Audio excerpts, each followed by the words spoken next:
quiet, streets so clean, but behind that shine, what does it mean? Sirens sing through a shadow dream. They tell you it's nothing, but nothing ain't what it seems.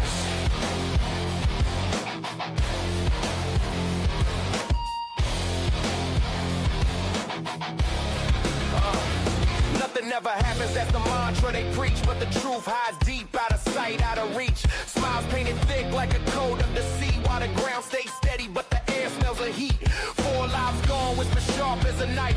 Heads on a swivel, dodging lies in the night. Underneath the stars where the halos hang thin, governmental chaos creeps under your skin. Eyes in the dark, ears to the wind. Nothing ever happens, but they're reeling you in. Nothing ever happens, or so they say. Keep smiling in your face while they plot the decay. Truth in the shadows, lies in the fray. Nothing ever happens, till it happens today.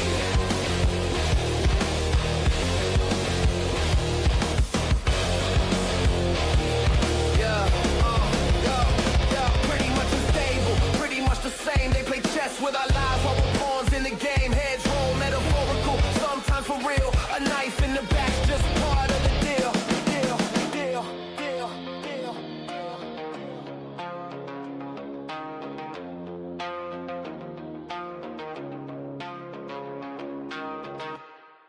Moscow quiet, streets so clean, but behind that shine, what does it mean?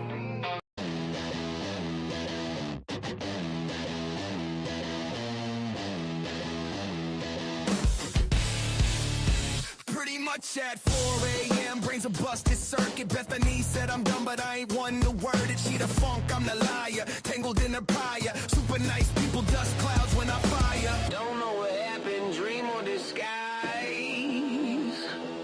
Could have been a movie script in my eyes. Pretty much that's all I can muster. Rusted gears grind, my head's a fluster. Bethany's gospel says I should be crying, but maybe I'm dreaming, or maybe I'm lying.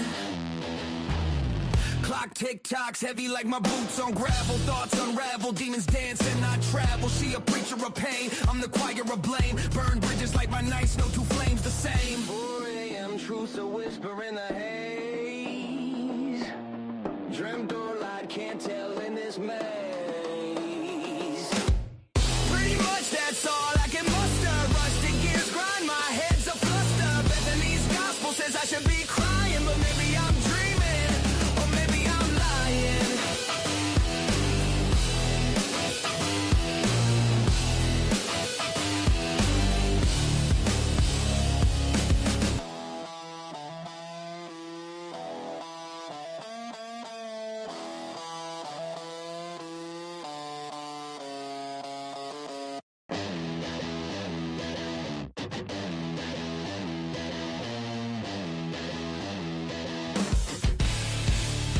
Pretty much at 4 a.m. brains a busted circuit. Bethany said I'm dumb, but I ain't one to word it. She the funk, I'm the liar, tangled in her prior. Super nice people, dust clouds when I fire. Don't know what happened, dream or disguise. Could have Yeah. Oh, hot up. Yeah.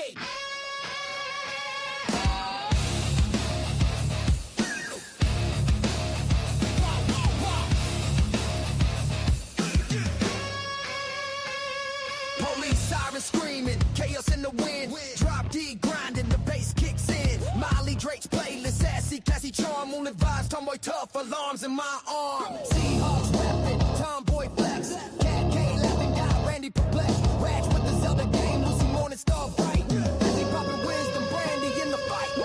Moderating the mess, keeping it clean. Kick control ass, eliminating the scene. Chrissy chaos, Alicia J. Sheen. Keep it real, keep it raw, never routine.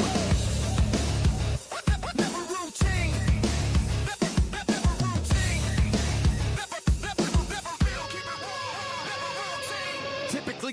like a fingerprint twist. SRB, shadow lurking in the mist. Magpies anthem, blasting through the static. Zelda sword swinging, keep it cinematic. Randy Bird with the snapback tilt. Cassie sash sharper than a blade, Bill Quill. Christy calls the shots, Alicia in the wings. Chaos in my head, but the melody sings. Sirens wail, baseline growl, moonlit shadows, voices howl. Trash talkers silence, their echoes gone. This is our anthem, heavy like dawn. Never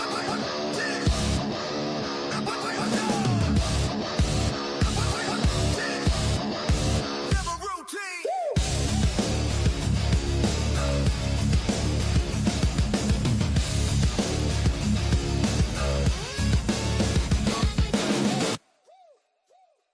Wah! Yeah. Oh, Walk your door, man. Keep it solid. That's 24, it's a war, Molly Cat keeping score. SRB in the thread, Sassy Cassie at the door. Moonlit visions, typically unique collisions. Seahawks, fans spitting wisdom, tomboy charming the system. Moderating the scene, keep it clean, keep it mean, kick control ass, eliminating trash, keeping it real, pushing the truth fast. Moderating the scene, the digital combat. Khaki clicks, bands quick, wretch on the flick of the wrist. Zelda slays with the sword, Randy Fur won't miss. Meg P's got the squad, Lucy Morningstar raw, Fizzy popping off, Brandy B breaking law. Chrissy's chaos in the wind, Alicia J begins again. Messy threads meet the end when the truth is they descend. Moderating the scene, keep it clean, keep it mean, keep control ass, eliminating trash, keeping it real, pushing the truth fast. Moderating the scene, the digital combat. Sirens wail, chaos trails, but we stand tall, no fail. Every troll's derail, hit the lead, send them to jail. Keyword warriors with the baseline roar. Drop the guitar, scream, leave the haters floored.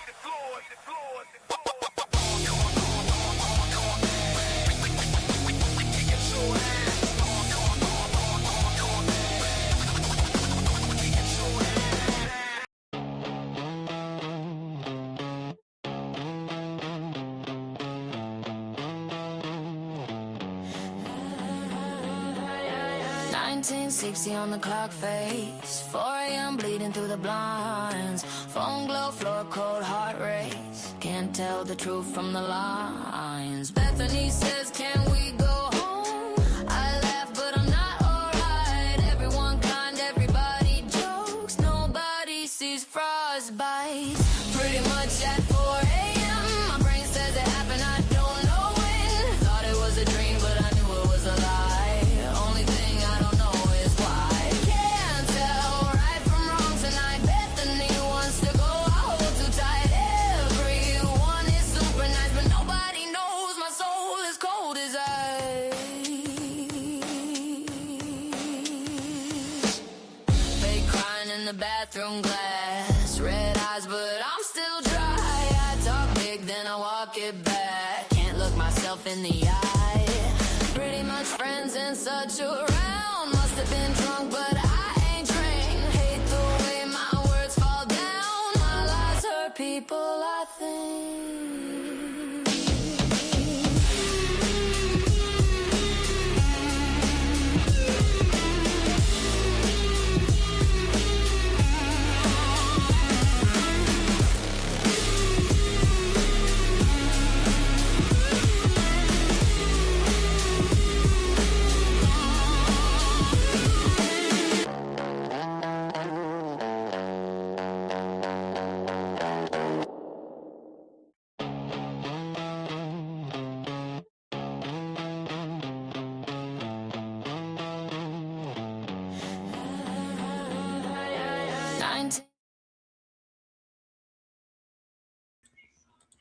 Alrighty then. Welcome back, guys. The cafe is open for business. Happy Monday.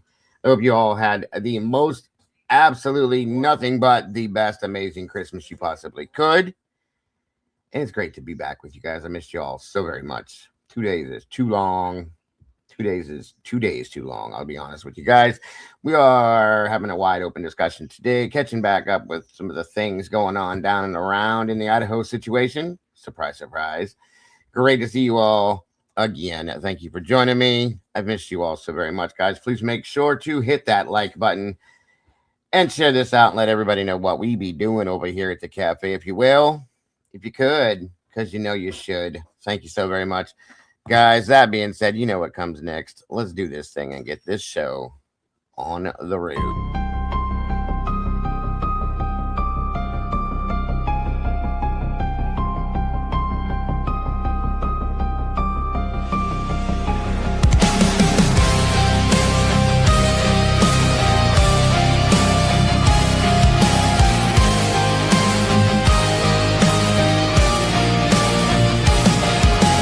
Neon lights flicker like broken halos.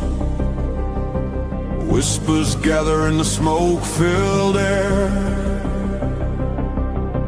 Tables carved with secrets and shadows. Every story's a wound laid bare.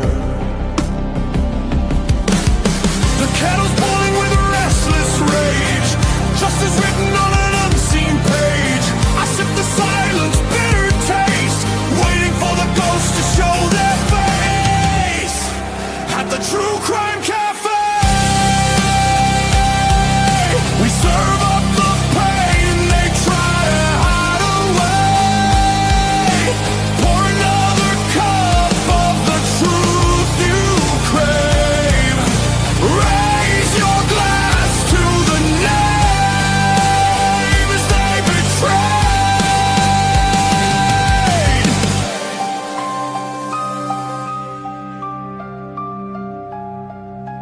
Mirrors cracked, reflections are liars. Ashes fall where the guilty once stood. The jukebox hums like a funeral choir. Echoes pounding through the neighborhood. Every scar is a candlelit vow. We hunt the how, we demand the now. No more silence, no more disguise. We'll paint the night with sharpened cry. At the True Crime Cafe, we serve up the pain they try to hide away. Pour another cup of the truth you crave. Raise your glass to the names they betrayed. This is not a sermon, it's a battlefield hymn. A requiem dripping from the bottle's rim.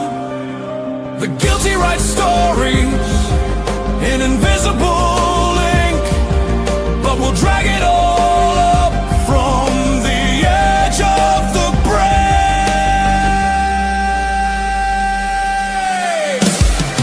At the True Crime Cafe,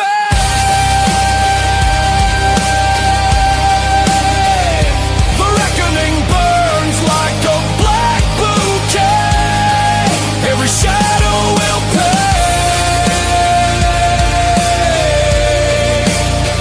In the True Crime Cafe.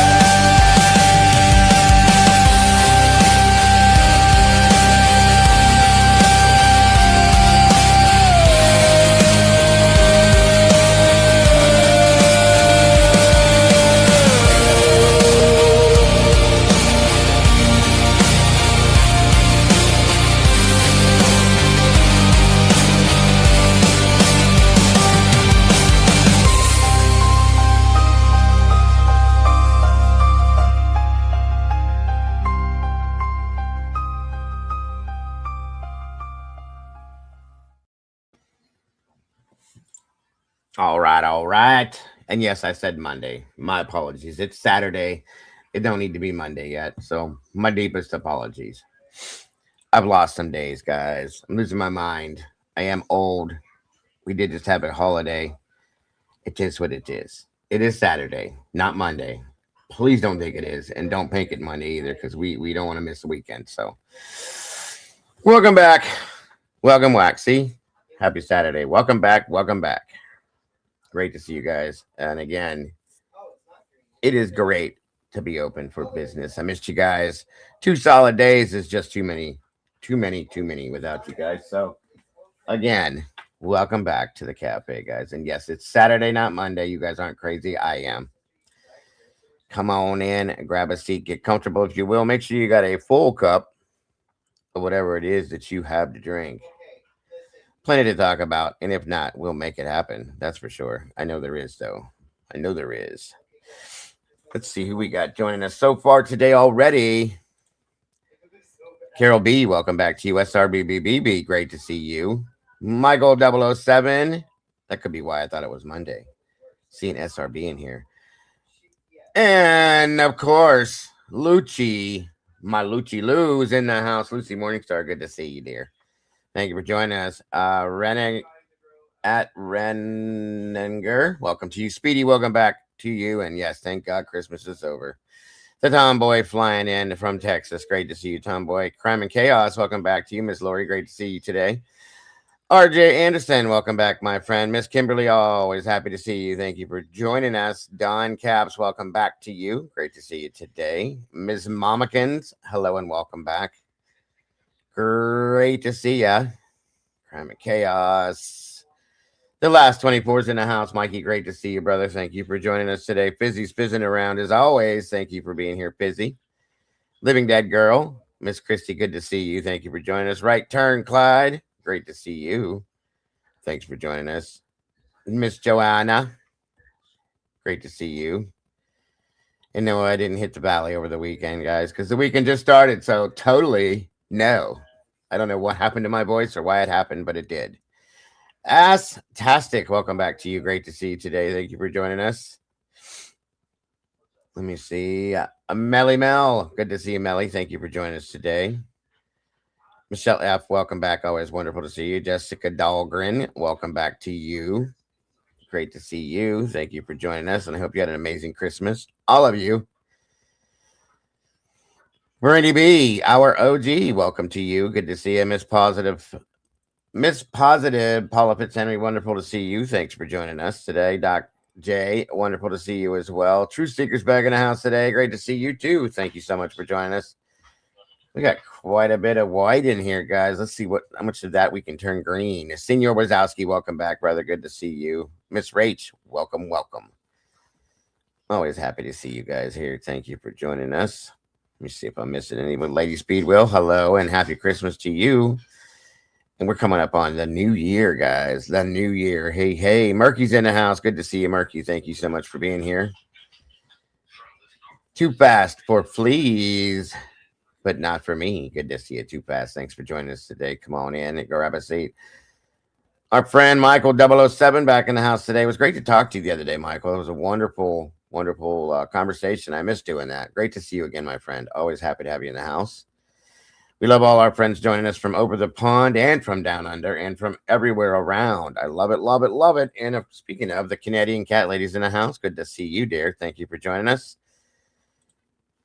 Hope you had a great one, too. I missed you as well, my dear. We always miss you when we don't see you. I missed all of you guys, to be honest with you. 2 days is 2 days too long. It's been a busy couple of days, you guys. K-Dips, what's going on? Good to see ya.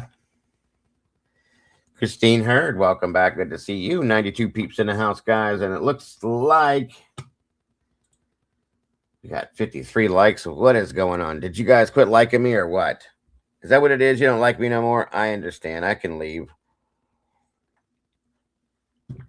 If that's what it is, I can take off. No worry whatsoever. You guys have a great one.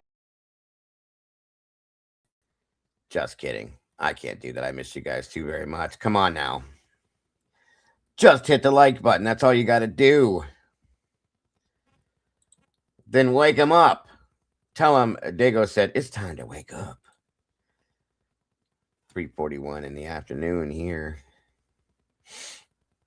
Come on in. Come on in. Never, never, never, never, ever, never, never, never, RJ, never. Miss Lucy's awesome. There's no way in hell she could ever be compared to that person ever. Judy Way, welcome. Good to see you. I like you as well. Thank you. Appreciate that. Thank you so much, Miss Kathleen Bell. Wonderful to see you today. And thank you, Don. I love you all so very much. That's a fact.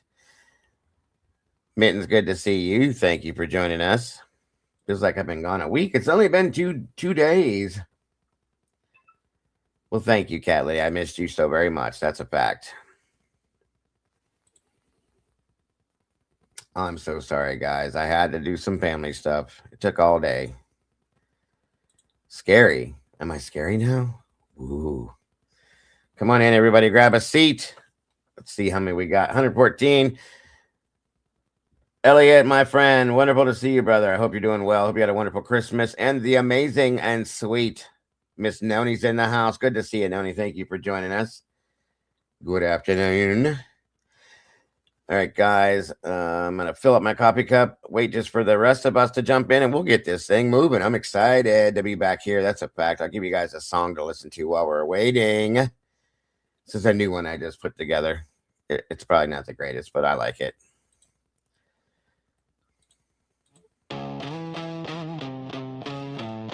I'll be right back. 1960 on the clock face, 4 a.m. bleeding through the blinds, phone glow, floor cold, heart race, can't tell the truth from the lines. Bethany says, can we go home? I laugh, but I'm not alright. Everyone kind, everybody jokes, nobody sees frostbite. Pretty much at 4 a.m. my brain says it happened, I don't know when. Thought it was a dream, but I knew it was a lie. Only thing I don't know is why. Can't tell right from wrong tonight. Bethany wants to go, I hold too tight. Everyone is super nice, but nobody knows my soul is cold as ice. Fake crying in the bathroom glass, red eyes, but I'm still dry. I talk big, then I walk it back. Can't look myself in the eye.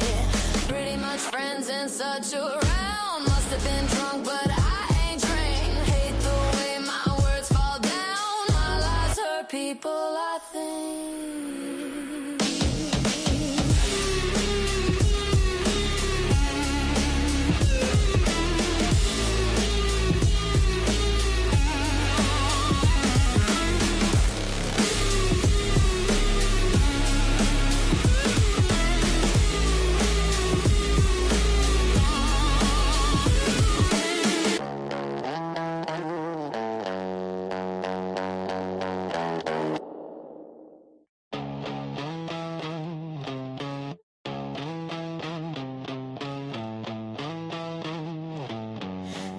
Nothing ever happens in Moscow.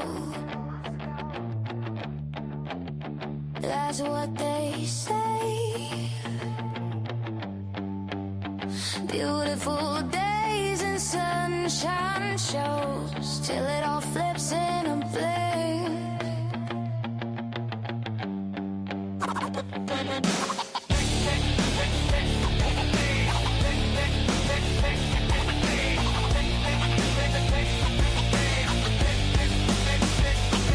Postcard town, green lawns, white porch swings. Everyone waves, they neighbor type things. Smile so wide, you swear they don't bend. Summer on repeat like it never will end. Front doors open, kids drive past. Feel so slow, but it moves so fast. You turn your back, you think you're sure. Next breath, you're standing no more. Nothing ever happens in Moscow. Beautiful days and the bright sky glows. Everyone smiles and it all feels safe. Till the ground jumps out and it twists your fate. Nothing ever happens in Moscow. So keep your head on a swivel. Stay low, cause the story they sell on this quiet road is the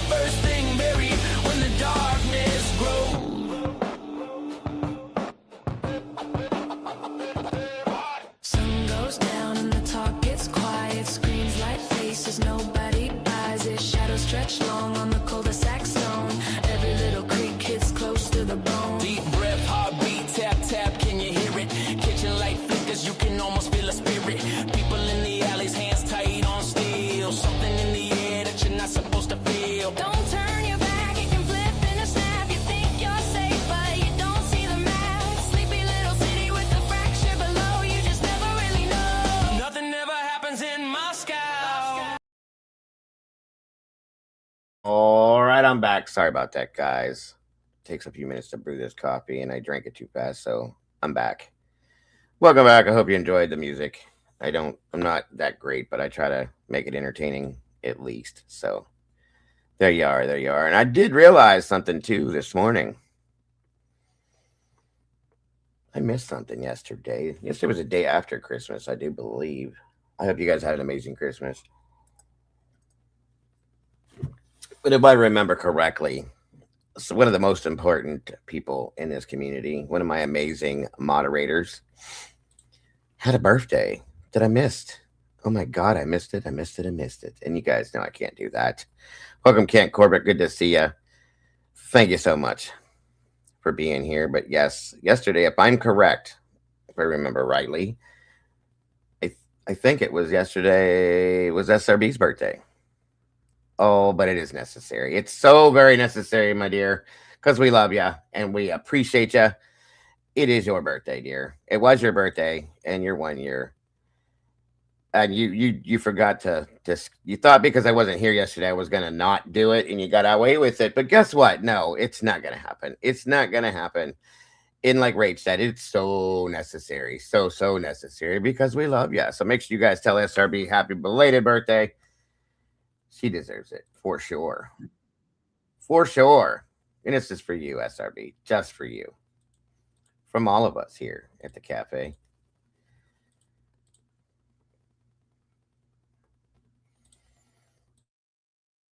It's your birthday. Happy birthday! Best wishes on your birthday. Have a great party. Yeah!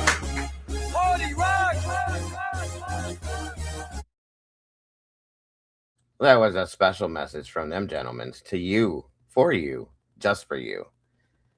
Now let's get you a real birthday song here, dear. I think you'll enjoy it.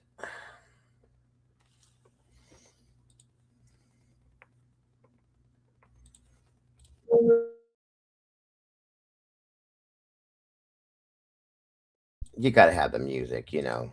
You got to have the music. So here you go. Here you go. Here you go. What's up, Crud Dog?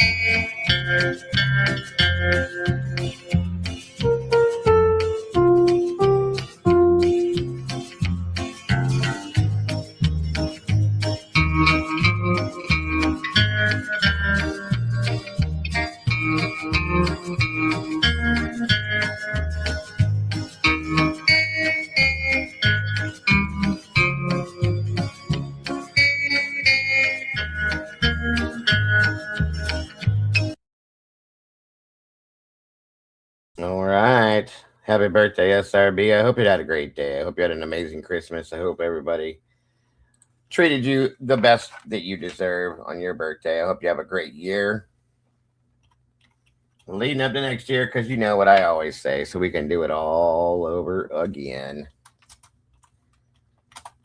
And of course, you gotta have your cake. You know better. 1 minute here. Let me throw it up here.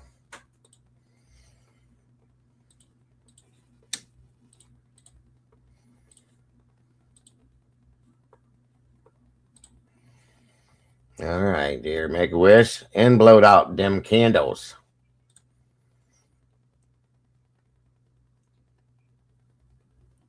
If you will. All right, all right. All right, all right.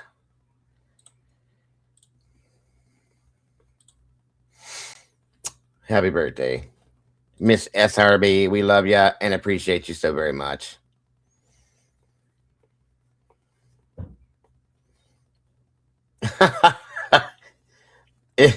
I hope I couldn't find the horse, but I found the Cowboys. Does that help? Does it help? Does it help? Does it help? You're welcome, dear. I love you. I appreciate you. I hope you had an amazing day. I hope you had a wonderful Christmas too. Exactly. Yeehaw. Lori says, wow, ladies, we need more mom birthdays.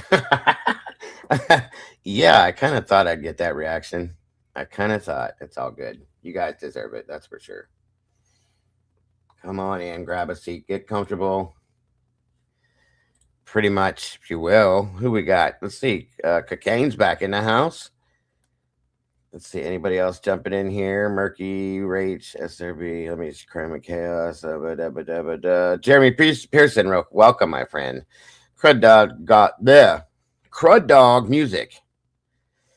Miss C, good to see you, Miss Missy. Thank you, guys. Please make sure that you are wishing SRB a happy birthday, if you will. Noni said, bring on the singing and dancing boys. Hey, can't go wrong there.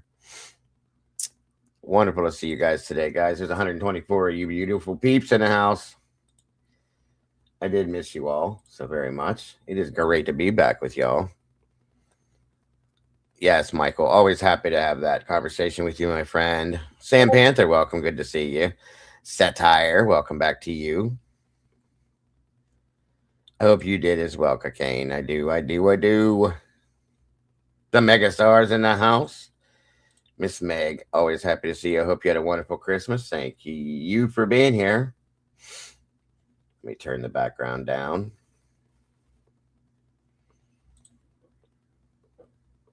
If I can. Right there we go. Okie doke. 126 peeps. We got 85 likes. Come on, guys. Let's just pretend like you like me for a little while. Let's get this in that algorithm if we can. I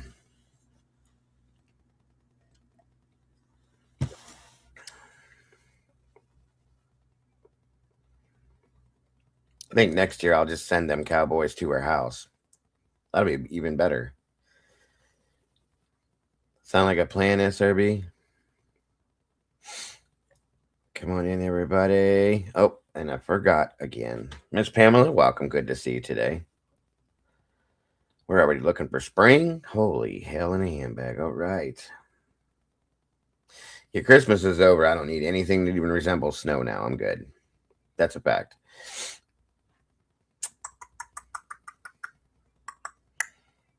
Miss Tandy's must be sleeping too. I don't see her in here. I missed her as well. Mikey's in the house. We need Miss Molly in here. Somebody needs to go drag her little booty in here. Thank you to my mods for being here. Appreciate you all. Not from here. Good to see you.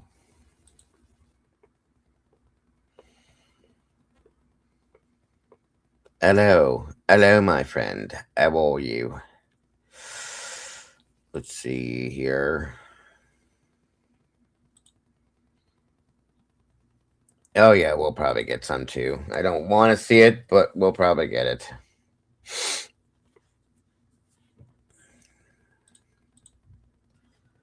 Absolutely. You guys are great. Thank you for that. Beach Babe, great to see you.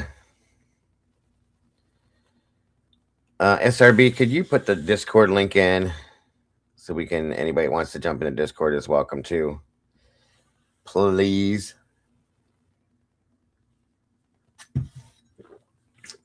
Let's see. Yes, I hope you all had a super, super nice Christmas. Pretty much. I do. Pretty much. I hope you did.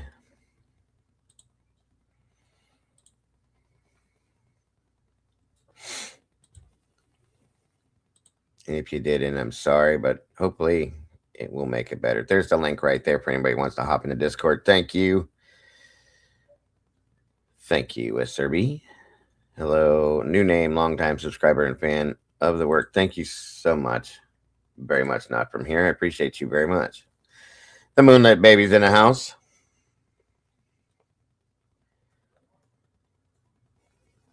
Come on in.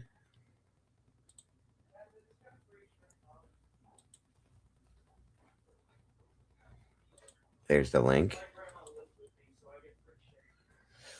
Let's see.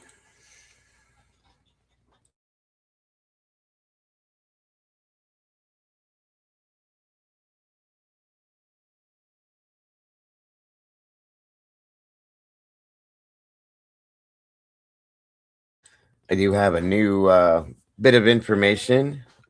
From my understanding, if everything goes right, I believe I'm going to be joining Lee with the Devil's Advocate more often in the evenings on his evening shows on panel. So that's something I'm looking forward to. I'm not 100% when it's going to start. I probably should check my email and stuff to know, but yeah, that's going to be something I'm going to be doing a lot more often than I was.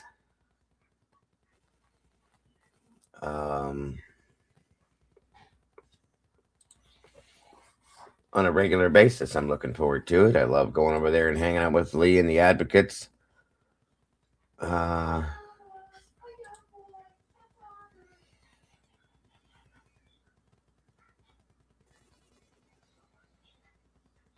Super excited for that.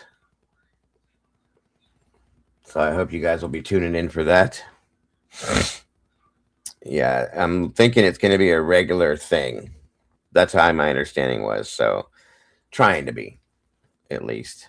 And I really enjoy it over there. I love talking to Lee and everybody else over there. So I'm going to try to make it more regular, I guess. So that should be exciting for me. So that'll be, I'll do my shows during the day. And if anybody is looking for us at night, you can tune in over there. I'm not saying it's every single day. It's up to Lee, whatever he wants. But I'm going to do it a lot more often. Gen 7, good to see you.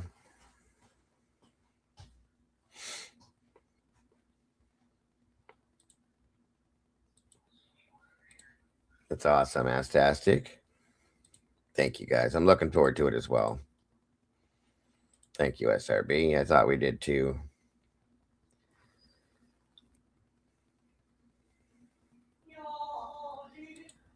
Exactly, Cat Lady. I'm just not a fan. So one of the first things I think we probably should review, a lot of people have been emailing me about, is my buddy, your buddy, Mr. Willie Will came back yesterday, I think it was, or maybe it was this morning. And he put some information out. Everybody wanted me to review that. So, and I've missed Willie. I'm glad to see Willie's okay, that he's back to doing this stuff. Truly have missed him. I've messaged him a few times, but I really just tried to leave him go, leave him alone, because when people step away from this, they do it for reasons.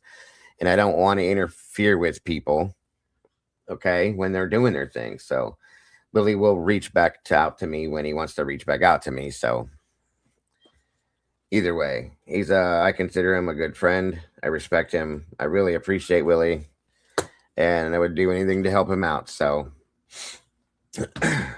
I guess we'll look into his latest stuff here, review that, and discuss some things with it.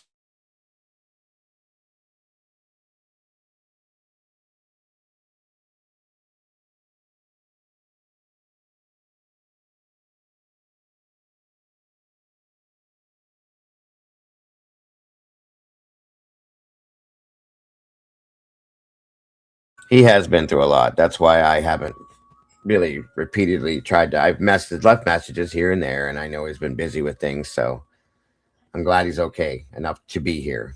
I'll just say that much.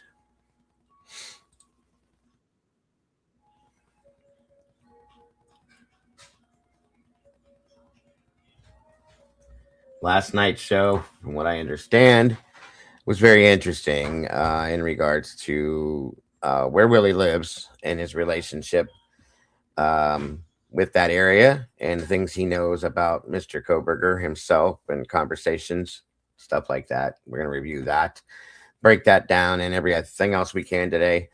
But first and foremost, what I'm going to do is I'm going to drop this link here, paste it, and pin it. Yeah, guys, drop Willie's link in the please drop Willie's. Actually, I'll do it. Hold on a minute. I got it right here. Here it is, right here. Truth Nation Uncensored is Willie's channel's name. There's the link right there, guys. Please make sure to subscribe. Hit the notification bell. That way you don't miss anything Willie puts out. There is the link there, guys. Eddie is okay. He's been working a lot, guys. Some things have changed his work schedule and changed some things around in his life. He has said multiple times he misses everybody here. He will be back as soon as he can be, but he does miss everybody.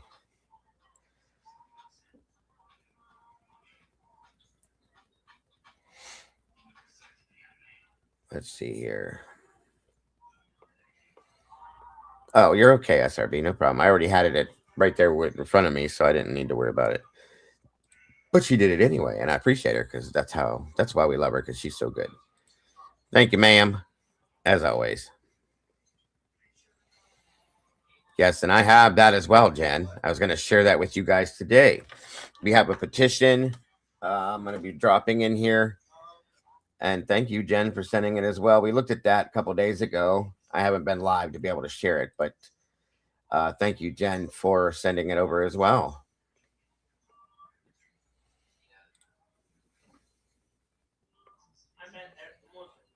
Very much appreciated. Yeah, and I'm going to share this. I would like to see everybody sign this if you can, if you're comfortable with it. And if not, it's clearly understood. But we do have this. SRB brought this to me the other day. I think it was Christmas Eve. And I never got a chance to send it. Or to go live with it. I'm sorry. Looks like Miss Jen sent it over too. And this is the real deal thing. It's through-change.org. AR Hayes in the house. What's up, buddy? Good to see you, brother. Thank you for joining us. I appreciate you very much. Hope you had a wonderful Christmas, AR, and God bless, bro.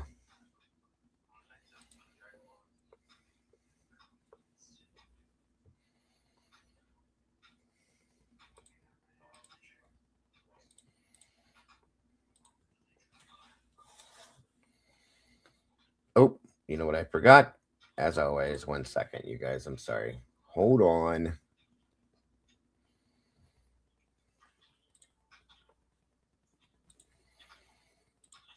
There we go. Let me pin that link at the top of the chat for anybody that would like to join me. You're more than welcome to. As always, I try to let everybody have the platform at some point to be able to voice their feelings and opinions. Mary Holt, welcome. Wonderful to see you. Thank you for joining us. Amethyst, no, we're always happy to see you too. Thank you for joining us today. Here we go, guys. Let me throw this back up here. I'll read it to you, and then I'll pin it up so that we can have this posted and everybody can go to it, sign it as they will. And it says, we demand federal oversight and transparency in the Idaho 4+1 case, Idaho versus Koberger. We're working on getting it 500 signatures. There's 384 there, as well as one of mine. Now it reads this way. We, the undersigned, respectfully urge the U.S. Department of Justice to intervene and review the Idaho 4+1 case, Idaho versus Brian Koberger. Now that the state level legal proceedings have been closed, this case originated in Latah County, Idaho, United States, and has attracted international attention due to unresolved questions about evidence handling, transparency, and defendants' rights within the U.S. justice system. The official case, related documents. Hold on 1 minute, guys. Let me do this for you, too. Let me drop the link in the chat. There we go. Sorry. The official case related documents and public records are available through the city of Moscow, Idaho. The link, which is what I just dropped to you guys there, which is here as well, calls for accountability and clear documented standards to protect due process in high-profile prosecutions. Despite the apparent closure of the case within the state of Idaho, so many serious concerns remain unanswered. The way this has been rushed to conclusion without a full trial, without the defense being able to challenge the evidence in open court, has left the public with growing doubts. For many observers, it appears incomplete, questionable, and deeply discouraging. We believe federal intervention is now not only appropriate, but necessary. A transparent, independent review at the federal level can help clarify the ambiguities, address potential violations of due process, and restore public trust in the justice system. If there has been any injustice or abuse of power, the federal government has the responsibility to correct it. We are not asking for speculation or drama. We're asking for accountability, truth, and fairness. We urge the DOJ to act now. And this is why I'm sending the letter that I'm sending off to the Department of Justice when this is finally finished.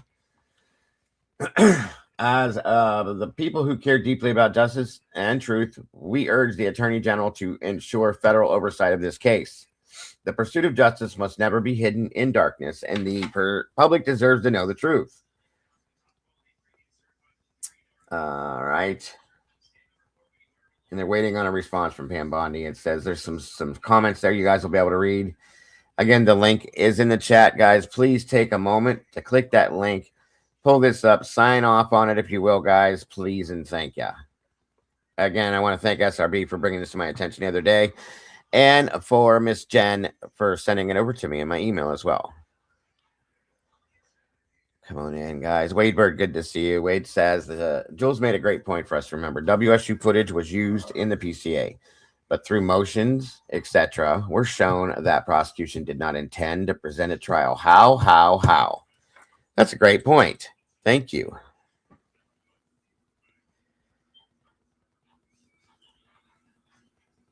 Crime and Chaos becoming a new member. Congrats and welcome. It's great to have you in the sauce. We appreciate you very much. Alessandra Cosner, welcome. Good to see you.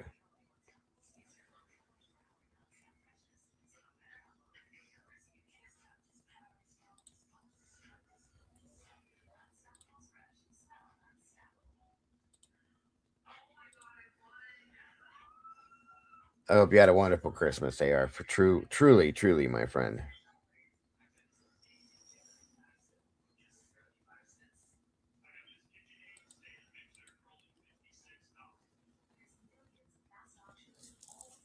Thank you, Jen.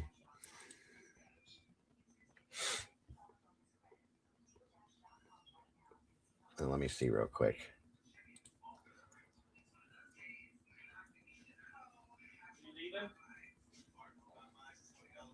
Oh, you're baking?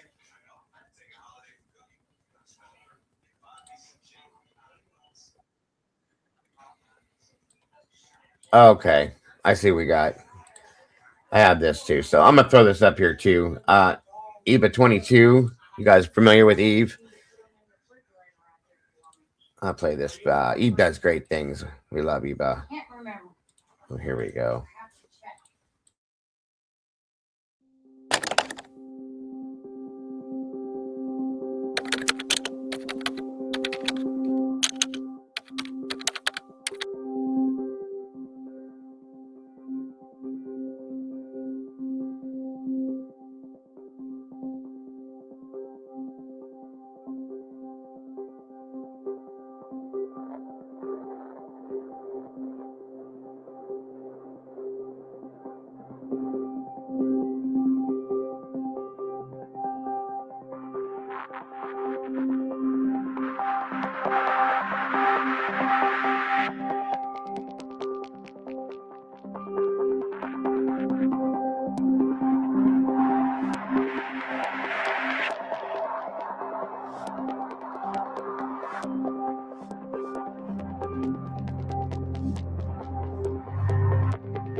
Amazing job, Eva. We love it. I'm going to post that to my community page as well as the link to the petition. Very great job she did on that. Thank you for sending me that, Jen. Hold on 1 minute, you guys. Let me see here.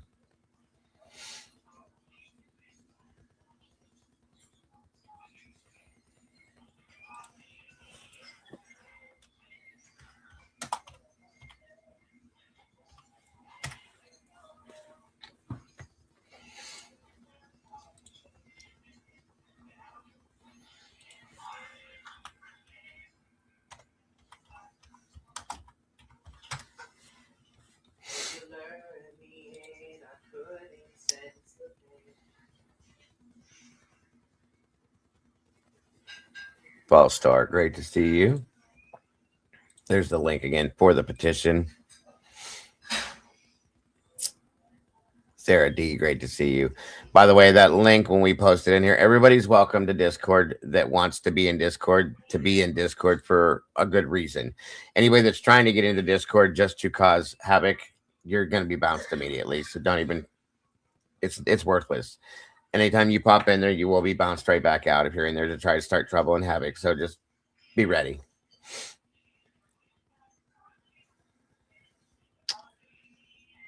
I did not, Tomboy. Yikes. I'm sorry to hear that. That's crazy. No, I didn't hear about that.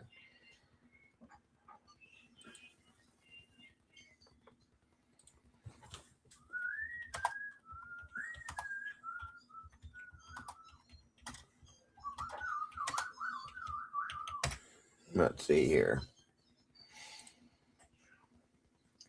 Come on in, guys. Grab a seat.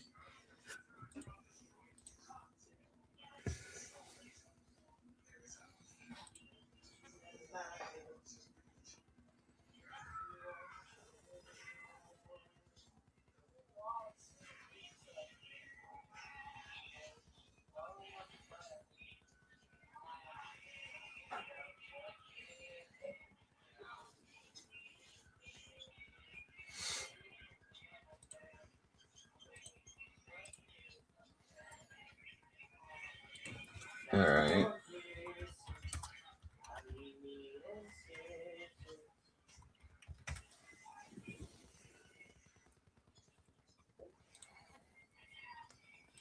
Good deal. Good deal. Good deal. Awesome. Phenomenal Mom, welcome. Good to see you. Mazzer, welcome. Good to see you. Come on in. Grab a seat. I'll have to check it out, Tomboy. Thanks for letting me know. I haven't been in Discord or anything for 2 full solid days almost. It's crazy. Welcome to Mexico. Yeah. Yeah, absolutely. We have the link on the link for the GoFundMe is on my community page. But yeah, we can get the link. Hold on a minute here. Let me try something real quick. Just a minute here.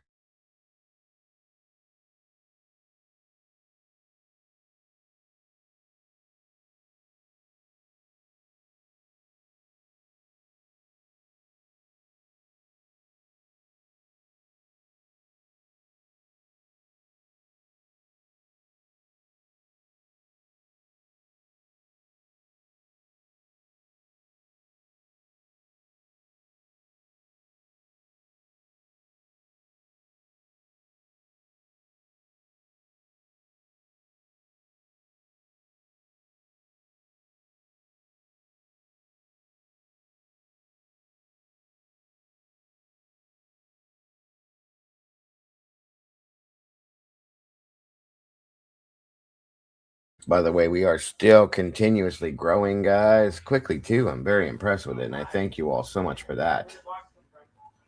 Let me see. Give me a minute here. Oh, the boss lady's home, guys. I'll be right with you as I'm pulling this link. I'll be right there, and we'll get things started. I'll be right back.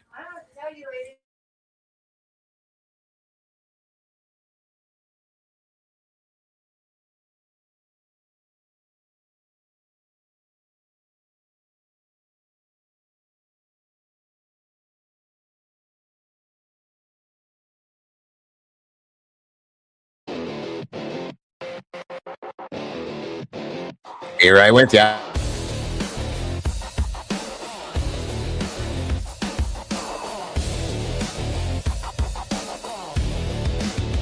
Pretty much at 4 a.m. Brains a busted circuit. Bethany said I'm dumb, but I ain't wonder word. Is she the funk? I'm the liar. Tangled in her pyre. Super nice people, dust clouds when I fire. Don't know what happened. Dream of disguise. Could have been a movie. Script in my eyes.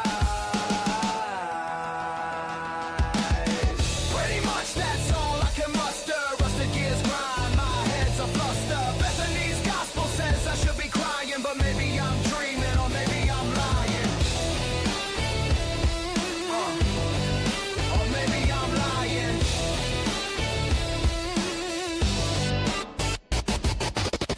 TikToks heavy like my boots on gravel. Thoughts unravel, demons dance and I travel. She a preacher of pain, I'm the choir of blame. Burn bridges like my nights, no two flames the same. 4 a.m. Truths a whisper in the haze. Dreamt a lie, can't tell in this maze. Pretty much that's all I can muster. Rusted gears grind, my head's a fluster. Bethany's gospel says I should be crying, but maybe I'm dreaming or maybe I'm lying.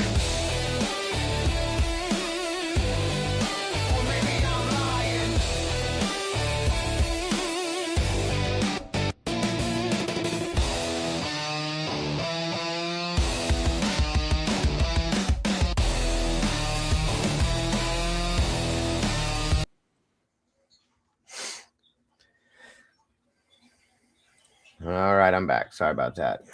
I had to talk to my wife for just a minute.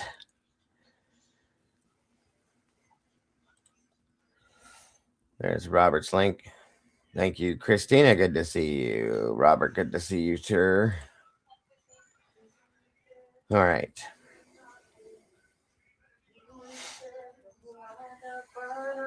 One minute here. Let's get.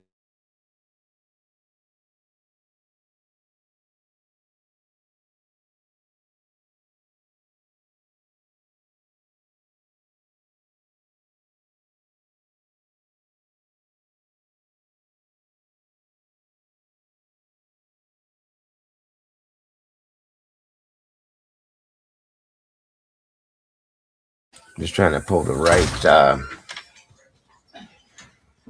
Where the heck is it? Here it is, right here. Okay. The link for Lee's. Oh no, I hope that's it. GoFundMe. It's not coming up right. Why does it do that? Well, when I click it, it takes me to it. So I guess that should be it. It looks like a lot, but you should be able to click it and it'll take you to the GoFundMe for Lee right here. I know it looks like a lot, but if you click the top line of it, it should take you in, I think. Or not that one, this one. Sorry. It's ridiculous. Anyway, when I click it from my... Can you guys not hear me? Can everybody hear me okay?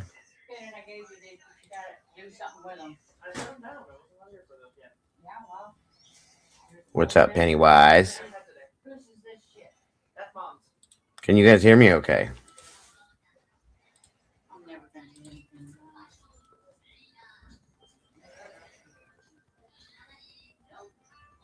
Okay, thank you, Marky.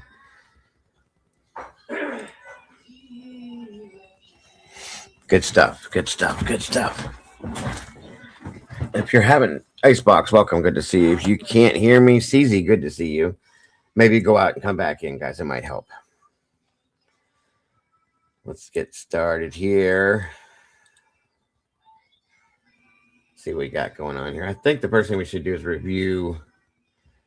A lot of people are asking me about this. To review this, we'll do this first, talk about it. Again, the link is pinned to the top of the chat. If anybody wants to join me up here, you're welcome to, as we discuss these things.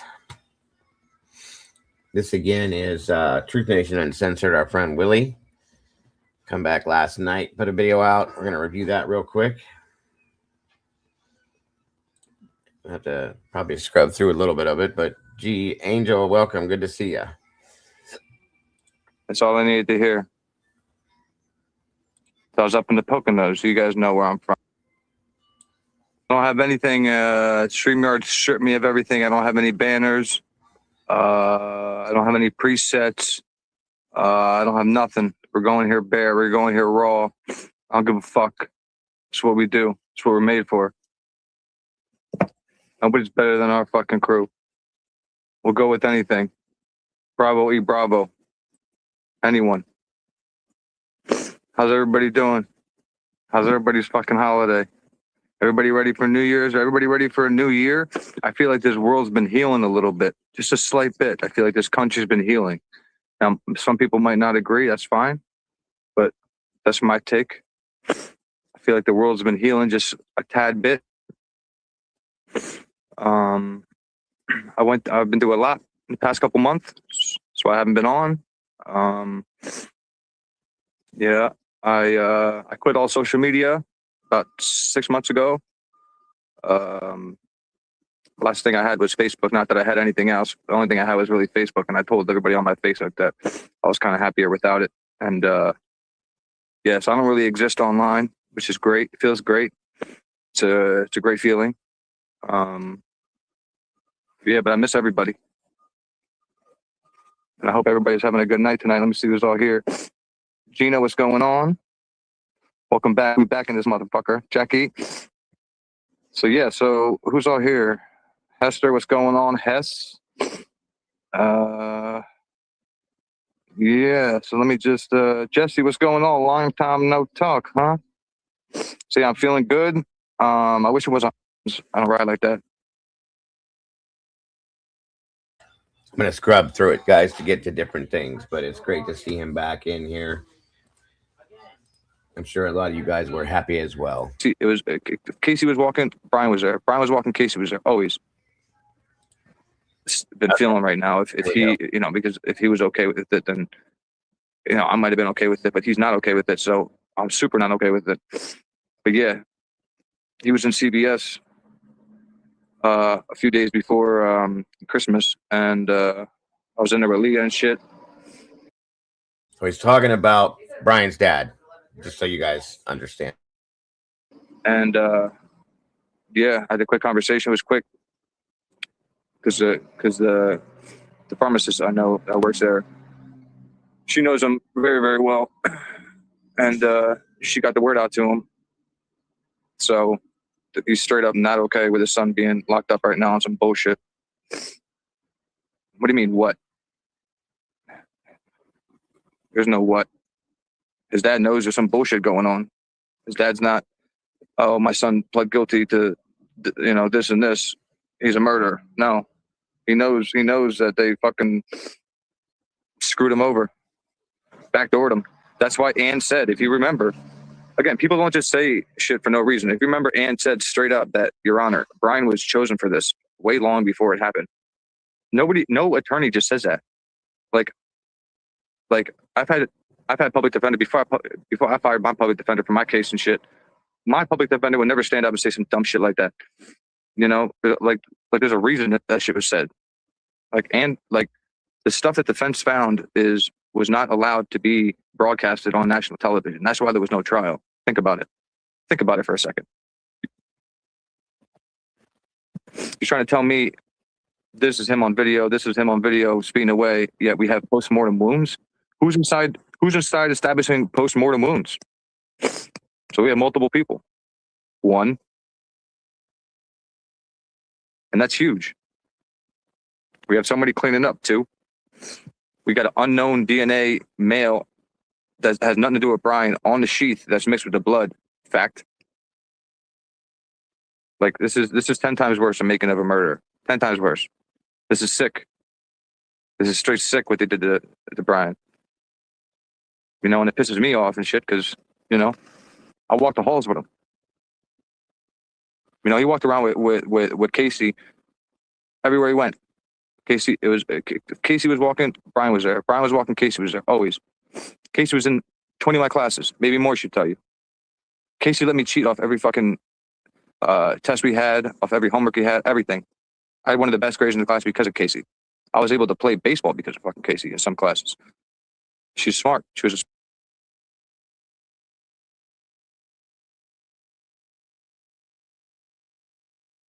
For those of you that aren't familiar, this is Willie. He's a good friend of ours here. The channel of his name is Truth Nation Uncensored. Willie lives in the area that Brian's family lives in Pennsylvania. Grew up there. Went to school at the same school with Brian. Brian's mother was a teacher at the school. Brian's dad was a janitor at the school. Willie right now is talking about Brian's friend Casey I can never say her name. I think it is. Anyway, he's just giving some updates on what he's talking about in regards to this stuff, that there was Brian's dad goes into the same CBS that they do. Welcome, Jesse. Good to see you, hon. So on and so forth. So it's good to hear these things, guys, so that you know that Brian's father has spoken to other people about this, so on and so forth. And yeah, I believe that Willie's been fed up like the rest of us for quite a while. So it's good to hear this. I'm glad he's doing better enough to be able to come back out here. I've missed him, having him around. So I know quite a few of you guys have asked. So it's good to see him doing this again, truly. Moving on. Just wanted you guys to know what this was. Smart cookie. I know all these motherfuckers. Jeremy Saba was my best friend. I know Jeremy Saba's dad. I've seen him over 100 times. Jeremy Saba's mom was my kindergarten teacher, Miss Saba. And I know all these people. That's what's fucked up. Is they're just going to pluck Brian and say, you killed 4 people. Brian isn't capable of doing that. I knew this motherfucker. He wasn't that guy. He didn't box. You know why? Because I box. Brian wasn't at the gym.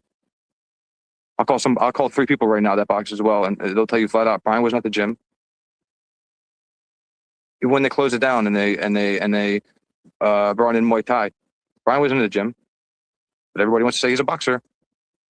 You know how I know he wasn't? Because I was in the area. You could say he's guilty all you want. That's fine. I mean, he did plead guilty. I mean, that's a fact. But I'm telling you straight up, if you think Brian did this by himself, you're out of your goddamn mind. You've lost your shit.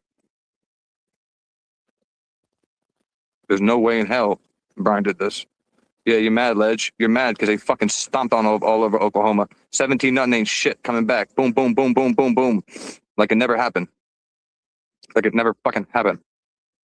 Lily, what do you think they are waiting on the appeal? They're waiting for something. They're waiting on something. Just wait. It's coming. Or you think this shit's just gonna stay like this? Absolutely no fucking physical evidence on Brian. Absolutely. So everything is circumstantial. Everything. Yet they have blood DNA samples. They're just never going to test and tell the families who they are. Okay. Imagine being okay with this shit. Imagine being okay with that. Imagine being okay with just that simple fact of hearing there's blood DNA that was never tested. What? But you got them on touch DNA, transfer DNA that can go from one, that can start up from one person, then transfer to another, and then one more. We're talking about a secondary touch. No, I'm not even talking about straight contact. Yet over here, we have blood DNA that we don't want to build trees for because we're scared. We're scared of the results. We're scared what we're going to find. And that's why it makes no sense, because the defense should be able to build a tree and do whatever they need to do to find the names of those people. And that's what pisses me off about the defense part. And that's why I said from the beginning, if I would have been able to get my claws on Brian, I would have said, man, leverage the fuck out of the goddamn public and get a paid attorney. You get a paid attorney, you're going to beat this fucking case. You have a public defender, all those motherfuckers are in bed with each other. I don't give a shit if they tell you you have the best public defender in America. It's still a public defender. She's still a PD. You can love Anne as much as you want. I liked her at first. Okay, fine. But she's still a public defender, and she fights like one. That's the problem. She fights like one. Look at Alan Jackson. Look at Yannetti. Look at Little. I need a dog. I'm facing fucking quadruple. I need a dog. Fuck that. You're just gonna stand up there and say, "Oh, Your Honor, my clients." Fuck that. Tell them why I'm innocent. Tell them how I couldn't do this. Look at me. I'm 6'2". I'm 6'1", 6'2", a buck fucking. What do you weigh? A buck 60, buck 70. How's he doing that without a scratch on him? Nobody's doing that without a scratch on him unless you suit it up. But now you're going to tell me he can't be suited up because that's not what the witness saw. So he wasn't suited up. So what the fuck was he? Then he's on one leg. It just starts getting more unbelievable and unbelievable. The more you try to, the more I want him to be guilty, the more it just sounds more stupid. That's why I don't get people. Okay, you want him to be guilty, great. I want, at this point, I want him to be guilty too. But think about it. I use my common sense. What the fuck do they have on Brian? You're going to tell me some bullshit about a knife sheath. No, they don't. They don't even have what you think they have. That's what's crazy. Let me drop this one more time. Maybe somebody will come up and fucking talk to me. Since it's been a minute, I've been on this shit. If I would have known, if he'd have messaged me, I'd have joined him last night, but I didn't know. So unfortunately, I didn't get a chance to. Hopefully, we'll be able to communicate here now. I know he was having problems with his phone getting my messages the last time we had talked, so that could be still what's going on. Anyway, I'll get him over here or get together with him or at some point so that we can get on the same page with all this stuff. Somebody come up and say hello. Maybe if somebody can maybe pin this, that'd be great. Robert Howley. Yeah, bro, can you just show me like your face and all that? Make sure you're not going to pop up here and do any weird thing. What's up? All right, you're good. What's up, brother? Not too much. How you doing, man? Good, man. How you feel about this? Do we know each other, or did you change your name, or is it first time meeting? I've been with you on Dago's panel a couple of times. Sure. Okay. What's up, brother? Not too much. The way I see it, it all falls on the mainstream media because they push out their their lies about a defendant before they even get to know who the defendant is, and they put it out in their own terms who the defendant is in their eyes, so they get the public to believe the bullshit they're buying or the bullshit they're viewing. Exactly. It's so dumb. Especially, but again, I'll believe the bullshit, right? As long as the evidence is there. All this bullshit, everything that has come out, everything that has been said, all these guilties and stuff like that. Everybody wants to say this and that, but nobody will tell me any evidence they have on Brian. That's the one thing that they won't do, is they won't tell me where's the evidence. They can't, because they don't have anything. They never have. And we've talked about that time and time again. They have nothing more than a stupid sheath, like he said, and that's really it. There is nothing. Never has been. Jackie, good to see you. Brian did it fine, great, perfect, wonderful. I want justice too for these families. I see it, yeah. If they can't, yes, I agree with you. I want justice too, but at the same time, they want us to believe these. I want real justice. I don't want fabricated justice, because that's not real. Yeah, fake. I agree with you, Willie. They don't want us to see the evidence because there is no evidence. His dad's thinking not good thoughts. Joanne. His dad knows that these motherfuckers are fucking. Again, I had a short conversation, but I had a meaningful conversation. And again, he knows how I feel, and I know how he feels. He knows they're corrupt. I know they're corrupt. We all know they're corrupt. Again, like I said, look at my title. This is worse than Making of a Murder. This don't even come close. Making of a Murder ain't shit compared to this. What the fuck's Making of a Murder? What happened? They left the key or some shit, and the cop called in a call like on a. Again, here we have witnesses that didn't call for 8 hours on their phones for 8 hours, having people coming into the house, taking shit out, cleaning, doing whatever they want for 8 hours. That's insanity. That's insanity in my eyes. Yes, and from the text logs that that they put out, they were on social media for 8 fucking hours. My daughter died. If my daughter died and shit, and these two girls were in there texting all night long, and they were doing this and that, even on the 911 call, they're playing this or playing that, and then they're staging 911 calls and shit. We're gonna have problems. I don't give a fuck if the media wants us to get along. We're gonna have problems. You hear me? Yeah, and I totally agree with you. And what I'm trying to figure out is why they are sealing the text logs from the 911 call. Yeah, you know why?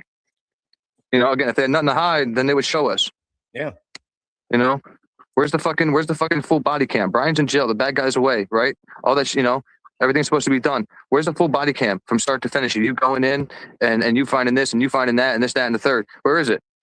Yeah, exactly. Why are you afraid to put it out? What's your excuse? Yeah, and Pennsylvania's not even going to release the interrogation video. Exactly.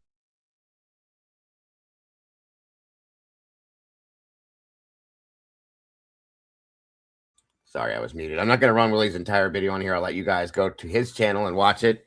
To make sure that Willie gets the views if you haven't seen it. But I'm just giving you an update, a little bit of what he's saying here, and the fact that he's come back again. He did another one this morning, about 3 hours ago, I believe it was. Maybe late morning, early afternoon, something like that. But he's back to doing what he was doing before, and I'm grateful to see that. He's able to jump back into the fight with the rest of us. I'm sure he'll be more than happy to see all the things that are going to be going down. And again, I dropped his link in here. If you guys don't have it, please make sure you're subscribed to Truth Nation Uncensored. That way you can hit the notification bell. That way you can hit everything that Willie puts out as he does it. I don't know how often he's going to be live again until I get to speak to him. But I'm sure it's going to be pretty regularly. I hope. So,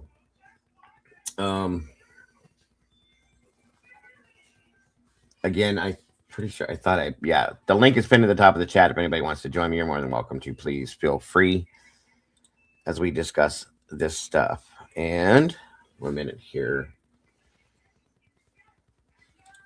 Give me a minute. Sorry.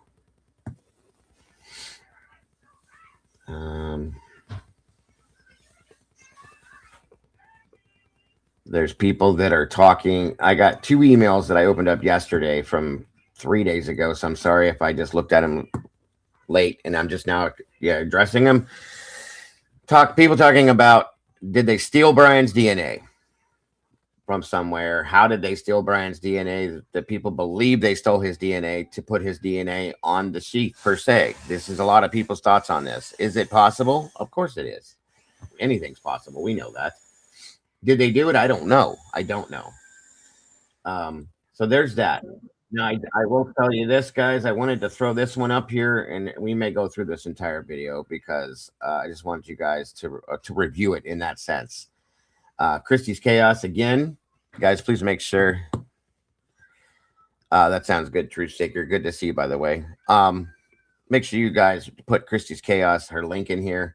This is an interesting video in regards to this as well. Did Brian do this? I can't tell you for sure. Do I believe he did it? No. If Brian did do this, do I think he did it by himself? Absolutely no. Not even close. There's no way he did, in my opinion, okay? If he did it, there's definitely other people involved in this. Again, I still don't feel like he did this. It's hard to say what I'm trying to say because of the way you have to say it. So, hold on here. Yes. There's Christie's link right there. Thank you. Sorry, I appreciate it, hun.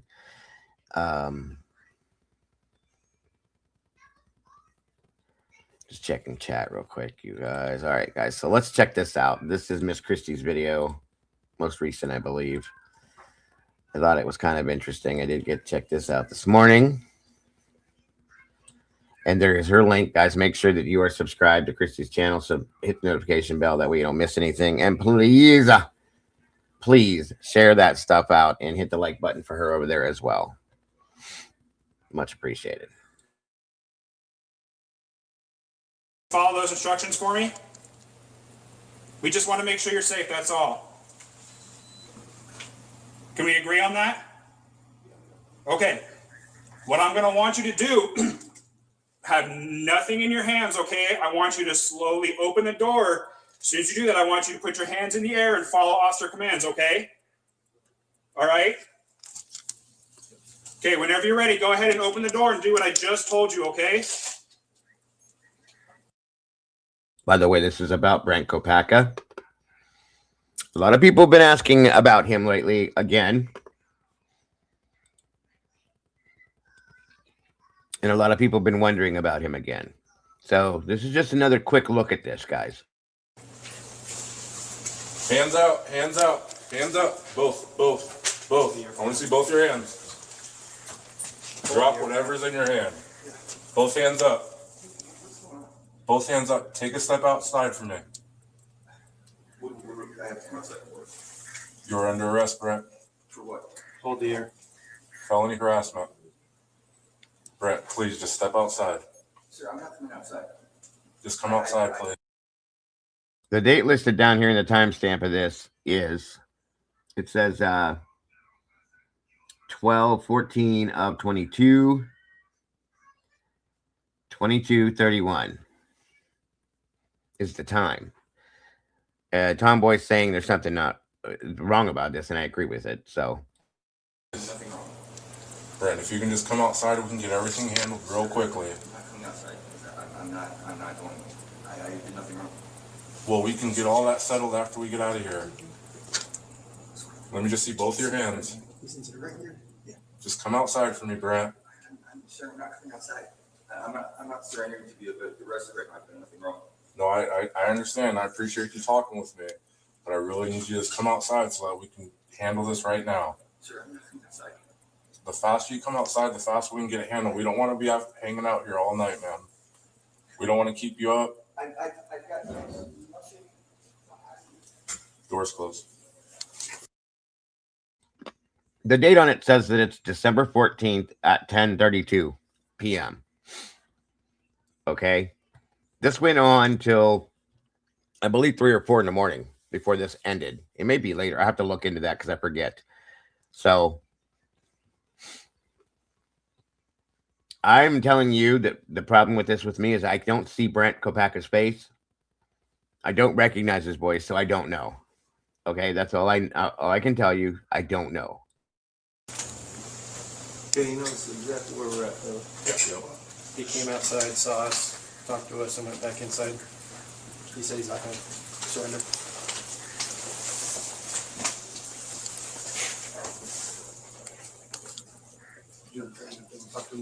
Yeah. Tell him he's wearing a He green. says he does not have phone service.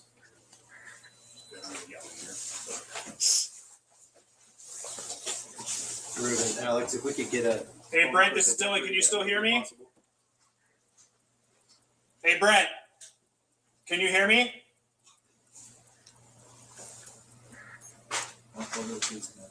What? Brent, we just want to get your side of the story, and we can't do that if you stay inside there. And we need you to come out and talk with the officers, okay? Chris, Alex. Can we just donate a cell phone and give to this guy? He had a phone in his hand. So you know, can you have him call 911? They just would come over, fetch him through. Hey, Brent, can you call 911 for me, and then our dispatchers can connect you with officers to talk with on the phone? He has a phone, it just doesn't have service. We're gonna have him call 911 and dispatch and patch him to you. Brent, can you do that for me? I think it's interesting that there's no phone service either. Brent, if you can hear me, can you at least just say something so I know you're still safe in there?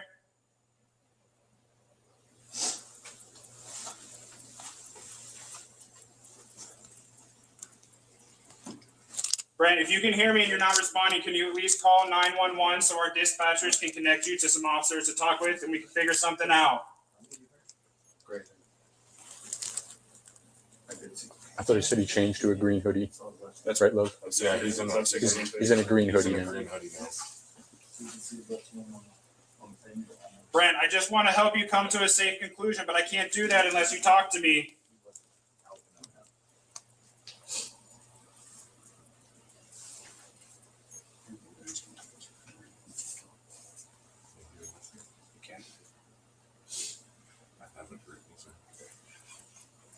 Brent, can you at least knock on the door or something so I know you're still in there and you're safe? I'm going to caution us to reposition because he knows right where we're at. Yeah. Let's just get back behind that bridge. It's not worth it. If he wants to talk, he knows how to.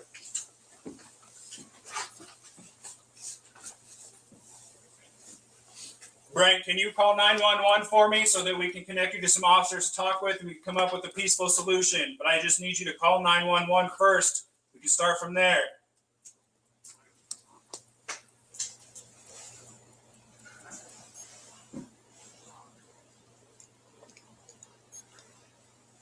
Brent, if you can hear me still, can you knock on the door or the wall, please?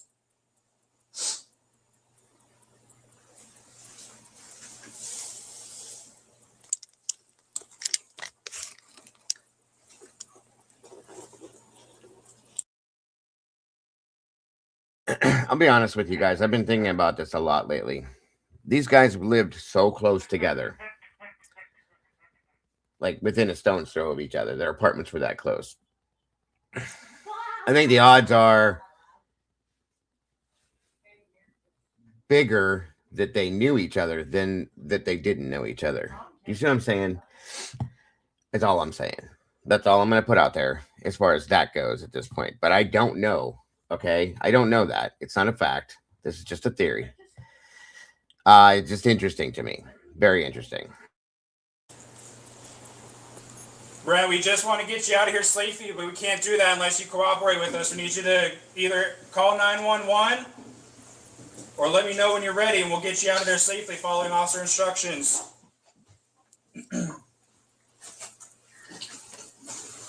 Good.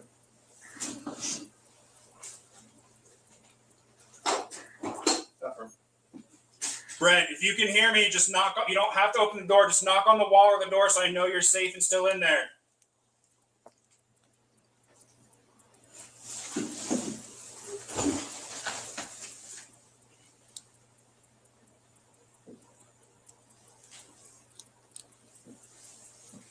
Brent, can you call 911 for me and so dispatch can connect you to an officer to talk with? I think Tango should switch with Low because he's left-handed. I can do that. Break. I get that you said you didn't do anything wrong, but we can't figure that out unless we get your side of the story. So we need you to come talk to us or else we can't figure that out.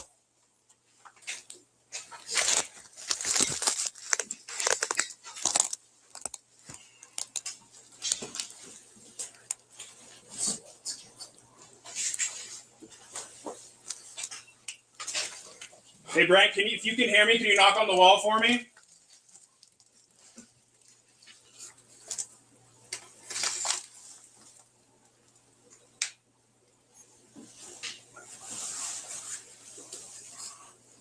We just want to get you out of here safely. We had you halfway there. We just got to get you all the way. We just need you to come out and follow instructions when we get your side of the story. But we can't do that unless you talk with us. Don't work too hard, Fizzy. We love you. I'll be safe. See you soon.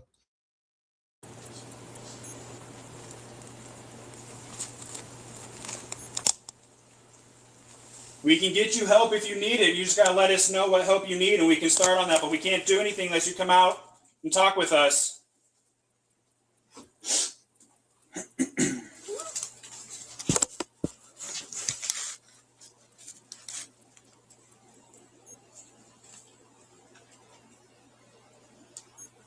Brent, can you please do me a favor? Can you just knock on the wall or the door or yell or something just so that I know you're still in there and you're safe? There's nobody else in there with him, right? It's just him.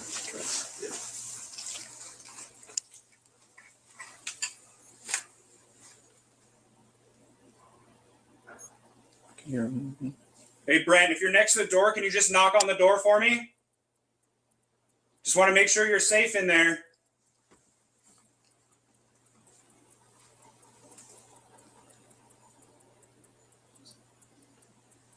I heard something.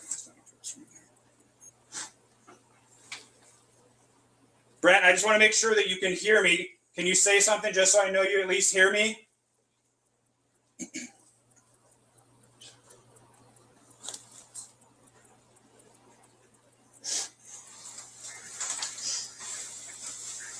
We just want to get you some help. We just need you to come to the door and come out with your hands up and follow officer instructions, and we can get you out of here and get you the help you need. We can't do that while you're inside your apartment. So if you come out, we can get you that help.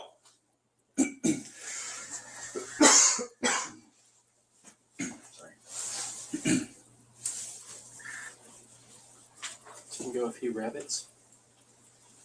We're gonna chase him. Okay. Especially if there's nothing in his hands. Okay. Don't shoot me. Okay. I'll be the one chasing him. Okay. Yeah. My doctor said I'm not supposed to run, so I'm going to do a light jog. Jesus, you're hurt too. Jesus. I had nose surgery. What do you guys do? Just fucking MMA each other in the ass or something? I'm good. I'll get a nosebleed for you guys. Hey, Brent, can you just do me this little favor? Can you just knock on the wall or the door? I just want to make sure that you're safe in there. No, he's good.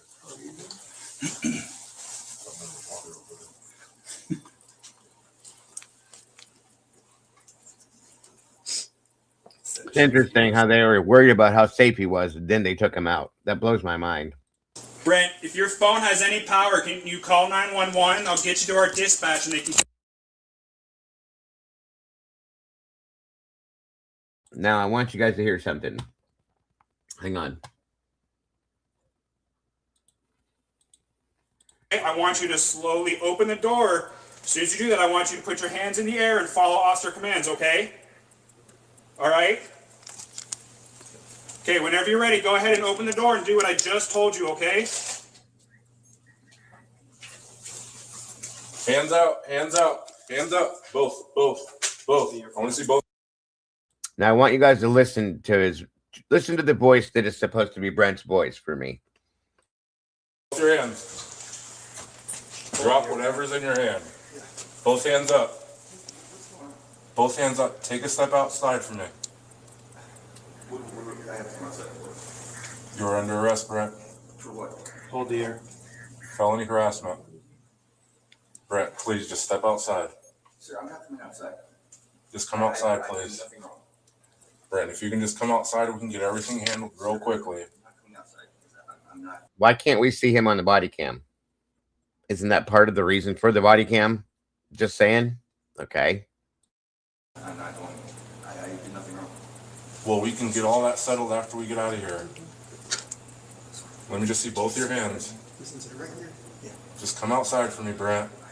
Sir, I'm not coming outside. I'm not surrendering to be arrested right now. I've done nothing wrong. No, I understand. I appreciate you talking with me, but I really need you to just come outside so that we can handle this right now. Sir, I'm not coming outside. The faster you come outside, the faster we can get it handled. We don't want to be out hanging out here all night, man.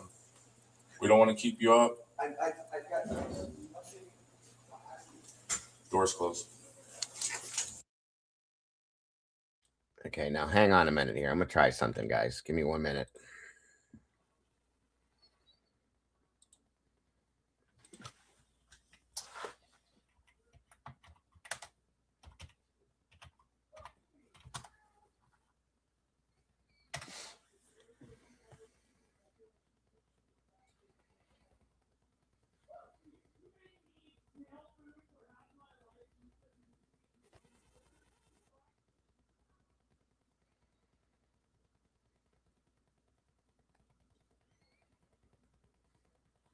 Hang on a minute.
1 second.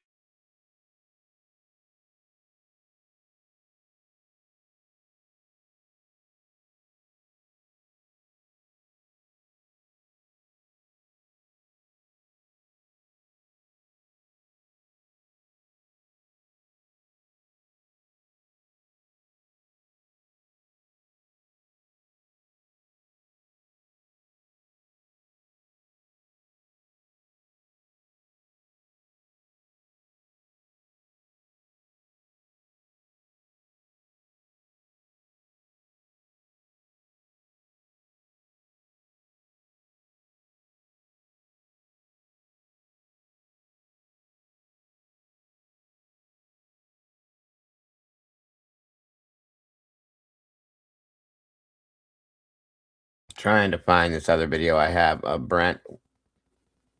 Just give me a second here.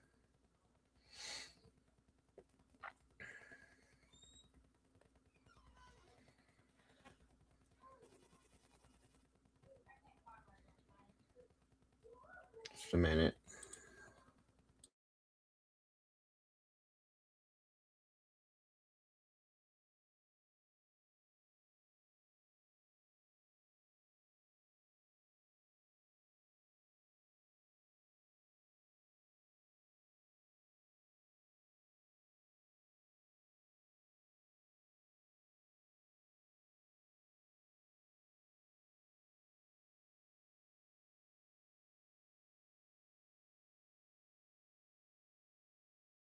Bear with me.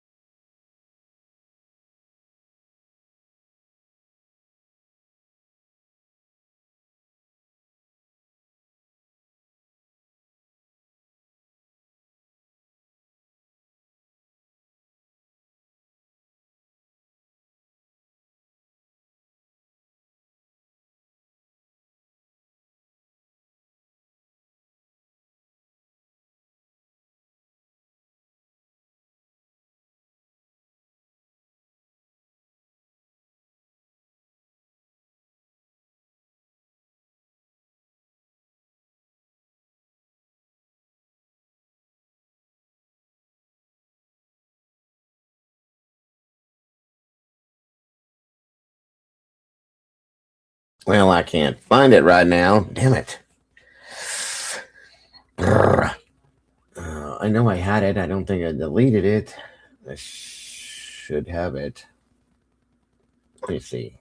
Hold on.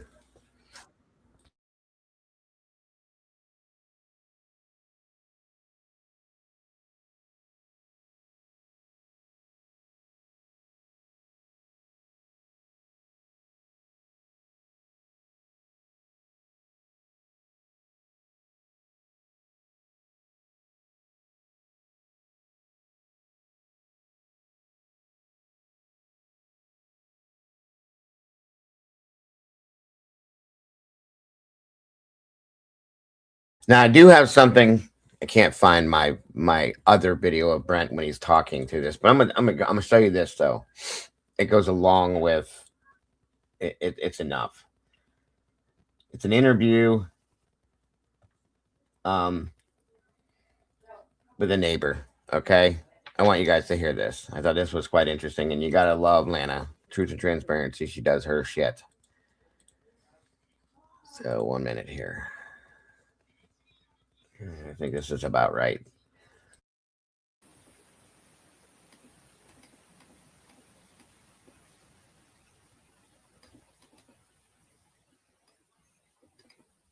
Hold on 1 second.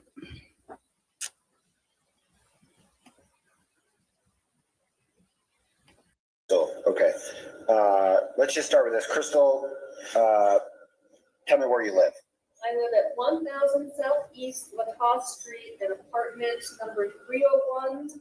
I'm still learning the zip code. I think it's like 9963. Yep, 99163. Okay. And Crystal, what's your middle initial and your last name?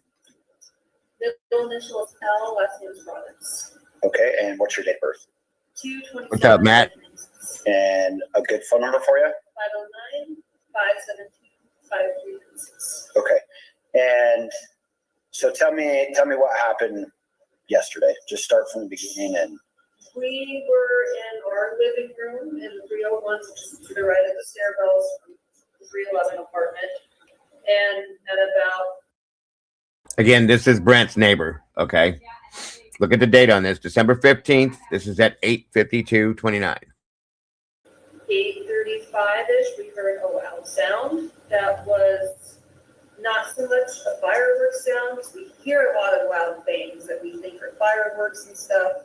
And we got up front of the sound to look into the parking lot to kind of like see if we could see anything.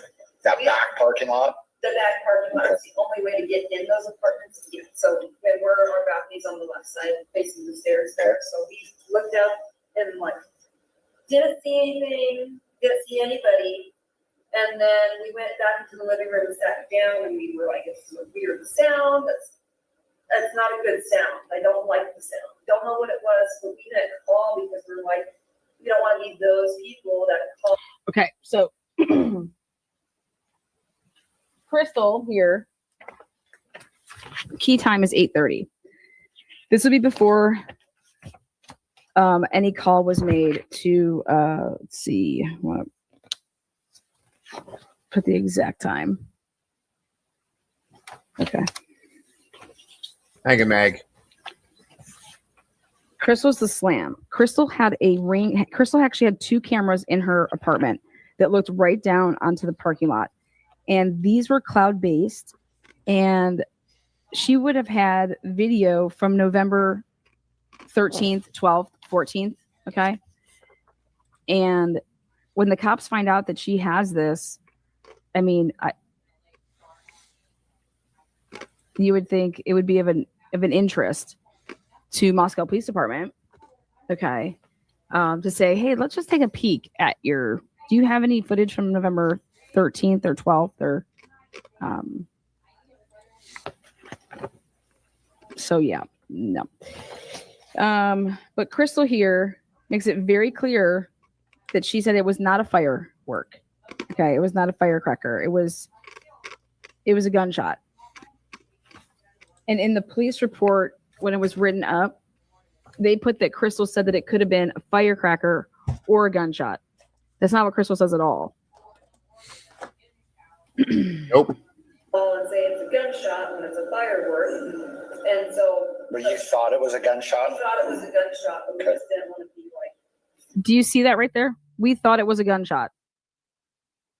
Well, in the printed up type. Isn't it interesting how you've heard the word firework in another situation as well? Remember that. Up report, because they use their body cams to make their reports. He says, thank you so much, Speedy. You too as well. Appreciate that so much. God bless. There's my girl, Crystal.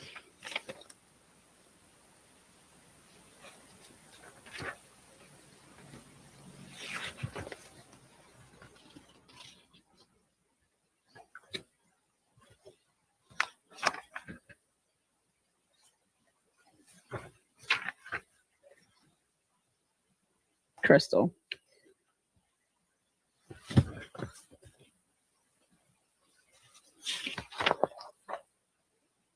Crystal said around 8:35 p.m. she heard a loud noise that sounded like a firework or gunshot. Period. Do you want to know why it's so important to put in or firework? Like, that is bullshit. All right. Crystal and her man are adamant that is a gunshot. But better yet, hold on here. Ready? Jordan Baker is full of shit. Okay. At 8:35, 8:30, 8:35, and she's not the only one. There's 10. These aren't paid actors. Okay. There are 10 people that were in that apartment complex that said, we heard the gunshots either begin at 8:30 or we heard a gunshot at 8:30. According to Jordan Baker, okay, there was no such thing as any gunshot at that time. It was Brent was banging like pots and pans and cabinets, okay? And saying that he was gonna, pacing around with a gun and that type of stuff. Just so we're clear, I don't believe any of that. And there's a reason for it. Because why wouldn't Jordan Baker be saying, oh my God, then he takes his gun and he, not only is he pacing around, but then he shoots it off. And while I'm hiding in my room, as he's saying, I'm hiding in my room to make a run for it, okay? He doesn't say that.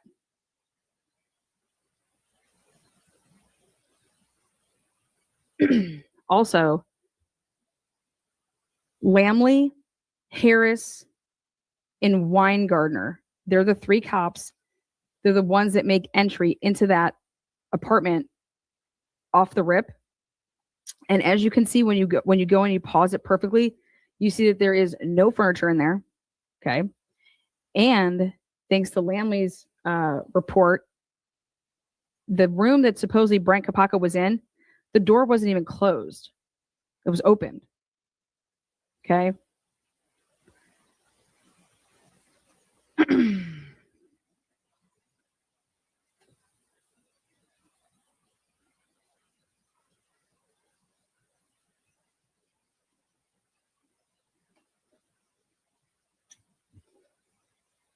Now, Crystal goes in to talk about Brent, and more notes were made. Brent had a red pickup truck. I finally got to the bottom of it. Brent Kopacka had a red pickup truck.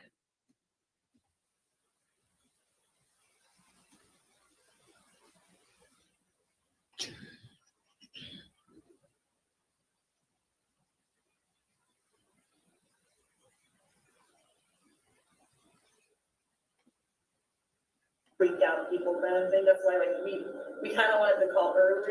Brent had 3 motor vehicle accidents and that they resulted in DUIs. He had 2 calls for domestic violence.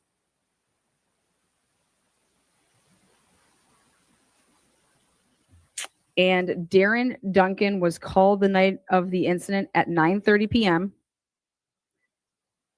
Then the following day, Darren Duncan, so he had a conversation with Heidi. Then the next day he's trying to call Brent. He can't get through. And then he text messages Heidi and says, hey, I can't get a hold of Brent or Brent's father. Do I need to call the police to have them go over there to do a wellness check? What should I do? She doesn't get back to him. That was on the 16th. Then that was on the 15th. Then on the 16th, Darren Duncan texts that same, it's all here in the FOIA that I have. Darren Duncan then texts her back on the 16th and says, you bother me at work, you lie to me, and then you fucking kill my best friend. End quote. Those are the text messages. So now when you go back and you hear these interviews with Darren Duncan, okay, and he was so upset that people are talking about Brent Kopacka with the University of Idaho murders. But the only thing that we were ever talking about here at this channel was, and Darren said it, you fucking killed my best friend. You lied to me. First of all, you bother me at work. So Darren was working when Heidi had called. You bother me at work. You lied to me when we're on the phone about whatever's going on, and he's talking. And I'm going to show you guys the messages. They're right here. And then he says, and then you kill my best fucking friend. And so I'm over here thinking, Darren, come out. Come out. I have the reports. I want to see if this is what you said to these officers. I want to see if they're actually reporting correctly on your conversation with I want you to really see what the neighbor had to say, guys. That's why I'm running this. So I'm going to scrub a little bit. Hey, Kim, good to see you, dear.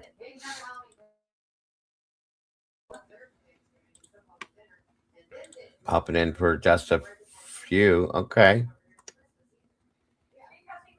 Miss Kim must be busy today.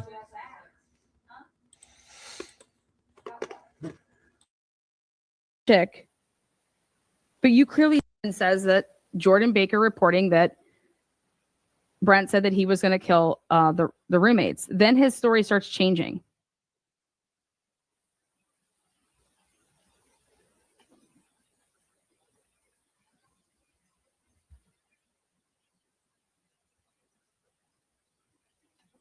Jordan Baker's an absolute fucking liar. I hope you're enjoying 150%. family time, Miss Kim, and having I want a to know great though, holiday. how does Truly Jordan Baker, safe out there, Christian Yana, and Brett Kapaka all become roommates somehow? Brent didn't work.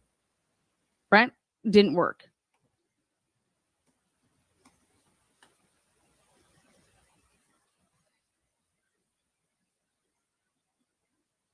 Brent was living at two places when he talked to the cops in June of 2022, Pimlico and I believe over here. But they have no furniture in the living room. None. No furniture in the living room.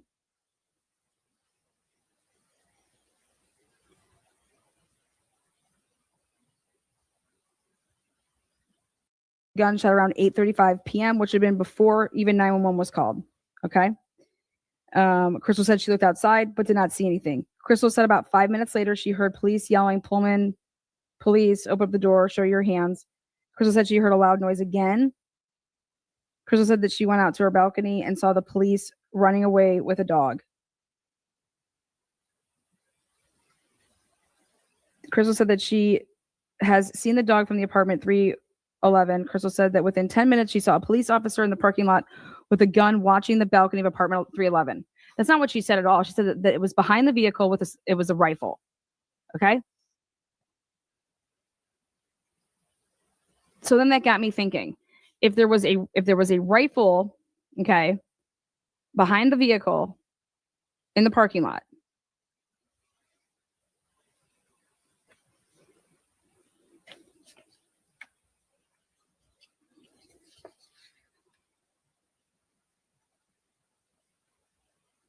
why wouldn't this officer that's doing writing this report be mentioning that?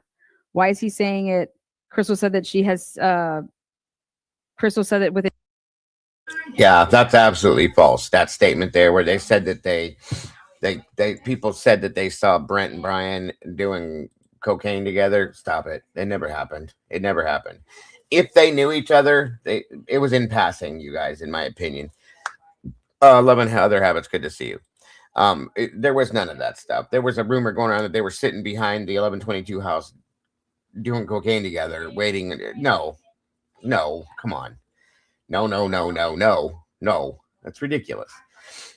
All these things that popped up on Reddit and so on and so forth. Jen's right about that. This is just showing the lies that we're told about Brent, Jordan Baker, the person he is, and the liar that he was as well.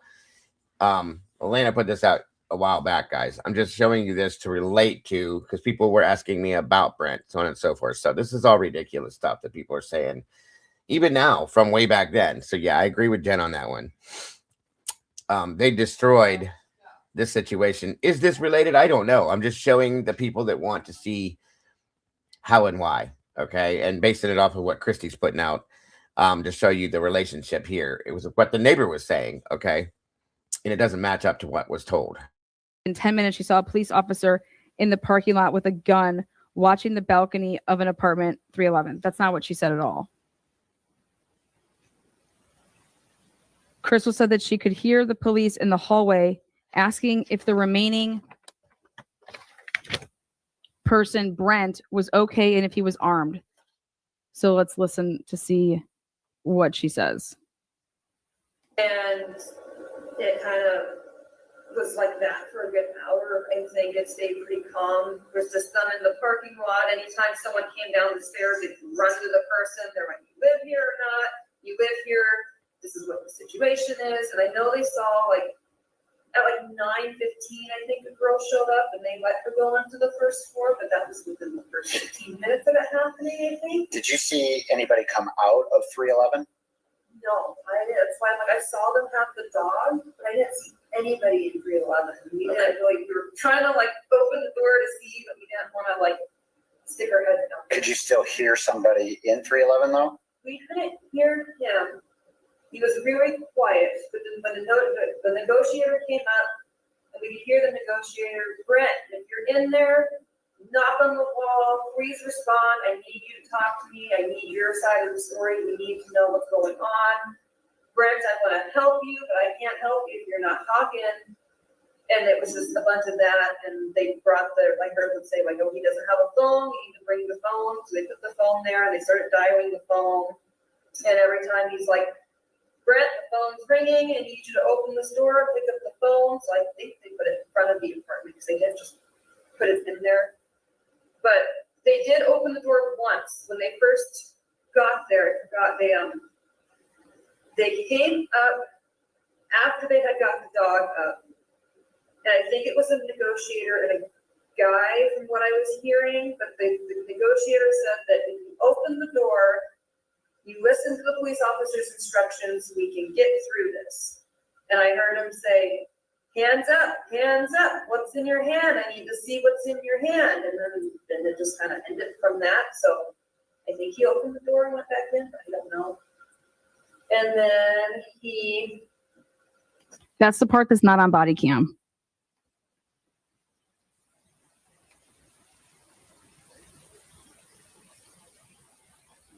This is ridiculous. Okay.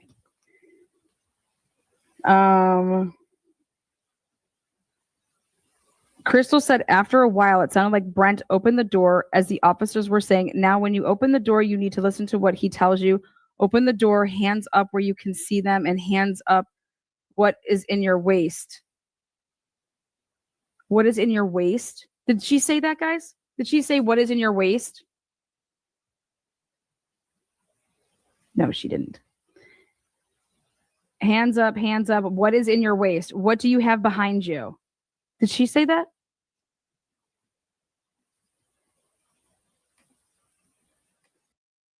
So there's that. Again, I'm not going to keep like going on and on, guys. I just want you to see some of this stuff that goes along with what Christy put out with her video. Because a lot of people are asking about it, okay? I can't give you a yes, no answer. I don't know for a fact. All I know is that I don't like the way the situation with Brent went down. I don't. And again, everybody's asking me, did they know each other? Could they have known each other? Were they friends? I don't know. Could they have known each other? For sure. They could have known each other. They could have stood outside in front of their apartment buildings and seen each other, folks. We don't know. Nobody knows. Okay. There's only two people that can tell us that. One of them's deceased and the other one's in prison. That's it. Truly. I will tell you one thing, that Jordan Baker lied. That was proven already. I'm comfortable with that now. And I didn't trust him. I don't know why he did what he did. I feel like Brent was taking his, excuse me, I'm sorry. I feel like they took his life for no reason. That's just my opinion.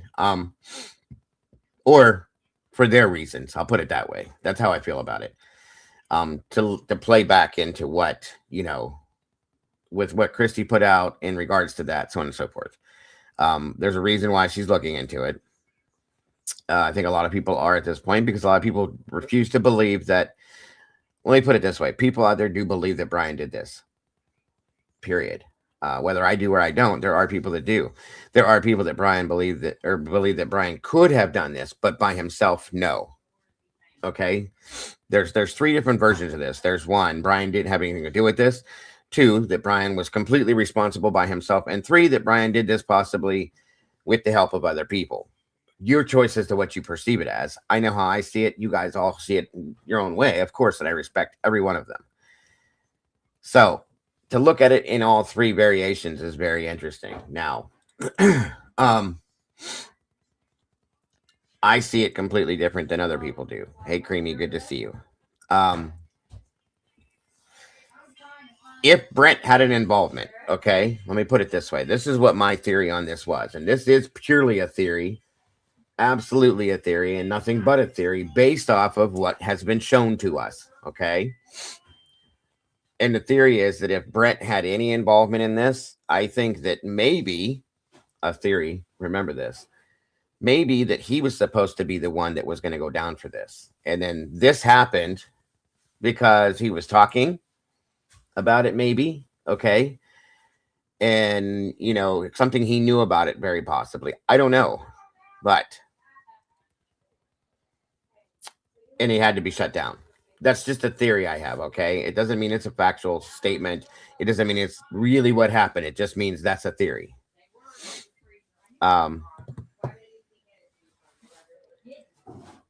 Could it be that neither one of them were involved at all? 100%. That's again, that goes back to the whole Brian had nothing to do with this. And if Brian didn't, then neither did he, in my opinion.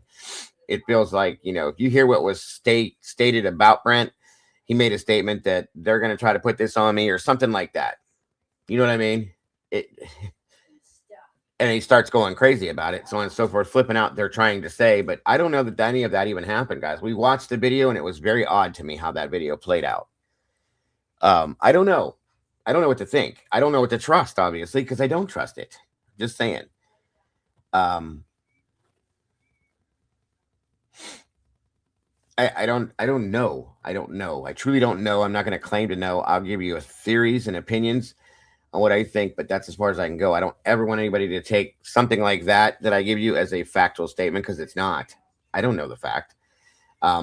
We couldn't get anything FOIA'd from this case or anything like that to get true, real details for the longest period of time, which made no sense, but it is what it is. You know, I don't know.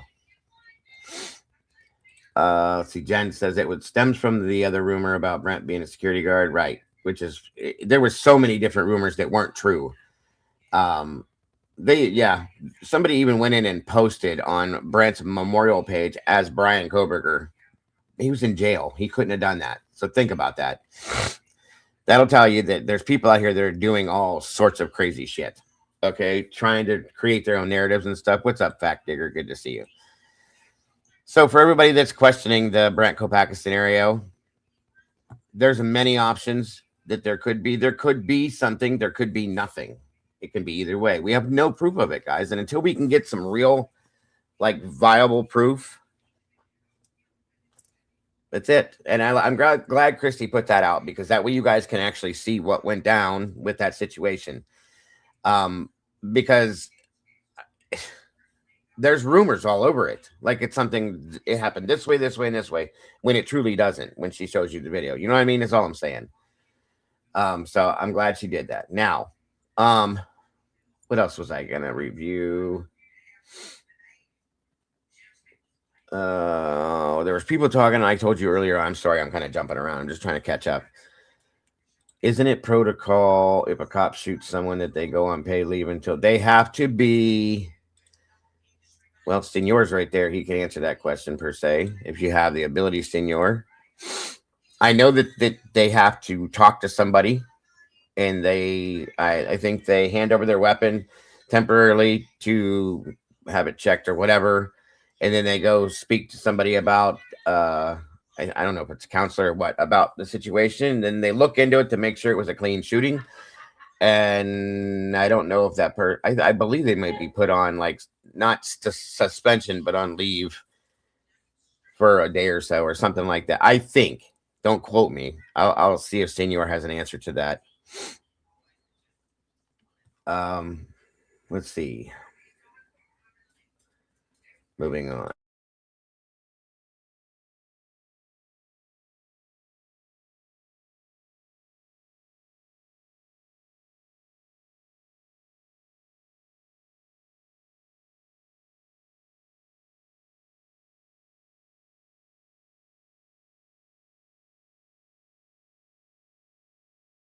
Okay, so I do have. Thank you for sending this to me too, by the way. I've been following a lot of, you guys know these other channels that I follow, the Idaho Revealed and Chaos Sector stuff, guys. I think it's interesting. So there's a new Chaos Sector video that came out that was sent to me that I want to review with you guys. That has an interesting plot to it, I guess you could say. I didn't hear it either, Lori. I didn't hear it at all. So again, these are just things to keep in mind, okay? I appreciate the review of Brent Kopaka as a casual guilter until after the plea. I am behind, and if it's okay.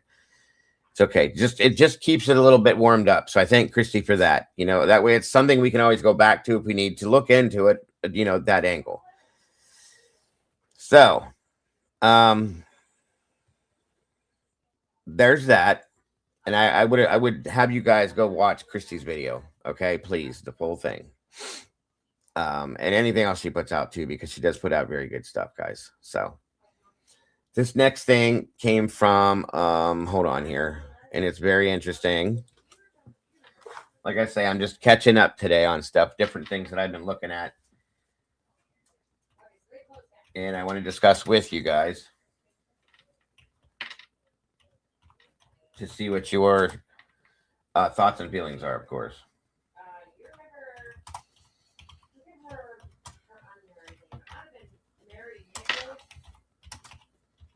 About what we're going to review.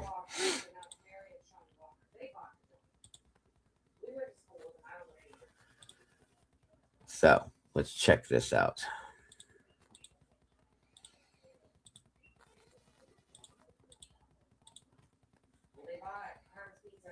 Okay, here we go.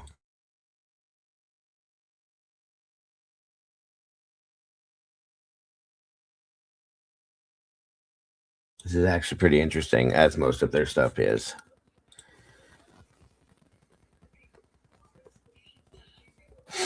There's Hemi. What's up, brother?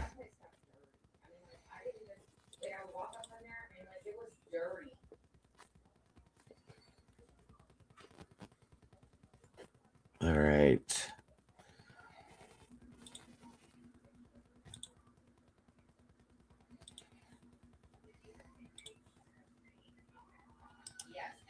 Hey, what's up?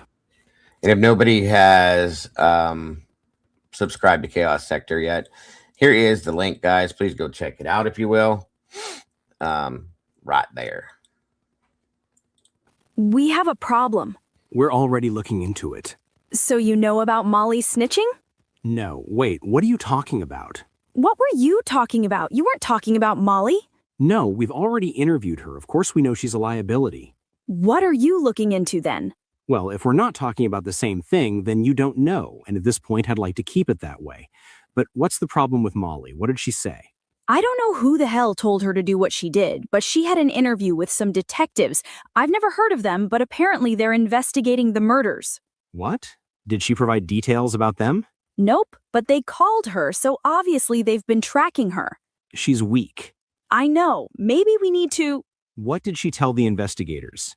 She said she didn't snitch, but I don't believe her. Apparently, they just wanted to go over her witness accounts, but they were telling her that there were multiple suspects and all. I think they're on to her. But how? You and Demetrius lay low for a while. In fact, head out of town for a few months. What? I'm not... Emma, if you want to avoid prison time, do what I ask of you.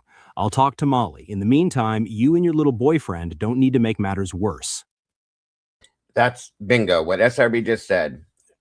We just appreciate open minds, and there is so much to question, and that's why we appreciate open minds. Because if you can look at this from every aspect and angle that's possibly out there, then you'll be able to understand that. This is Chaos Sector, something they put together. I just follow along with it, guys. You'll see by the end. You understand. It is AI, obviously, but just follow along. Hey man, I need my money. I'm not going anywhere until that money is in my account. You'll get the money, but if those detectives are tracking Molly, they've probably already gotten information about you guys. I wouldn't be surprised if they were somewhere near here taking photos of us. Well, what do we have here? Seems Bonnie has a friend with a badge. That looks like the unmarked cruiser Moscow PD was driving that night as well. Oh yeah, John and Jane need to see this. Really? Wait, how do I know you're not helping them, huh? Now you're paranoid like Molly. Get some sleep, then head out first thing in the morning. You'll get the money, trust me. If I go down, I'm taking... I will give you guys a little piece of information. If you're on the angle with Demetrius and Emma, okay? This is something that was verified through somebody else. Demetrius's brother owned, at that point in time, a white Elantra. It had the tinted windows on it, that I know of.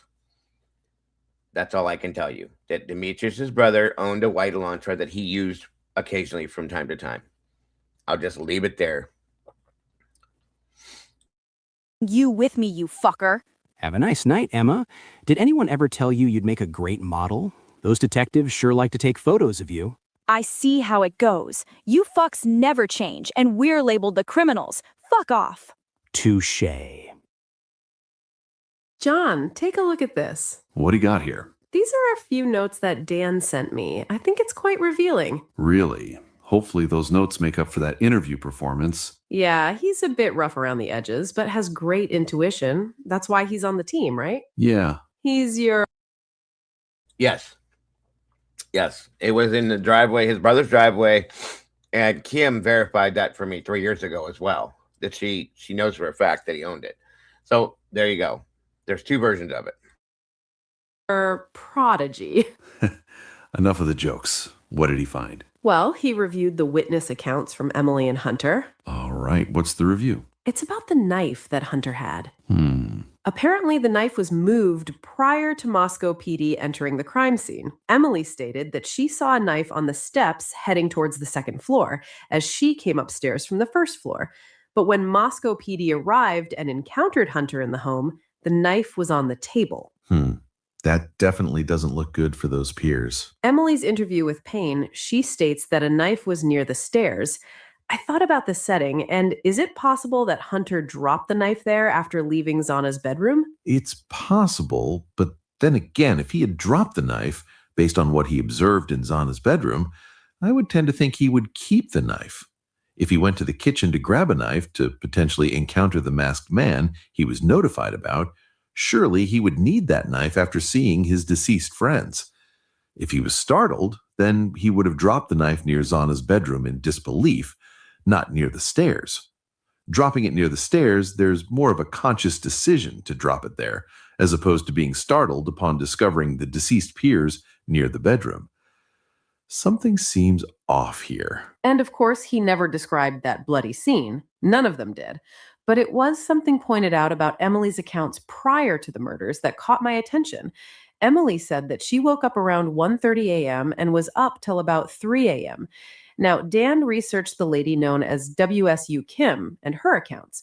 We know she spoke out publicly about what her daughter knew about that night. Yeah, would love to speak to her. Of course, she's a motor mouth. That would work in our favor.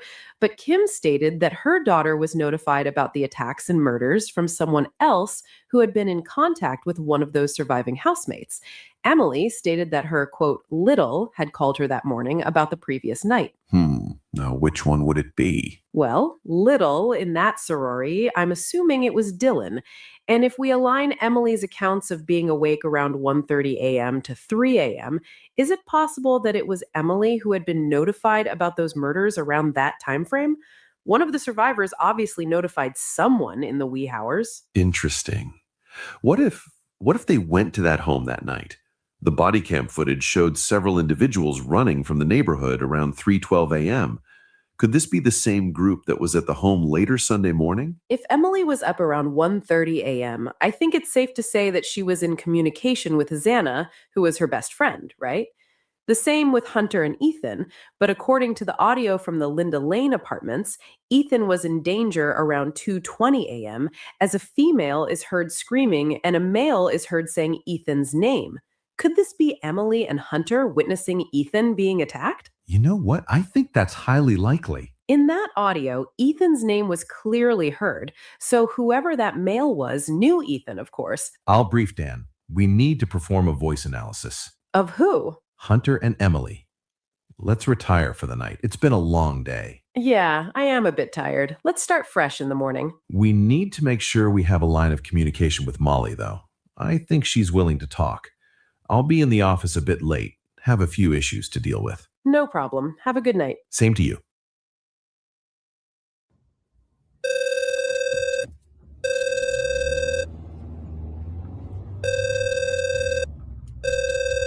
Hello. What's up? Oh, do I have some information for you guys? What is it? Emma has friends on the force, Well, that's obvious. but that friend was driving a silver Ford Fusion. How do you know this? Saw Emma talking to MPD in some apartments. I didn't see Demetrius, but Emma got out of a white Porsche to meet up with the officer. I took several photos of their interaction, then waited till they drove off to leave. The officer was acting weird, like he suspected someone was watching them. Perhaps, but great work for a rookie. Let me guess, I have to bring coffee in the... Hunter himself put that out there at some point, Michelle, earlier on, and he wasn't. From my understanding, Pete was. So I'm just saying. Morning. Yep. Strawberry cheesecake Danish for me and breakfast burrito for John. Yeah, I know. email me those photos. I'm heading to my office for a few minutes. You got it. Talk later. If Bonnie is working with Moscow PD, then this goes deeper down the rabbit hole. They're the pushers in town, and there are officers on the cartel's payroll. Molly is working for Bonnie and Clyde, so by default, she's working with those crooked officers. Let's see something here. That DoorDash delivery appeared to be staged, and it was allegedly from Ethan's account. But Ethan had been assaulted and even deceased in that Linda Lane audio. And if he was there, Xana was likely there as well. Ordering burgers are not even a thought. Could it be? I think someone used the victim's phone to make that order, justifying the belief that they were alive at that time. And Molly simply delivered it to the address by the instructions of Bonnie and Clyde. The alleged time of death was in the 4 a.m. hour, but the audio evidence of Ethan being attacked around 2:20 a.m. proves that those murders occurred earlier. The so-called MPD school car was circling the neighborhood during this time frame. Didn't see the vehicle in surveillance, though. Go figure. And if it was about an hour earlier, this is enough time to place an order with DoorDash and have it delivered around 4 a.m. I don't think it was Bethany or Dylan who did this. The perps in that home plotted this cunning strategy. Emily stated she was contacted by one of the housemates later that morning. This appears to be Dylan. It's highly likely that this same Emily was notified about the incident in real time that night as well. If Emily was awakened around 1:30 a.m. and didn't go back to sleep until 3 a.m., this is within the time frame that Ethan had been attacked, around 2:20 a.m. I don't think she went back to sleep around 3 a.m. It does kind of make me wonder, you guys. I've been meaning to say this too. It did make me wonder when we watched their interviews, when they stated that they got up in the middle of the night after going to bed at 8 o'clock at night. Why did you wake up in the middle of the night and stay up for 2 or 3 hours and then go back to bed? I always thought that was wild to me. That's all I'm saying.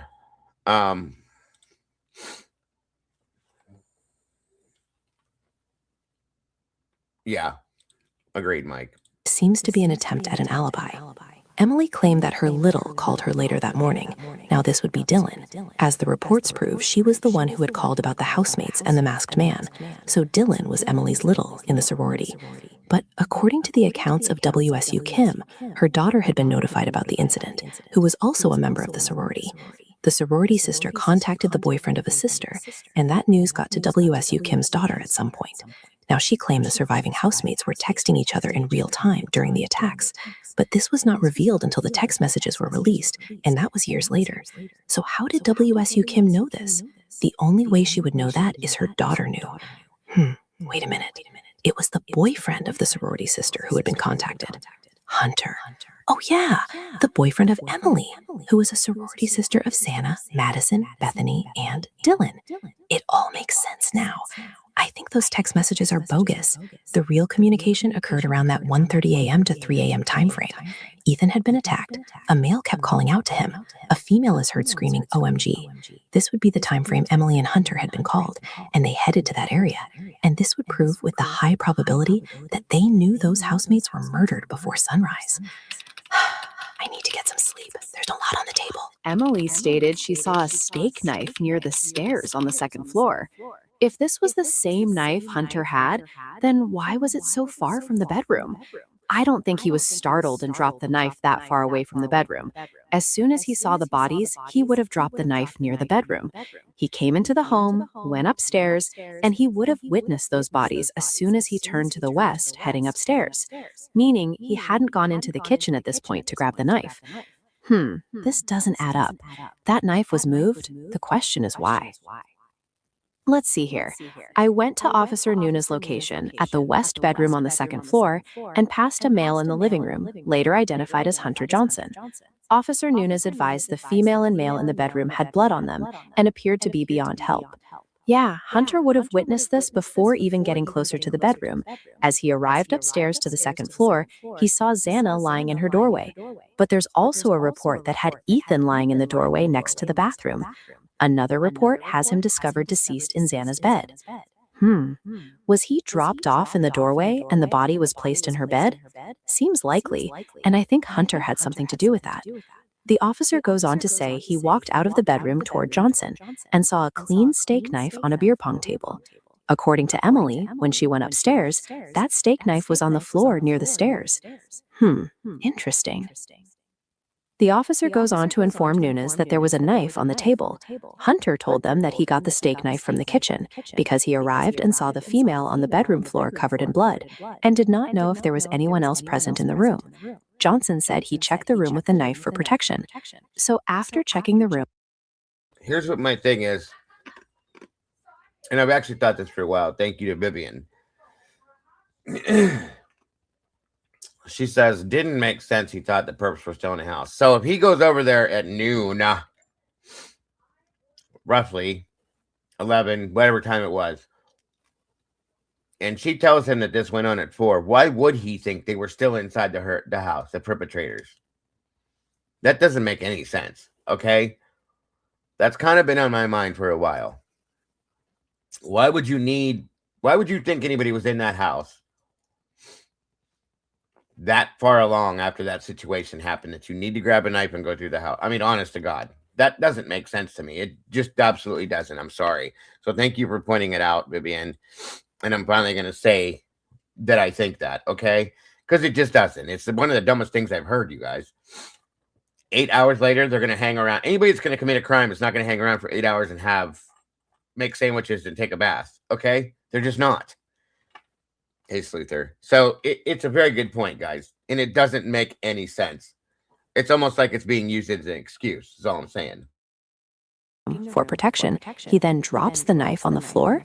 If he had gone upstairs first and everyone else was trailing, then he had gone to the kitchen to get the knife after discovering the deceased housemates. At some point, someone moved that knife from the floor to that table, and that table also looked a little too organized after a massacre in that home. But then we have the setting where Emily and Hunter had to have been informed about the attacks in either real time or shortly after. Ethan... Well, you know what I mean, though, senor. You know what I know what you're saying. You know what I mean. Not too much, Amy. Not too much. I don't. Sorry. Sometimes, yes. Was behind those Queen Road apartments, somewhere in that rear parking lot region. If he was there, it's likely Xana was also there. Now, the audio of a female and a male in distress, who would they be? Because they know Ethan. I have a strong hunch that this was Emily and Hunter. And of course, they were involved in covering up and even staging that home later on for when law enforcement arrived. Based on the exhibit documents, they basically rehearsed the activity during discovery. In the exhibit, it explains that Hunter had told everyone to go outside and call 911. But in the actual audio, we hear Hunter tell everyone to get out, meaning he had already discovered the bodies. So why in the 911 audio is there a setting where he is discovering the bodies? I'm exhausted. Gotta get some sleep. Officer Nunes and I walked to the first floor entrance with Hunter. I asked the females in Hunter if there was anyone else in the apartment, and they did not know. Well, this is a lie. There's no way they ignored the third floor. I told Officer Nunes the home was not secure, and we started to the process of clearing it. I wonder if they took the steak knife in as a potential weapon. Seems they ignored it. They cleared the home. Okay. Hunter then tells them they received a call from one of the housemates. Okay. He said he saw Xana on the floor in the bedroom, but did not see Ethan before grabbing the knife. So as it states here, Hunter saw Xana on the floor first, then went into the kitchen and returned with the knife. He then proceeds to the bedroom, and we assume as the girls are heading to the second floor, he stops them from coming up. But at this point, he had dropped the knife near the stairs? It seems a bit off to me. Before this, Hunter checked the pulse of Xana, but didn't check Ethan. Yet Ethan is his best friend. Why wouldn't he check to see if Ethan was alive? During the time frame the officers were in the home, that knife was picked up off the floor and placed on the table, and it appears they didn't collect the knife as evidence. You have 4 victims stabbed to death. The only item in the home that could be a potential weapon used is simply left on a table? Could Hunter be the killer of Ethan and Xana? It said that Ethan's throat was slashed. Hunter comes from that bedroom with a steak knife and then drops it on the floor. Maybe this happened earlier. Plenty of time to clean the knife, and then pretend it was going to be used to defend the home when he arrived, or came back later on. In the exhibit, Hunter goes upstairs and prevents the girls from coming up. He then tells them to leave the home and call 911. But in the audio, during the call, they're back inside the home, and he's telling them to not come upstairs. He told them to get out and don't come inside. But this had already happened. And I would have to assume Hunter and Emily were already at the home earlier, which magnifies that steak knife even more. It would be at night, and that, shit, Hunter killed them? Ethan's throat being slashed seemed to be the final blow, as he was clearly beaten outside earlier. I think they dumped his body off near Xana's bedroom, in the hallway. He may have already been deceased. Then Hunter and others placed his body in the bed, slashed his throat, to make it appear he was murdered in his sleep. Xana's injuries indicated she tried to fight. Perhaps she was still alive after the initial attacks, and they decided to finish her off. Can't risk her surviving because she knew who the killers were. Maybe Hunter didn't plan it, but decided to finish Xana because it was too dangerous to let her survive. I could see that. That's enough for tonight. I'm beat. Hey, Dan. Good morning. I did a bit of digging, and I was thinking, maybe Hunter killed Xana and Ethan. Wow, that came out of nowhere. How'd you come to that conclusion? Is it about the knife? Yeah, something is off about the arrival at that home. Emily said she was awakened around 1:30 a.m. and went back to sleep around 3 a.m. But we know Ethan's name was heard in that Linda Lane audio around 2:20 a.m. A male kept saying his name, and that female was screaming out. Clearly, Ethan was harmed or even severely beaten. Or deceased. John called me about that. Wants me to perform voice analysis. Exactly. It's possible that Emily and Hunter were there that night during the altercation, and that changes the entire timeline of events from their accounts. What are the chances that the best friends of Ethan and Xana were not physically there or weren't notified about Ethan being assaulted around 2 a.m.? Ethan's mother said 2 a.m. is a dark hour. I think they knew he was attacked around that time. WSU Kim, the lady that came out publicly to reveal what she was told, stated that her daughter was notified by peers by way of a sorority sister's boyfriend, who was notified by another sorority sister from the home. Emily was in the same sorority with both of the surviving housemates and best friends with one of the victims who was in the same sorority, being Xana. And of course, Hunter was best friends with the male victim, Ethan. Do you think it was Hunter who was the boyfriend notified? Yep, the boyfriend of the sorority sister, Emily. So you believe they were involved? I wouldn't say that exactly. It may be a bit more complex than that. Here's a theory that I've pondered since last night. I think Hunter and Emily was a part of covering up those murders, being there physically that night. How exactly? Well, the DoorDash delivery for Xana was staged. Remember, Ethan was attacked around 2:20 a.m., so I don't think Xana was thinking about burgers and fries in this predicament. Yeah, that would be quite cruel. At some point, I think Hunter and Emily were in Xana's bedroom, trying to figure out how to cover up the crime. Something tells me that Xana and Ethan were actually still alive, and this brings me to the steak knife at the crime scene. Okay, I'm listening. The scenario around 12 p.m., we just rewind the time back about 7 to 8 hours, with Hunter wielding a steak knife, heading to Xana's bedroom, and, well, he put them out of their misery. Wow, that's spooky, Jane. I got chills. I know it's a bit dreadful, but think about the scenario. You have Kaylee and Madison already deceased. Ethan and Xana are still alive after being brutally attacked. Could those peers risk them staying alive? Interesting perspective. There are so many conflicting reports about Ethan and Xana. In one report, Moscow PD didn't know their whereabouts from 9 p.m. to 1:45 a.m., which seems impossible since they had interviewed their peers immediately after the murders. Then you have the issue regarding 12 a.m. pizza. Then they go on to order Jack in the Crack hours later. And you have conflicting reports about where Ethan's body was discovered. In one scenario, Ethan was discovered outside of the bedroom in the hallway. In another, he was discovered in Xana's bed.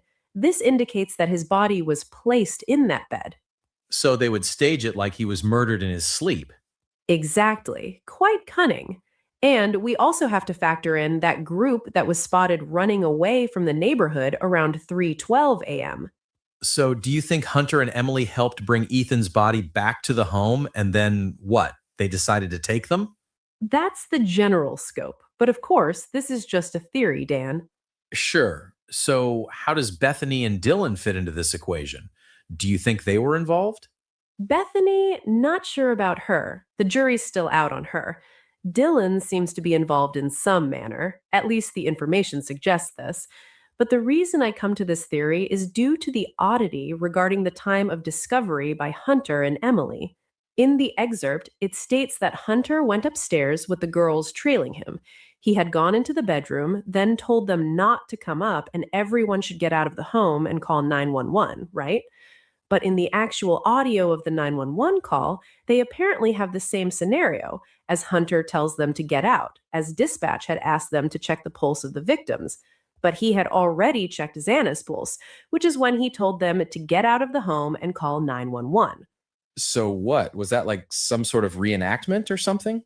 I mean, what else could it be? It had to be a reenactment. But I think the real-time scenario of Hunter discovering those victims was at night, not around 12 p.m. It makes sense.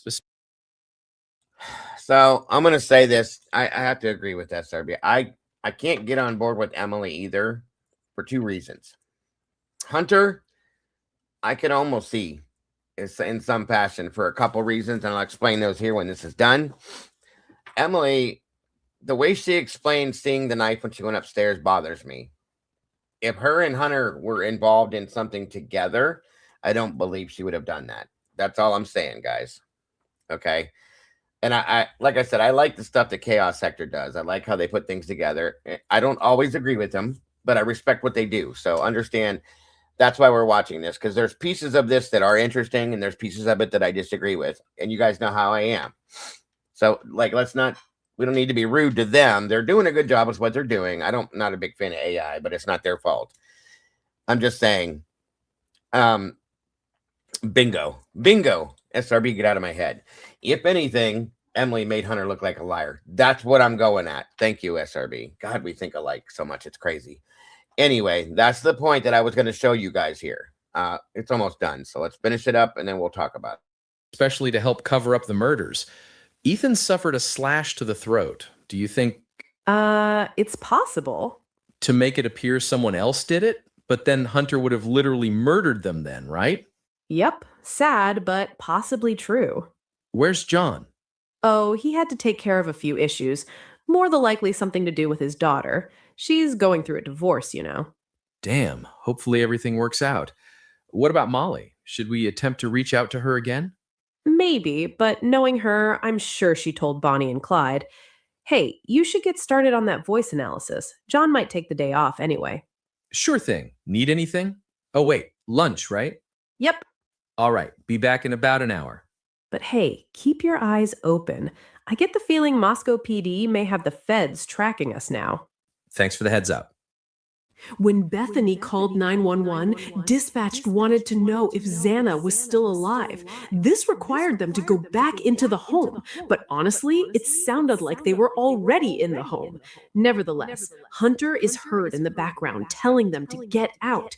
This scenario would be as if Hunter had just discovered the deceased housemates.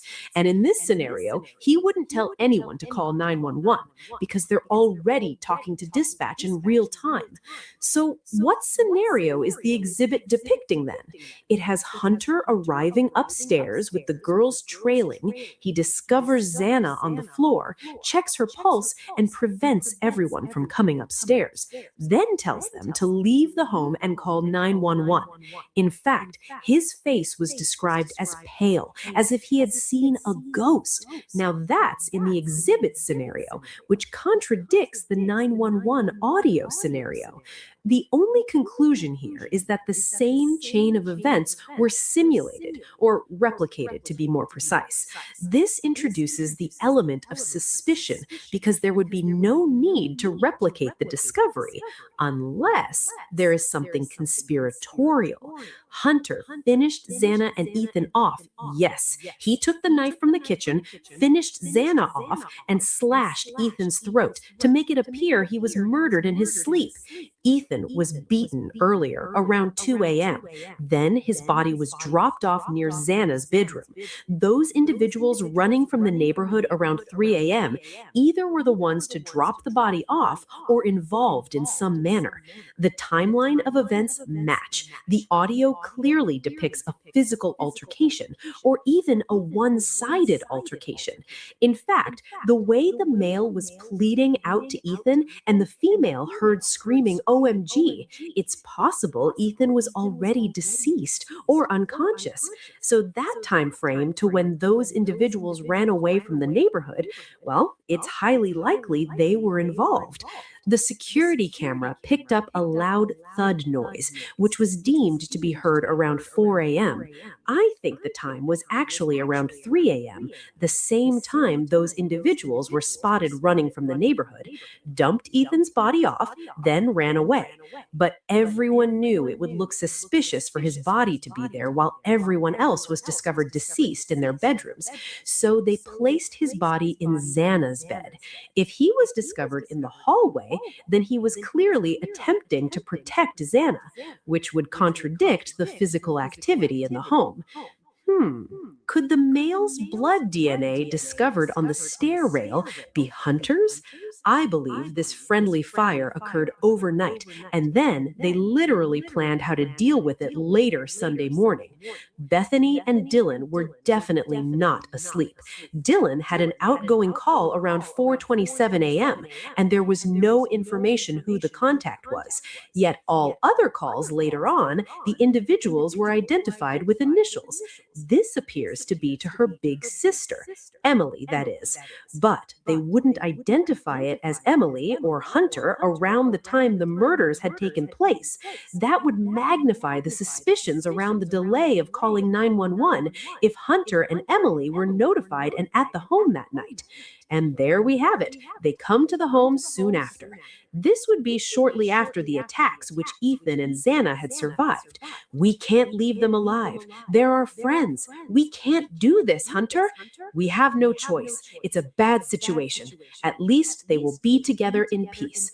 As for the knife being staged there later that morning, well, it's to give Hunter the image of attempting to protect everyone.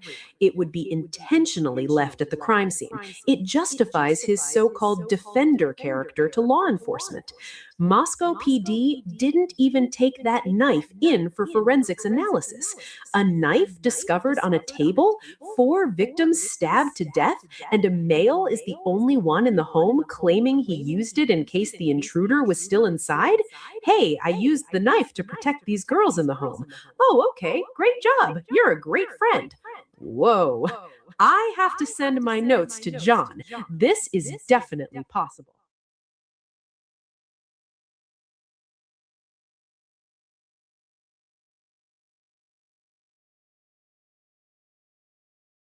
All right. And that's that.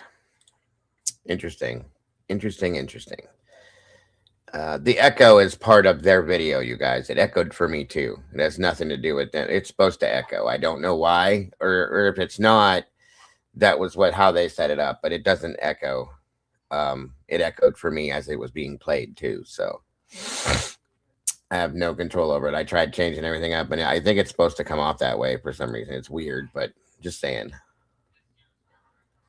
Hold on.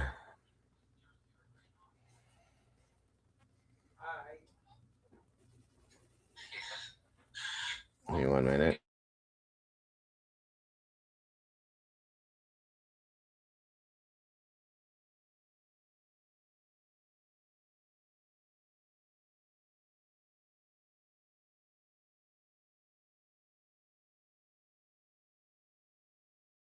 All right, hold on here.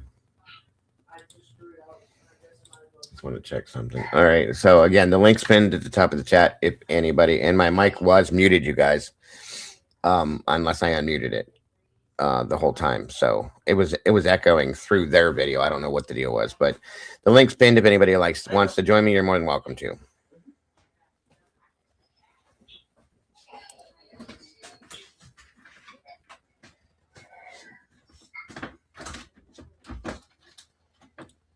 Why are you substituting your own personal analysis and thought process with this obvious unsubstantiated AI BS?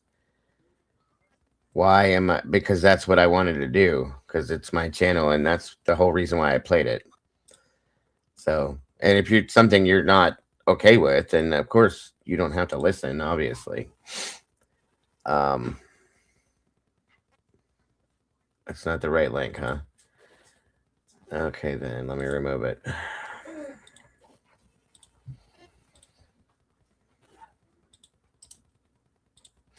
So basically within that whole thing, what I'm going to tell you I'm pulling out of that is I feel like Hunter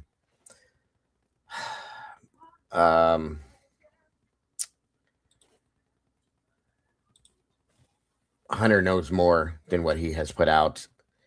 Do I think that he killed him? I don't think so. Okay. Do I think that Emily? No, I don't know. Anyway, so I don't fully agree with that. The point that I'm pointing out the whole thing is that I do believe that Hunter has a lot more information and a lot more insight into the situation than what he made everybody believe. This is, again, just my opinion. And of course, I want you guys all to watch these things, see these things, hear these things, and make your own, make your own thought out of it, truly. That's all I'm saying there. Hang on a minute here.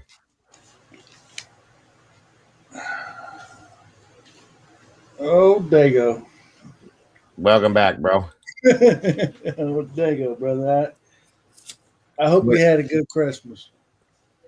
That's what's more important is Christmas. It was okay. I'll just put it that way. We got through it. It's over. I'm grateful, and here we are. So, welcome, Thumper. Good to see you. So, I just got through watching the Bethany interview, and I made 2 pages worth of notes. Mm-hmm.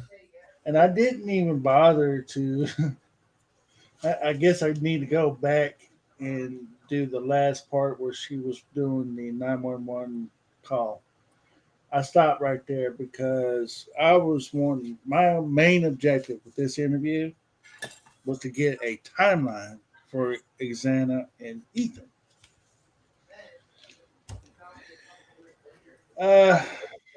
There's some things that when I first heard this interview that I didn't realize until now. And I was wanting to go through that with you kind of step by step just to share your thoughts and see what you think of it. Unless you already got something else you want to do, which is fine with me. Which y'all got on the Hunter deal. And I've been very suspicious of the Hunter as well, to a point where there's a I'm in the body language thing. Okay, that's my angle. That's where I thrive at. And when I looking at body language, I'm looking at your reactions and the way you present yourself and the story that you're saying. And I ain't never watched that interview of Dateline, but I think what really got me very suspicious is the stare. There's a moment in time when somebody is sitting there telling you a story, and when you're looking at them and you're studying their the mannerism and how they're acting as they're explaining things. There's a point in time when it's a guilty conscience kind of thing, Sure. and they don't want that out, and they like to keep that from within. Mm-hmm. I saw him reliving a time that he had with those four that he regrets. And who is that? Say that because you That's went Hunter. you went in and out a couple times. Say it again. Who? I said Hunter. Hunter. had Okay, I got you. that moment in time whenever he was talking about those events of that morning. Gotcha. Okay. There was a time when he had that full regret. I don't know what that regret could be. Well, I just know it's suspicious as hell. Let me play off that real quick. Okay. Here's my issue with Hunter, you guys. This is the key and one and only reason why I wanted to show you the chaos sector thing, because I wanted you, as much as I don't like AI, it was a reenactment of a situation. I was kind of trying to put something in your guys' head about Hunter being untruthful. Oh, I guess for the lack of better terms. Okay. I want you to see it for that. That's all I'm saying, because I feel like, and I've been feeling like this for a while, that he truly does know so much more, and that he knows things that Emily doesn't know. There was no conversation there. There was no contact, maybe done on purpose. And this is why I think so. And this is why it's bothered me so much. Hunter stated clearly that when they got the call that morning from Dylan, he bolted and sprinted over there and got there a full 7 minutes before. Mm-hmm. Oh, are you leaving, Mama Five? Okay, well, take care and thank you very much for joining us.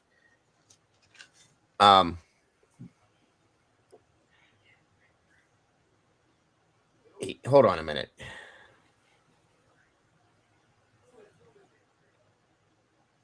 Let's see here. Okay, if you want to throw people out rather than engage in productive dialogue, good luck. There's a difference between being productive and being rude. And I'll gladly grow my little channel. Okay, if you don't like it, you don't need to be here. I don't know why you're here in the first place. That's all. Anyway, anyhow, sorry about that, guys. A little distraction there, and it does happen. I get distracted easily, so my apologies. What I was trying to say was that him getting there a full 7 minutes before the other two girls, I feel like he did that on purpose, not because he was going there to hurry up and make sure everybody was okay. Because if they didn't believe anything other than there was somebody passed out, why would you sprint over there and your girlfriend walk over there and joke around about it? Hi, Fiji. That makes no sense. It never made any sense to me. It never would process for me the right way. That's why I'm telling you guys. That's why. Okay. I feel like in some senses, for whatever reason, that he ran over there the way he did for something else. I can't tell you exactly what it is. It just feels like there was a different reason that the dude ran over there to get there before everybody else. And then now we know that the whole knife thing went down, so on and so forth. And they had time to talk. Him and Emily had time to talk before the interviews were done at the police station. Why was that conversation not had about the knife? And why did she still have, if there was a conversation, why did she tell the police that then? This is a problem, guys. It doesn't make any sense. Welcome, Karmic. Good to see you. It makes no sense. Okay? None whatsoever. And this is why I feel that Hunter is being Oh my God, I don't even know the word I'm trying to use for this. I'm not trying to say that, like I said, that he went in and killed him. No. He knows something about something and was supposed to be involved in part of the cleanup situation. Maybe he was supposed to be there for a different reason. I don't know, you guys. But there's something that he's not being truthful about, and there's a reason for it, is all I'm saying. And it bothers me. It kind of bothers me a little bit too, because if you go back to not Ethan, but Emily's interview, she said that she took a nap. They was taking a nap around about 8 o'clock at that night. At 8 p.m., they took a nap, and they slept all the way up to about 1 o'clock in the morning. You want to hold your seats? I'm sorry. You want to get you another cup of coffee before I get started on this? No, I'm good. I'm good. Okay. I'm good. Go ahead, do your thing, buddy. I'm sorry, they got a little bit excited here because No, there's nothing. it helps me when I This get is why we do this.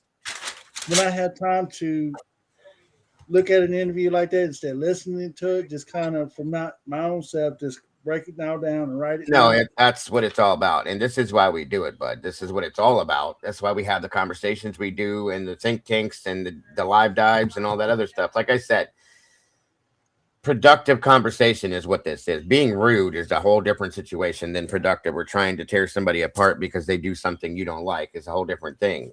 We can all be on the same page and talk about things and completely disagree, and it still works out. That's all I'm saying. So go ahead. All right, so let me walk you through a little bit of Bethany's timeline. I'm going to start it off at I'll start it off from that day.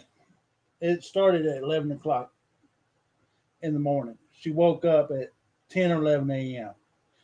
Everyone is gone. Her and Ethan is there when she woke up.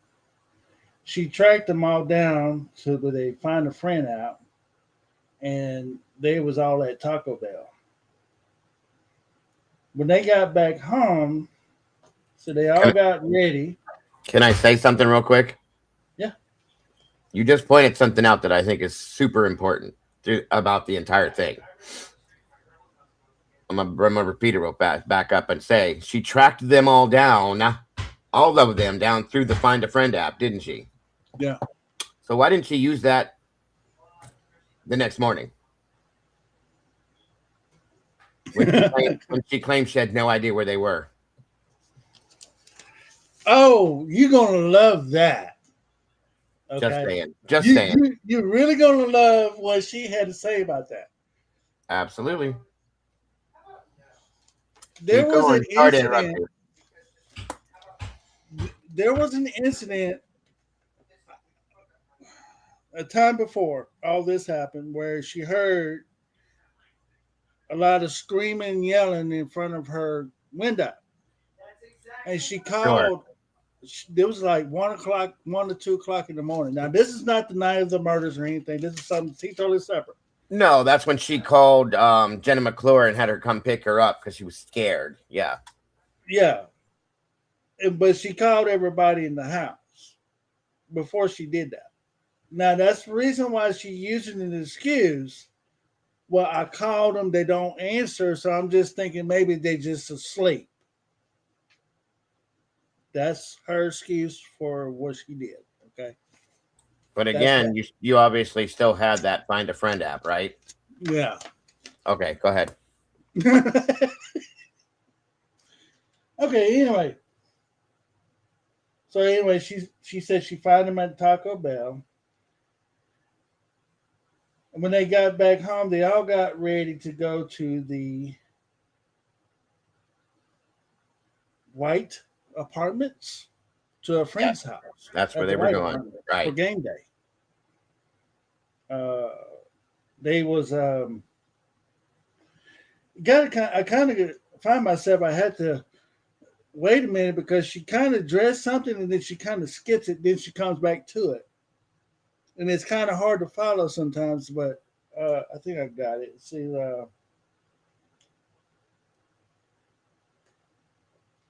Anyway, she goes right back, and she says that they was getting ready at 11 or 12, left to go to the White's apartment around 2 o'clock. They started drinking at 11. See, they go back and forth. They was playing a drinking game. Ethan left before everyone did. She did not know where he went. She left with Xana around 3:45 p.m. Xana and Bethany went to another house. This is where they don't want us to know what house that is, because the officer that was doing the interview said that he knows where, but does not want to give the address. But they know where she was talking about. I found that pretty odd. That's coming from the interviewer.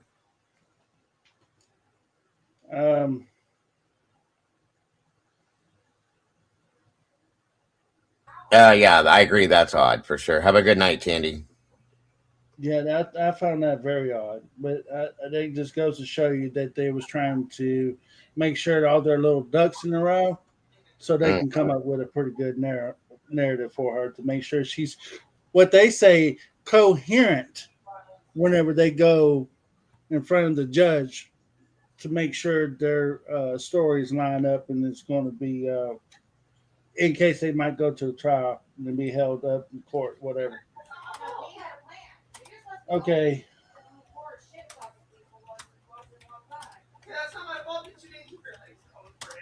I'm sorry, I'm just reading it real quick, make sure. But he did give a hint that it was someplace nearby. And I put Simcoe in parentheses. Gotcha. Why I say that is because Hunter, that's where Hunter's fraternity is. And he meets up with a fraternity brother. Okay. I think that's probably the reason why you don't want to go there.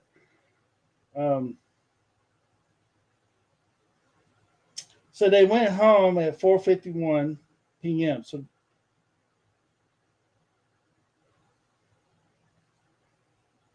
So that's back at 11:22. They go back. Ethan wasn't there. Right. They all took a nap to about 8 o'clock. Get ready to go to Simcoe, that was the main attraction for that night. Gotcha. Her, Maddie, Ethan, Xana, and one of Ethan's fraternity brothers. It went around about 9ish, or they was together at 9 o'clock. The fraternity brother was a freshman. I wrote that down as to describe what kind of fraternity brother he was, because he didn't mention any names. Of course, they redacting all kinds of names anyway. Sure. So if you know the characters they're playing, you'll probably know who I'm referring to. Right. So I said Bethany and Maddie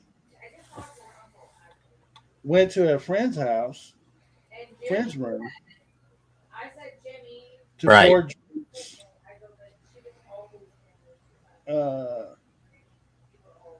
And others followed them over there. They found Xana and Ethan at his brother's apartment. Over at I'm talking about Ethan's twin brother. over. Say this again. You're saying that they found Xana and Ethan. I don't think it was at his apartment. I think it was at the lodge at the Sigma Chi place. Yeah, she just said brother's apartment. Well, okay then. Or Ethan's twin brother. Right. Hunter's. I thought it was at Hunter's room over at the. I'm sorry, the Sigma Chi. But no, I got you. I see where you're at. Anyway, they hung out at Ethan's brother's apartment for a while. Right. Maddie said that. Okay, so this is. She wasn't very clear about this, but Maddie said that she was leaving to go to the club. Mm-hmm. All right. Maddie went to the club, went to 11:22 before going to the club. Sometime after 9:09. Right. You know. Yes. At 10 p.m., they left Ethan's brother's house to go to the main party at Sigma Chi till 12:15. Well, I thought that was. Hold on, because I may have missed you saying it, but the Hunga Dunga thing, okay? That's part of what they did that night. See, they didn't even mention anything about Hunter or Emily. Well, that's the thing. Ethan and Xana were at the Hunga Dunga. I hate saying it because it's funny, but they were there at that point somewhere that night. I can't remember exactly the time span for that, but that's where they were at some point in time before or after they were at the Sigma Chi at Hunter's room, hanging out at his room at the Sigma Chi fraternity house. Sorry. So that has to be figured into that too, bud. Yeah. And I've always struggled around with the understanding the times for that. That's what the problem is, and that's why I've never been able to come up with a full understanding of a timeline for those two. Well, Bethany was using the Snapchat, right, as a way of keeping the time because she was taking photos at night, and that's what she was trying to explain to the officer. So, sure.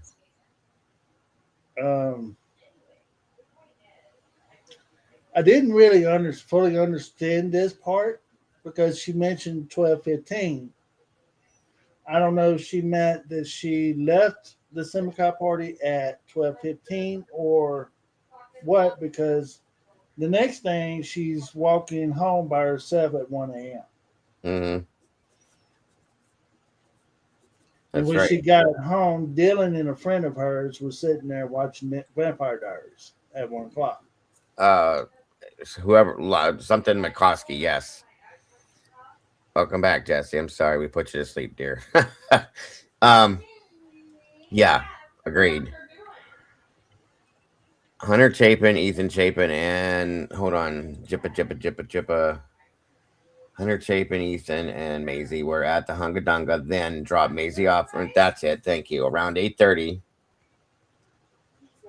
p.m. Maisie did not want to go do anything else. She said she was tired. She wasn't feeling it. She stayed in and went to bed, supposedly. That's when Ethan then messaged her a little bit later and said, hey, you need to come here, come hang out, blah, blah, blah. She was like, I'm not feeling it, blah, blah, blah.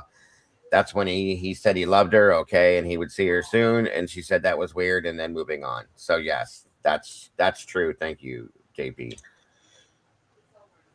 It seems to me that you combine everything that she was doing that day because she's been drinking since 11 o'clock that morning and all the way up till now. It's 1 o'clock in the morning when she got home. So she's baked.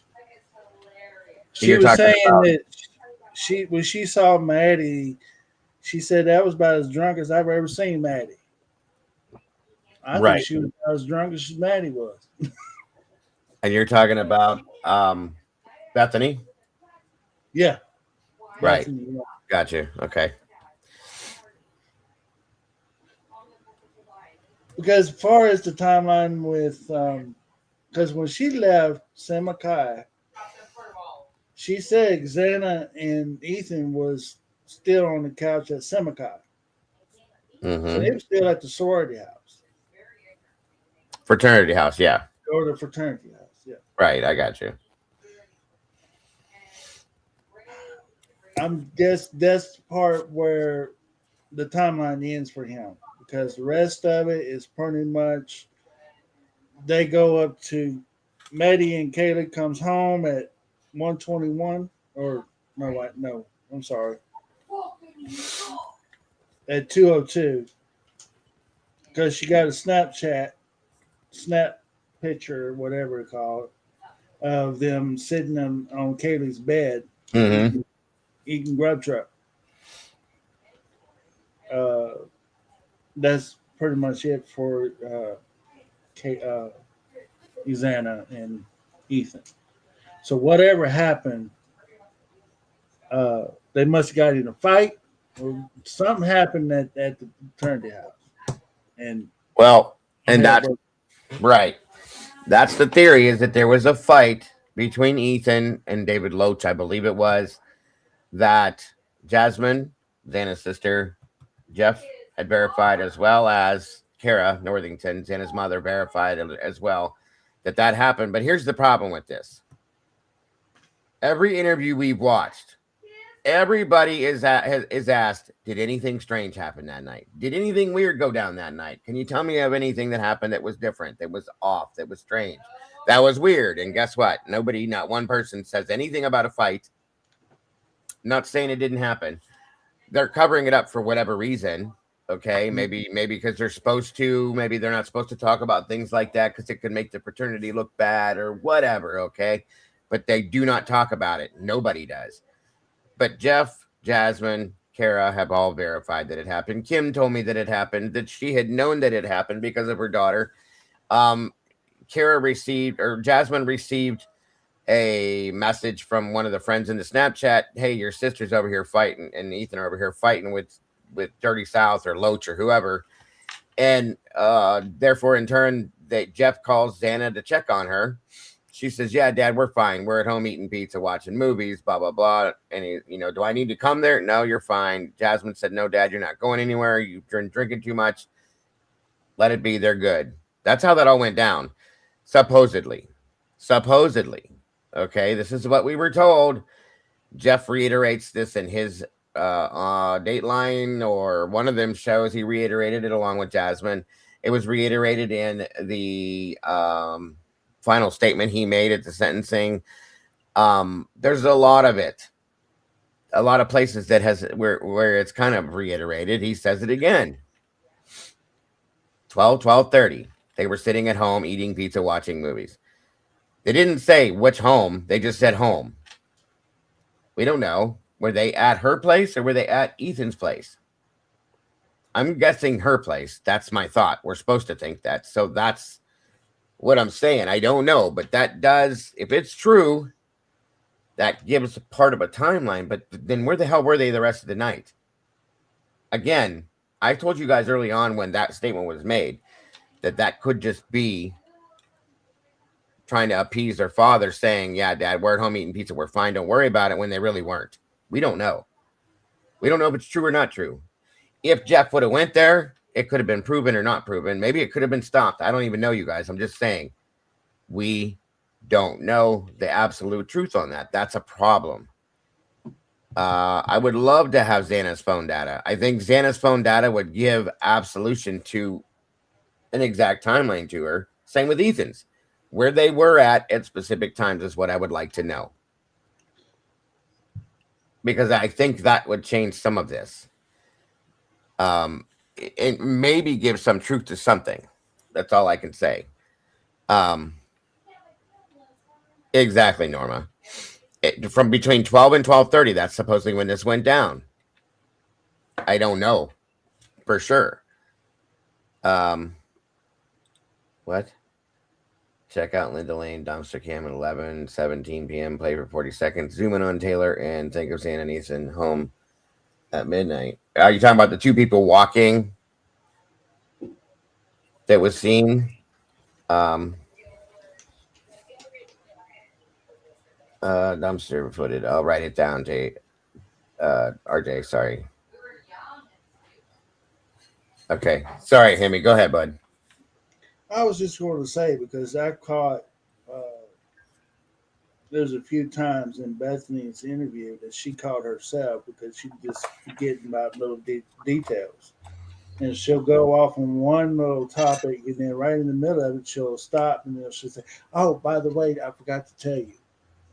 Okay, so about the firecracker. Yeah. This is something I didn't even bother with the first time, and never did relish. There was a detail in that when she originally made that statement, she went off on a whole different thing, and then she comes right back to it after the officer came and talked to her and said, "Okay, so when you said you saw a fire, what looked like a fire, or heard a firecracker sound, and a flash up underneath the door.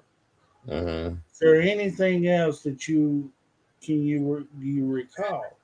And she said, "Oh yeah, I recall somebody removing the table, and then I heard what it sounded like music playing, and Kaylee's playing with Murphy upstairs, and she's downstairs." Now, which interview did you review? The one on the 13th. Okay, hold No, on. the 16th, 2022. Give me Um, on the 16th? yeah. Okay. I'll pull that up just so you have something to base things on. All right. Go ahead. She also admitted before she made a statement about the firecracker deal that she was still feeling a little bit tipsy from her nap. Okay. Right. But my thing is with that, you going to bed. How big? You I get it. You've been drinking all day. You're buzzed out pretty good. I got you on that. Gotcha. But at 2:02, when she said she went to bed, she was playing the something on her iPad about the Big baby Daddy. thing. Yeah, and she fell asleep. So right, that's after 2 o'clock. She slept for a good solid maybe an hour and a half, maybe two at the most. Yes. Because her first exchange with Dylan, she called her, or Maddie called her at 2:53. That's when she came knocking on the damn door asking for where's Murphy at. Then she fell asleep. From 2:53 to 4:21 when she woke up and to call Xana at 4:21.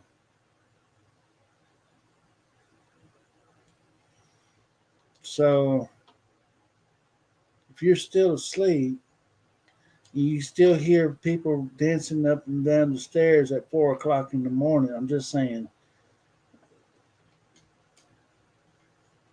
The time frames that she's bouncing all over the place with her time frames, because I'm just, she made mention about Dylan didn't call her until 4:19 about or Bethany called Dylan about 4:19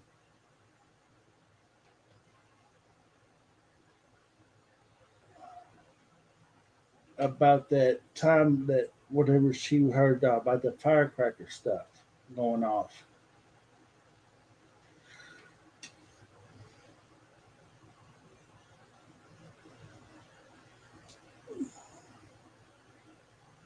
Gotcha. Sorry, I was muted. You want me to run this interview back, or? I'm trying to get this straight because this is kind of messy. I got this written down. I'm still getting kind of getting lost here. All right, so as far as timeline with Dylan, let's see. So they started calling everyone. They didn't get no answer. she thinks to Right. she didn't think too much about it because there's been times before Mm-hmm. that has happened, and she thought everybody was asleep. Which They in turn is yes. Why didn't you use your find your friend app at that point then? they fell asleep. She woke up early. Okay, that's before. Now that's when she was trying to explain the timeline before. Then she got called back, Mm-hmm. and the calls were at 4:19 to 4:20. This was the time Bethany called Dylan at 4:19. Dylan called Bethany back at 4:20. Dylan sent a text message about the guy in black to Yeah. Bethany at 4:22 a.m. Right. Dylan description: he is a white male, what Bethany would call a big nose. Yes. She referred to the bushy brown eye or the bushy eyebrows because she thought that was Ethan playing a joke on her because they always played Right. with her and Dylan like that because they know how they react. Um,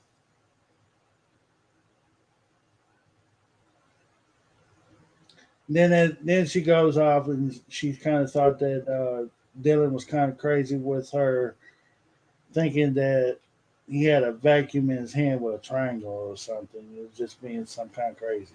She didn't really believe that. But she also mentioned that she heard Murphy bark and the pong table moved. She heard all at something the in the same kitchen, time. right?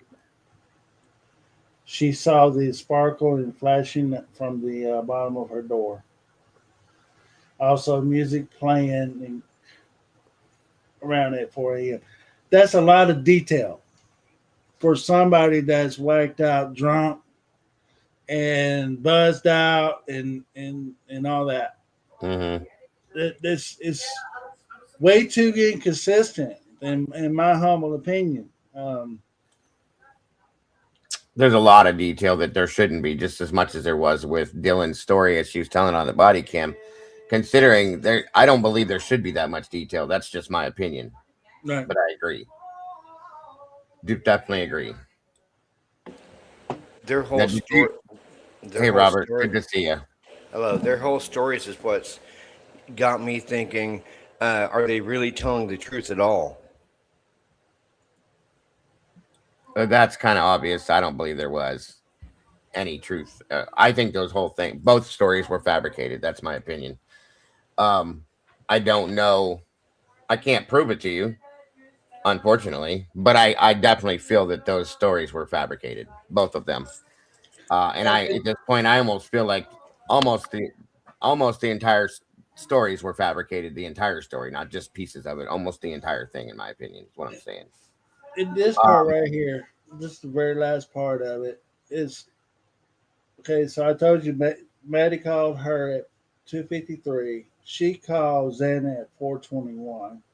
Maddie at 4:22. Ethan at 4:22.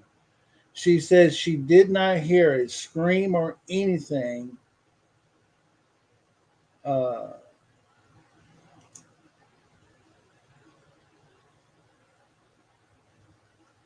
oh shit, man! I'm sorry. I can't even read my own damn writing. That's why I said, do you want me to play the interview and you can have me stop it in the spots that you wanted to discuss, or it's up to you? Well, I kind of did a highlight reel because I didn't do it like verbatim. You know what I'm saying? I didn't Sure. I didn't take my time to really write the questions down. I just kind of made a little highlight reel of what in my little chicken shit. It's all right. All right. So anyway, she FaceTimed Kaylee at 4:30. Then called her right after about 4:31. She called Maddie at 4:29, and 4:30. So she called her twice. All calls not answered. She didn't think much of it because they never answered their phones in the past, so she thought they was asleep. And that was the end where I ended it. And then she went off on the timeline where she called her mother and her dad. She couldn't get an answer and all that shit. And then it went up to the 911 call. I didn't bother to do that. I just went and did this much here because, like I said, the only thing I really want to focus on it was a timeline for Xana and Ethan, which I got a little, but I didn't really get the meats and potatoes of it. Of course, of course. Thank you, SRB. Of course, I agree. And there's a lot to question within that. That's why the biggest thing is, why there's no exact timeline for Xana and Ethan. I think that's what has everybody questioning what they are. If this was the way it was, okay, in the way I picture it happening, okay, these kids was tortured. So if you got multiple perps in the house, and there's a whole lot of sounds going on, and the only thing that you can come up with, you fall asleep after 2:00, so you got good hour and a half maybe sleeping time from the time you woke up at 4:20 or whatever it was, right? 4 a.m.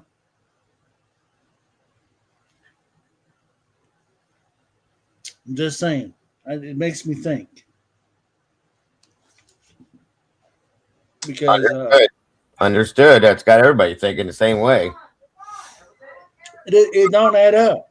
I mean, I get it, I understand, but I think we all been really, really trashed out drunk before, and we'll get to our limit, we pass out. I don't foresee anybody waking up at every little bit of sound when you're that trashed. I don't think they were. I don't buy that. I don't think they were. I don't think either one of them were, and I'll tell you why. I've been pretty bad off, okay, drinking wise. Watching Dylan on the body cam, I'll just say this first and foremost: watching both of them on the body cam the next morning, okay. Watching Dylan interact with Jack Decor, that whole storyline she gives him, the bouncing up and down, all the theatrics she gave, and the story she told on the body cam to Nunez, or let me say Nunes, okay, and the story that Bethany gave when she asked if she could still go home. If they were as drunk as that they claim to be, I don't believe the details would have been there. I'll just say that first. Secondly, I don't believe that anything that was remembered could have been remembered in that sense. I will also say that there was not enough emotion involving both of their interviews, in my opinion, on the body cams at that point. Then moving forward into their interviews, there still didn't seem to be enough for realism. I'll just say it that way. Yeah, because if you're drunk, you're not going to remember like somebody's bushy eyebrows. You're not going to remember seeing somebody walk out the back door. You're not going to remember nothing if you're drunk. I mean, you can have some details. I remembered things that I've done, recollections through the night when I was drinking, but the way that the description was put out there doesn't sound like the description from somebody that has been drinking. Now, don't forget something else, that there was more than one person that stated in some of the reports that they didn't believe Dylan was drinking, because she stated, this is Dylan I'm talking about, not Bethany, because there was a whole thing, two things, actually, there's two reasons for this. One was that there was a thing going on campus that weekend where you don't drink because of some kind of a program they have to not drink. That's one. Two, Dylan had told other people that she was kind of over it and wasn't going to be drinking that night or something like that. Okay. I'm not saying that that's true, but that's kind of two different versions of something like this and two different reasons for her not to be drinking. And then for her to say she doesn't remember because she thinks she was too drunk, blah, blah, blah. But then she's remembering all this other shit. I don't buy it. That's the problem I have with it. So, and again, what I say doesn't mean anything. It doesn't mean it's true. It's just my opinion. And something to work through our minds. Keep going, Bill, but I appreciate that. And I'm listening to what you're saying. It makes sense. And this is why I have the issues that I have with both of their statements. First and foremost, with Bethany's statement, Bethany is the type of person that you can tell when she doesn't want to talk about something, she kind of does this. And she's like, well, she clams up. I don't know what really. I think I was taking I was in the bathroom, and then I think we ran out of toilet paper, and then I don't know. And can I still go home for Thanksgiving? I mean, that right there itself, that statement, you're done. I was done. I cash it in, hit the total button, and cash it out. I'm finished with you at that point. It didn't make any sense to me. It doesn't sound real. So I'll just say that. No, exactly. I agree with you, Dago. And just like put something out the other night about the mainstream media narrative. It just goes to show that if the mainstream media wants to put a like say a defendant that they don't know, that they're just hearing about, and they want to put out to the public their perception of how the defendant is without the public even knowing how the defendant is. They want to perceive the defendant as guilty, and that's what the mainstream media has done in this case. They have manipulated the public into perceiving that this guy's guilty when they don't even know. No, this is my humble opinion, and this is pure speculation. So I've asked myself this question time and time again. What would be so important for them to go to the extremes that they've done to frame an innocent man to protect? And the only thing that I can come up with is if one of those fraternities or Semi-Chi or anybody that's involved in that damn gone college has something to do with the murders. It's the only thing. Well, I know one of the. Okay, go ahead, Henry. I'm sorry. I understand. It's pure speculation. I'm not pointing fingers at him. I'm not even saying that's what happened. That's the only conclusion that I can come with in my own mind.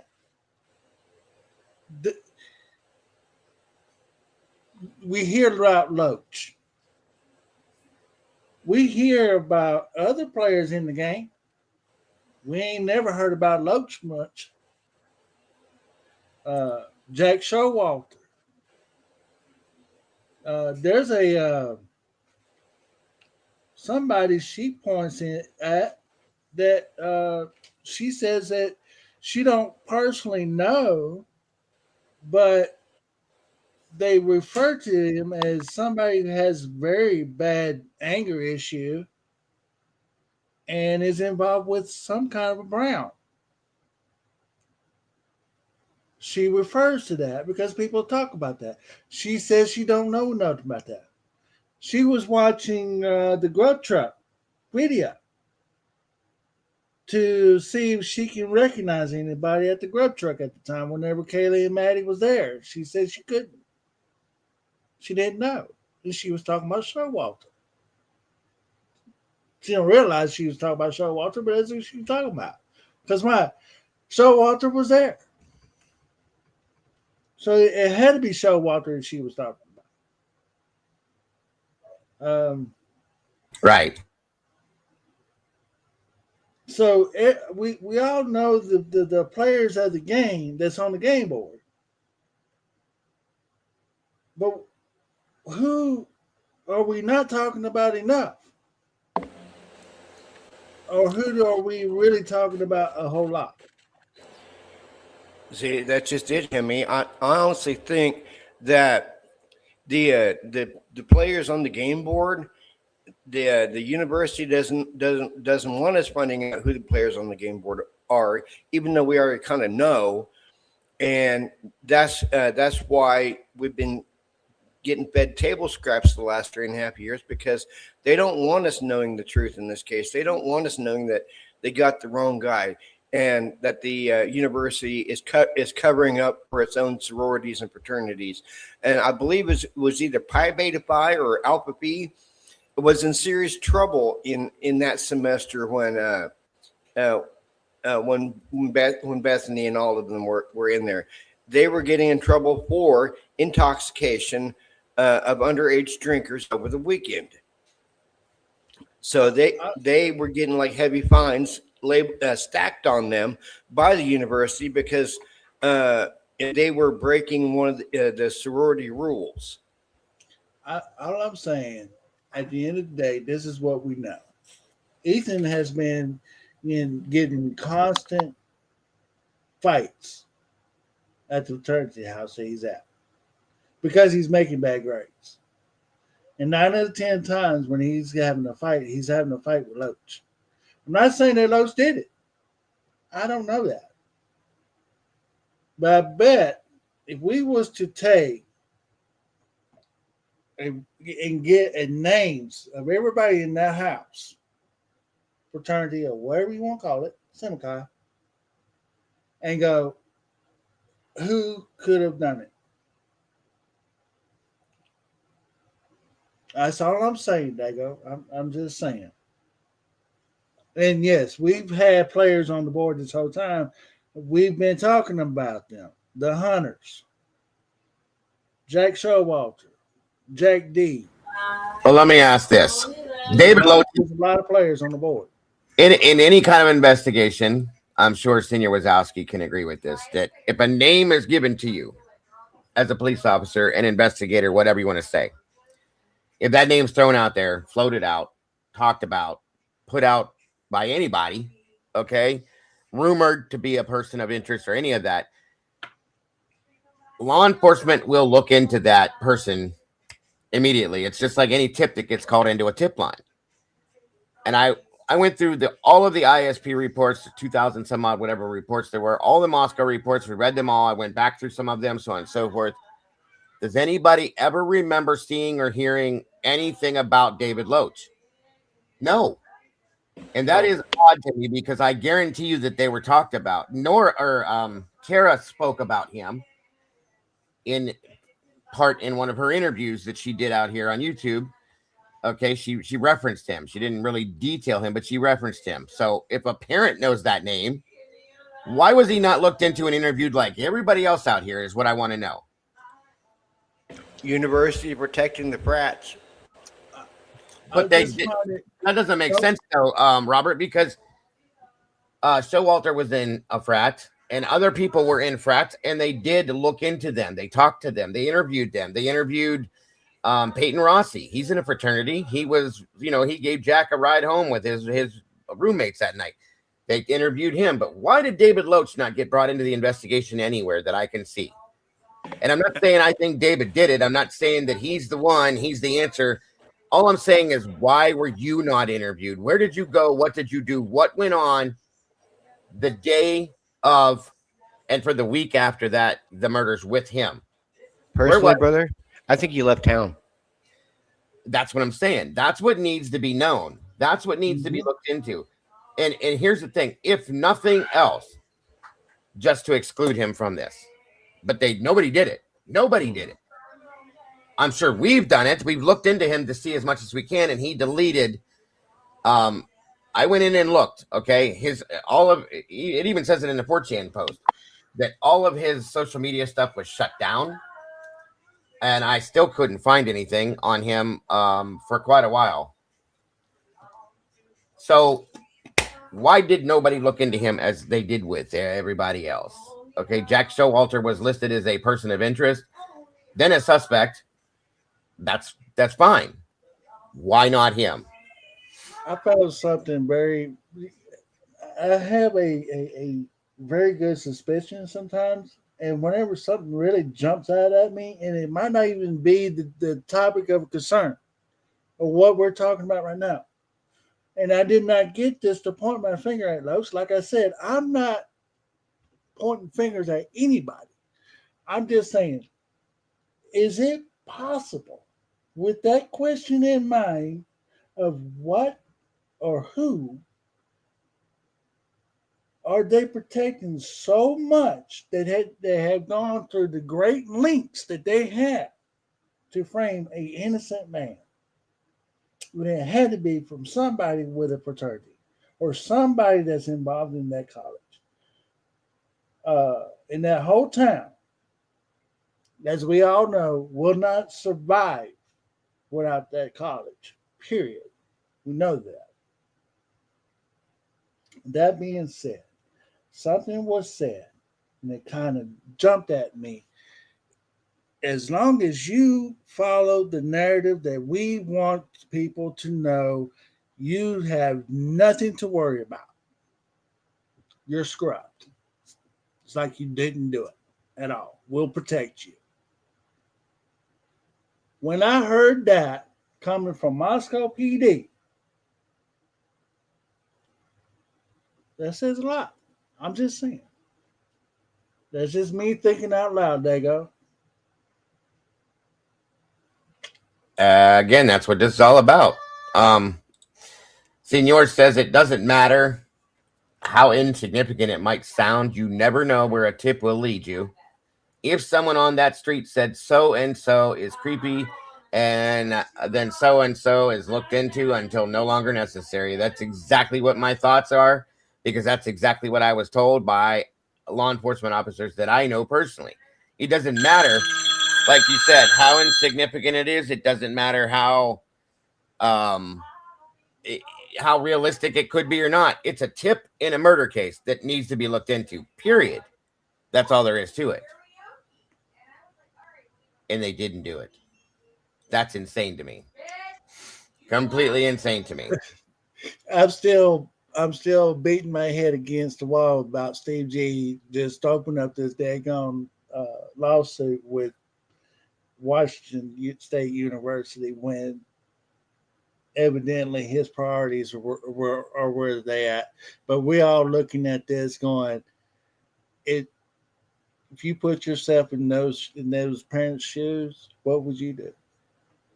Well, yeah, I'll sue the shit out of fucking Moscow.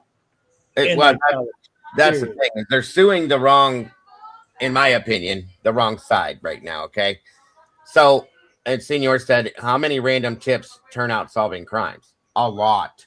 Okay, quite a few. Now this is when I pull up David Loach on Facebook. Okay, this is what came up. First thing that pops up automatically.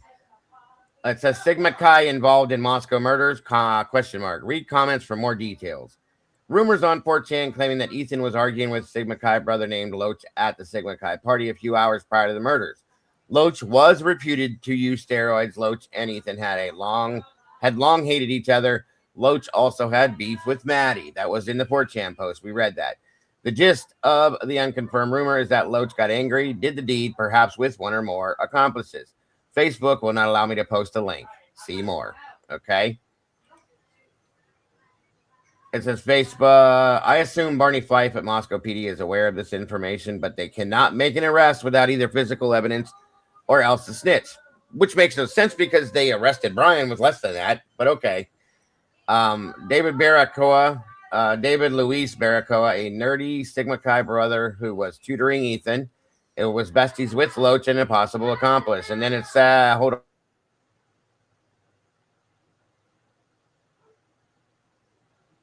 Yeah, that's very interesting. Very, very interesting. When you try to put stuff together and just all adds up, and sometimes it don't make sense, but sometimes when you do a little digging and you go, right.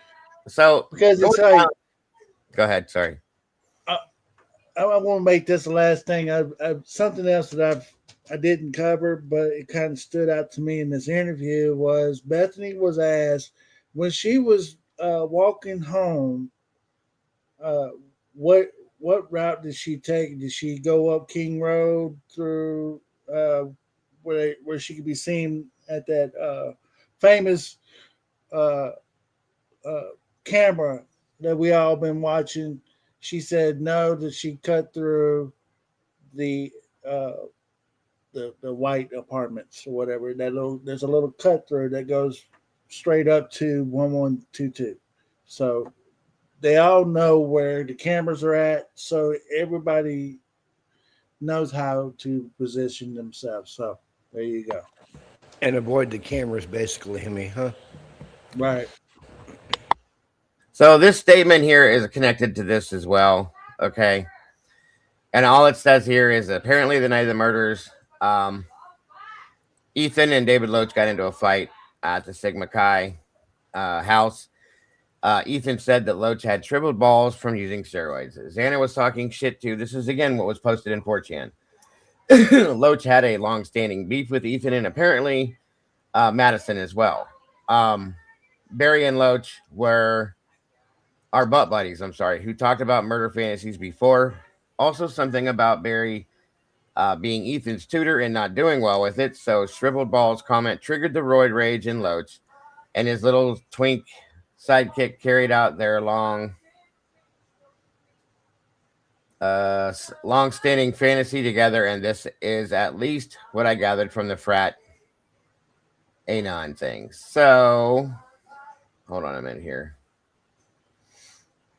What is this here? Oh, 1111 True Crime. Hold on here. Good evening, Dylan. Good to see you, bud. Thanks for joining us. What's happening? Now you're talking about some guys I like. I hope you had a good Christmas. I hope you did too. It was okay, thank you. So let me. I'm sorry, Dago, but when you listen to Pavarotti, he's always talking about the frats. Don't blame the frats. Give me a break. Give me a break. Give me a break. Because we've been playing this game for 3 years now. Mm-hmm. And we've never went that way. But ask yourself that question that I just asked. And it makes perfectly sense. It does. That they have gone to the great strengths and lengths that they have gone through to frame an innocent man for this. Well, let me ask you this real quick, then, Hemi. I just gotta believe that. Why? If that's all true, and I'm not saying it's not, don't get me wrong. I'm going along with you, and I'm moving forward a little bit with it. If that's all true, welcome back, Dylan. Why are they going through the lengths that they're going through to cover up this thing for this guy or these guys or whoever? I mean, it's obviously more than one person, but this guy specifically is the one that nobody will talk about, that nobody has talked to, that they haven't looked into, from what we can tell, at least. That if they have, then they haven't put it in any of the reports or anything, which is odd. So, what could it be everybody else that's connected to him? We don't know. We don't know anything about Loach other than him and Ethan don't like each other. And he doesn't seem to be very popular with people. He seems to come off as kind of an asshat that people think he's an idiot, so on and so forth. So I can't imagine other people protecting him unless they are friends to him. I don't know. You know what I mean? What's more far-fetched? Loach or Kopaka? I mean, either one of them they're both out there, but here's the thing. We're 3 years into this at this point. How is he still being quiet about it? That's what my biggest issue is. You know what I mean? How are you sitting on this for so long, and how has nobody or even yourself slipped up and let this out? That's my biggest issue with him. And again, not saying that he didn't do it or he did do it. I'm just saying I've always looked at him funny, always from the beginning, because of that situation, because of what I heard Jasmine and Jeff say, and because of what I heard Kara talk about, and because of the things we read on 4chan. Now, again, we've always had to take 4chan with a grain of salt. We know that. But again, it does make sense. I'm not saying it doesn't. I can't. I'm just saying, Dago, at the end of the day, and I'm going to let everybody else have their speak, but this is all I want to say about it, okay? They tried to get Kopaka involved, but what happened to Kopaka? He's no longer on the play board. We don't know nothing about Loach. Not saying that he had anything to do with it, but he's still on the board. Right. He should be looked at, just like everybody else. I absolutely agree with you. I think he should have been looked at from day one. I think he was brought up enough times that Moscow should have definitely dug into him, looked into him, and done something about him. But it's weird they didn't. Now there's other channels out here I've seen. There's a couple of tarot readers and mediums and things like that. If I'm saying it wrong, I don't mean to, but they brought his name up into this, as well as a couple other names. And again, I'm not saying that stuff's wrong, guys. That's just not the way I do it. You know what I mean? I'm saying I've listened to him, and I'll give anything a chance. I have to see like visual proof of something before I'm 100% sold on it. But again, I want to know. I'm asking you guys all of this. Why they haven't brought him up? Why they haven't looked into him? Why Moscow, with everybody they looked into supposedly, and same with ISP, why David Loach's name is not on that list? And I believe it should be. Yeah, I believe it should be too. And I found something very interesting out about one of the Moscow PD officers, Mitch Nunes or Nunes, or however you pronounce it. He has a very strong tie with Doug Wilson of the Christ Church. Oh, there's quite a few of them out there that do, yeah. And it just makes me wonder exactly why Nunes is on this case when he's an affiliate of Doug Wilson. Could that be the puppet master behind this all in Moscow, Idaho? You're talking about Doug Wilson? I don't believe so. I don't personally think so. I'm not saying it's wrong. We looked into that Christchurch thing way early on, and I couldn't find anything to connect that there, other than the fact that everybody in the damn town goes to this church. That's fine, but it doesn't make it the reason for this to happen. I don't think Doug Wilson's dumb enough to do something like this for what else he's got going on in his life. It would ruin too many things, and that's all I'm saying. That's just my opinion, of course. That's all I mean.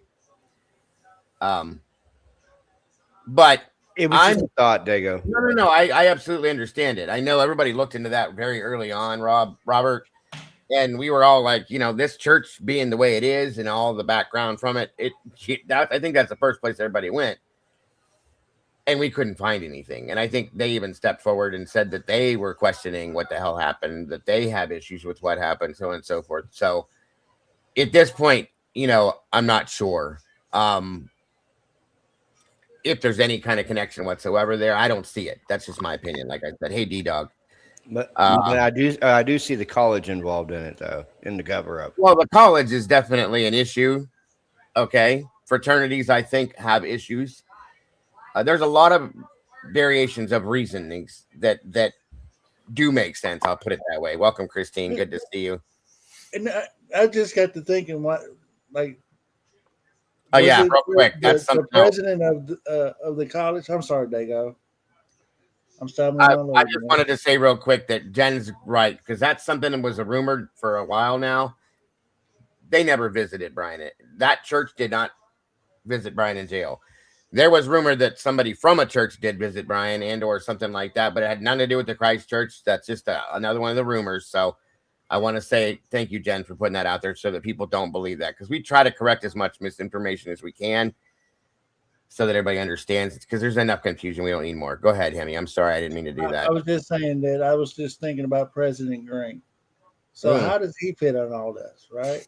Well, wasn't he a resident or past resident or whatever of the house? He was born and raised in the house. Okay.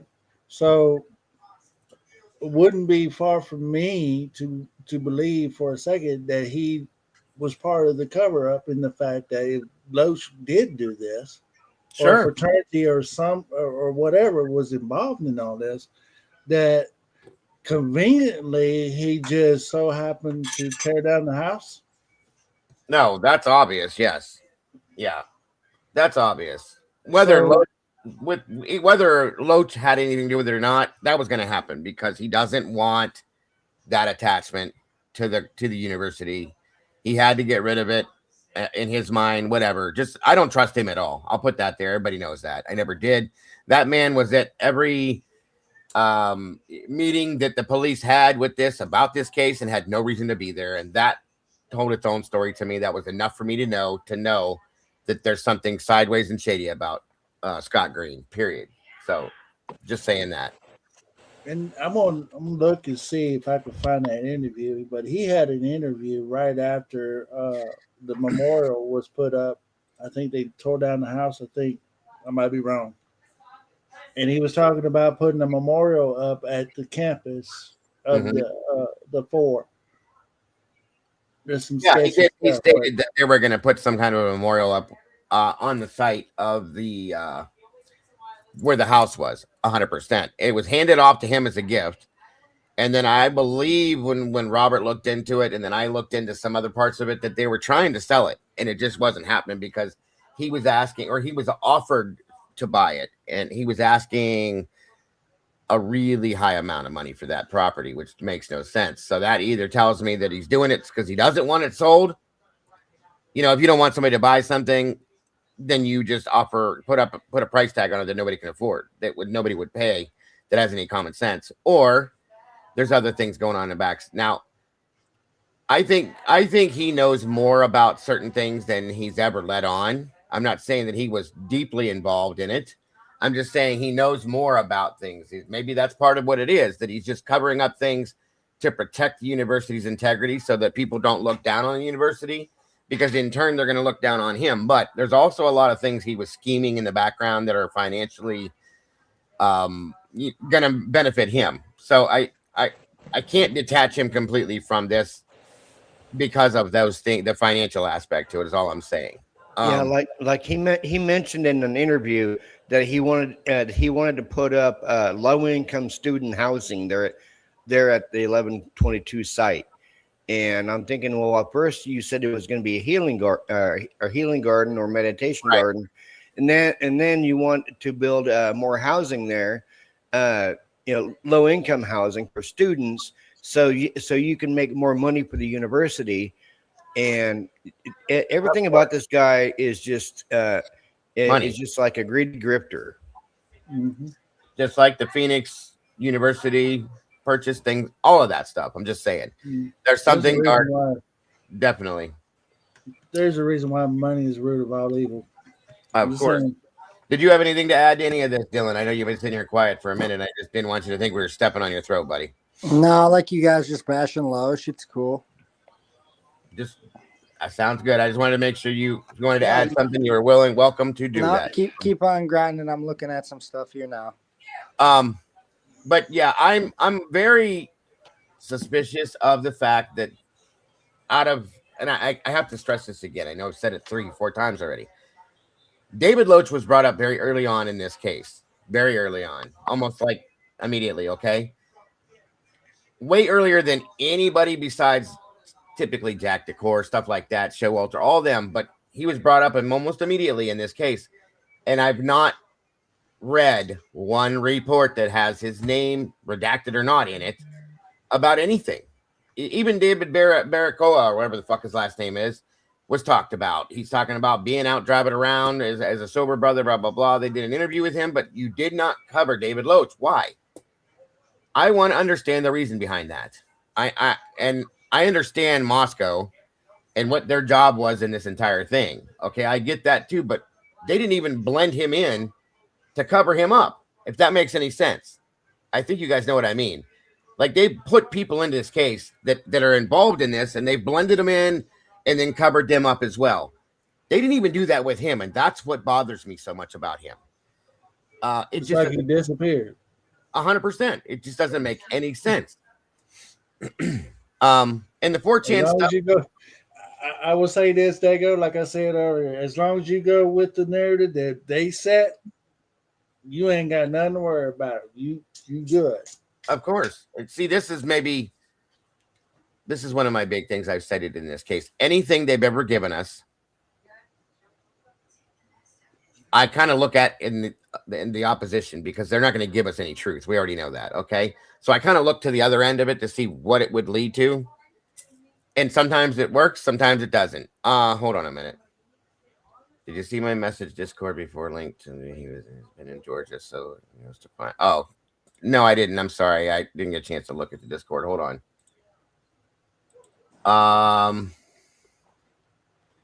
If you want to throw that back in there, Murky, I'm sorry. Hold on.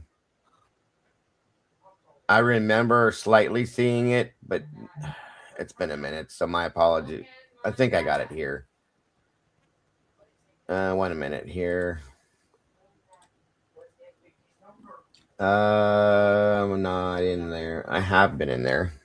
1 minute. 1 minute. 1 minute.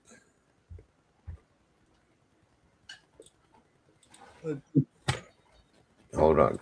Just give me a second, you guys. Okay.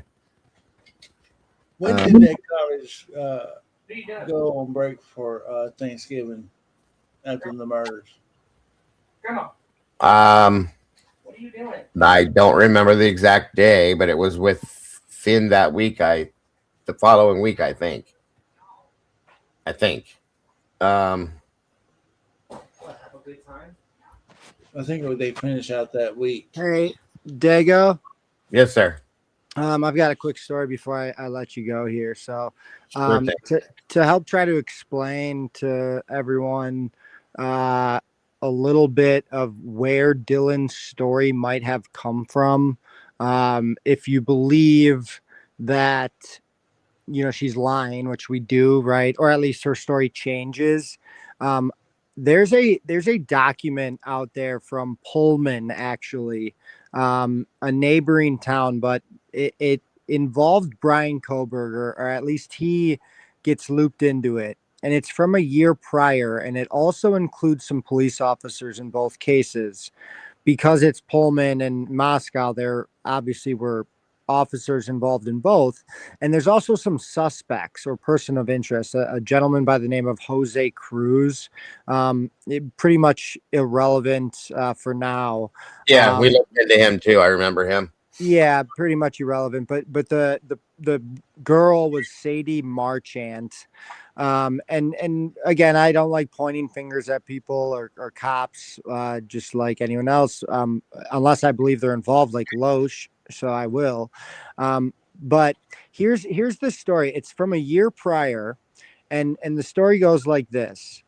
At about 3:30 a.m., Pullman officers responded to Ash Street for a report of a burglary in progress. Dispatch said the complaint reported her roommate just saw a male with a ski mask and a knife in the house. Yeah. Okay. This was the Jose Cruz call. Yeah, I remember. Okay. So the story basically outlines exactly what Dylan described. Outside of a couple things, right? The description of the subject, but exactly what happened. A masked man with a knife coming up to her bed, holding the knife in the right hand, sneaking in, and she said she kicked him in the stomach and he booked it. Okay. So these officers at that time, this officer takes that police report, and exactly or roughly a year later, a similar story is now regurgitated.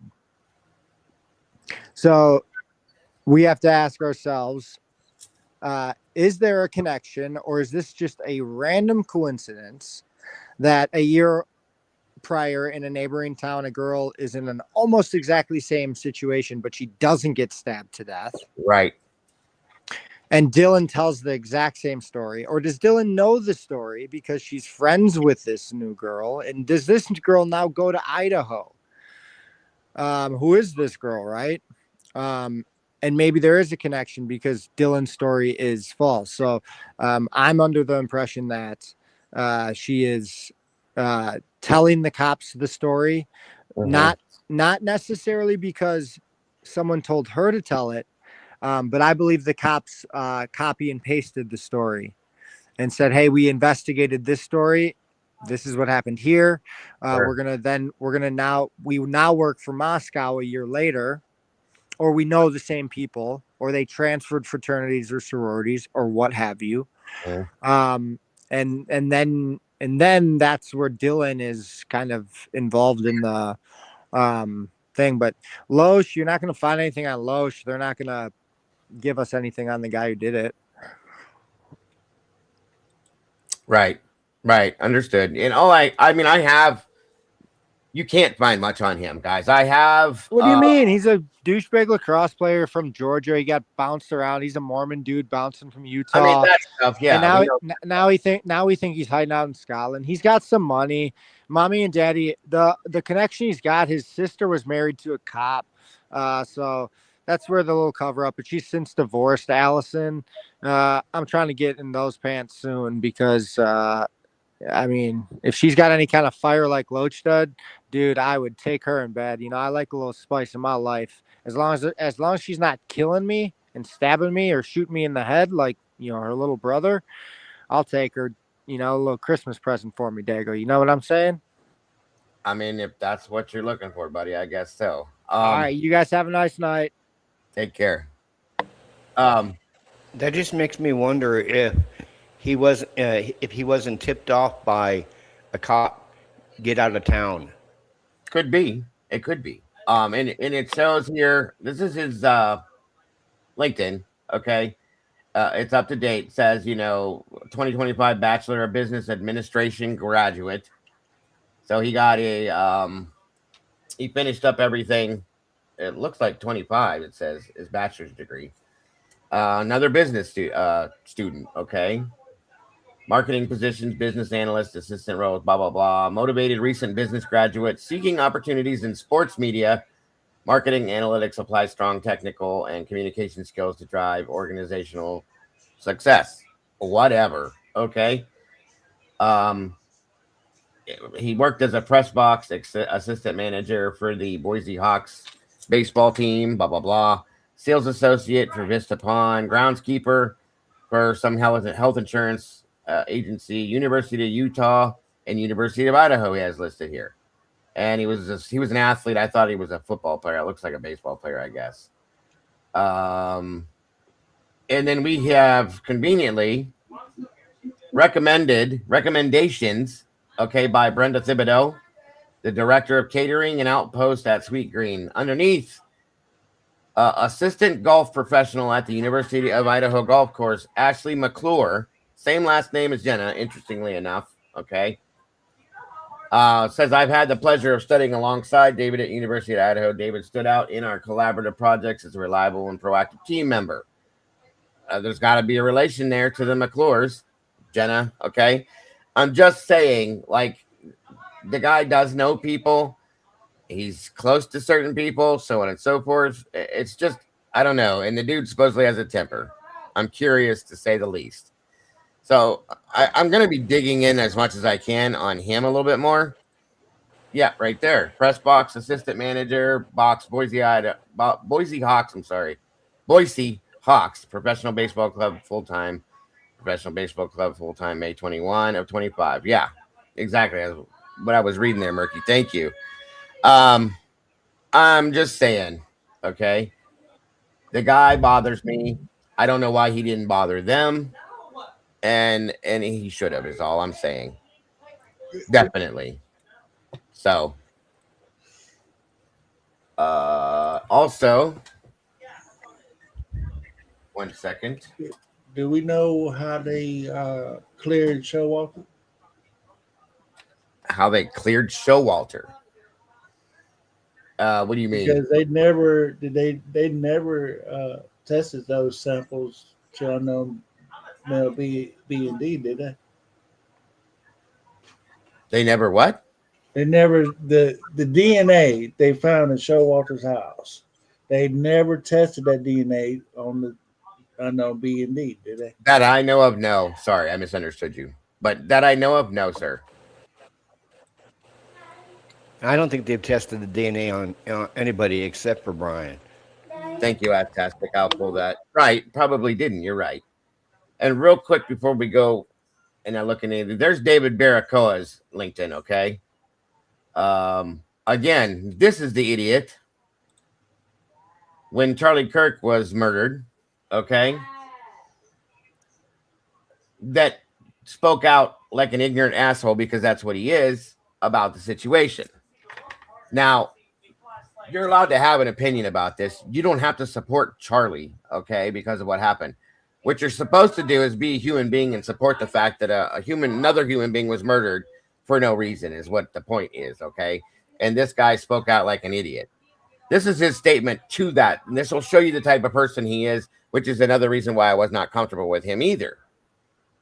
This was Loach's friend, close buddy, okay? Last Friday, August 12th, I was terminated from my favorite job I've ever had.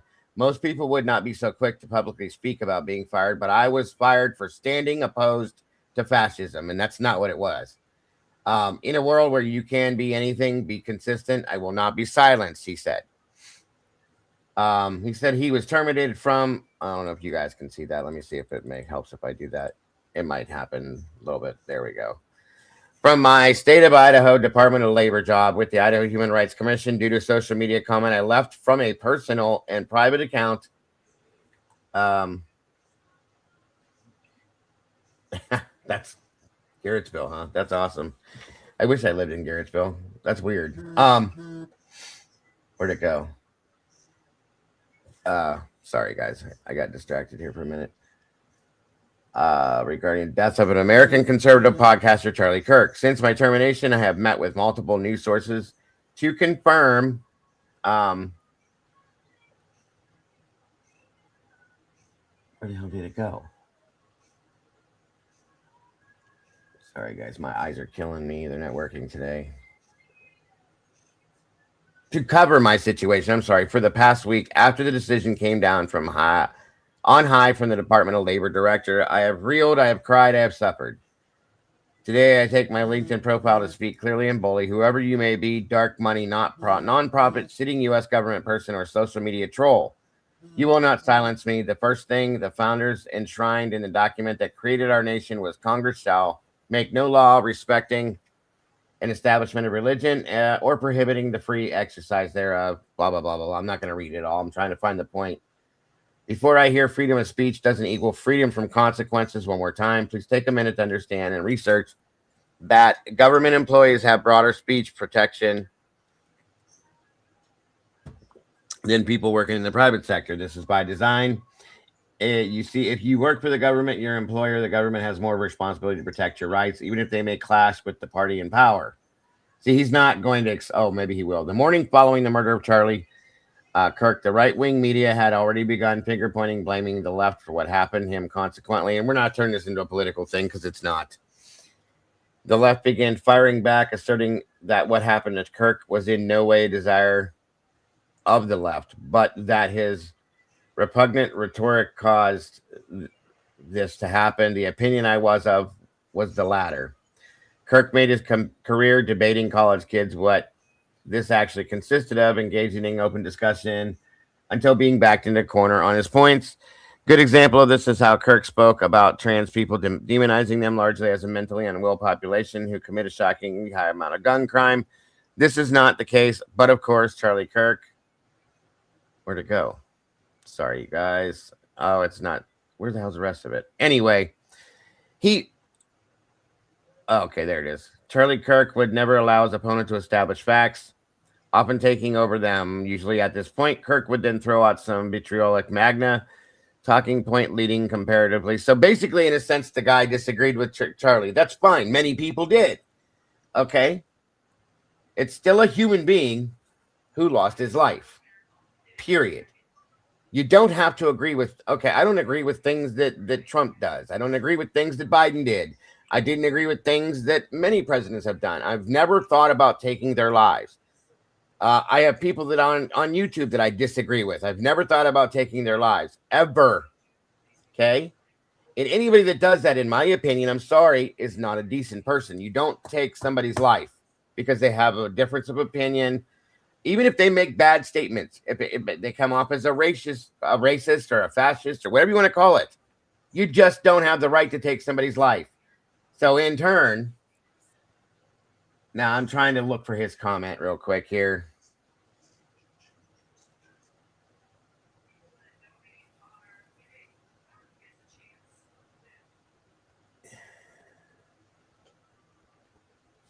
The meltdown was almost immediate. The comment that was left in the morning before I had made my way to the office. By the time I arrived, there were already people emailing the inbox that I managed to call. So he made an ignorant comment is what he did. Okay? And he was fired, terminated from his job because of that. Here's the thing. This is stupidity, in my opinion, okay? You work for the government. You don't have the ability to put especially if this is a governmental job, you don't have the ability, just like me working for the fire department as a first responder or a police officer.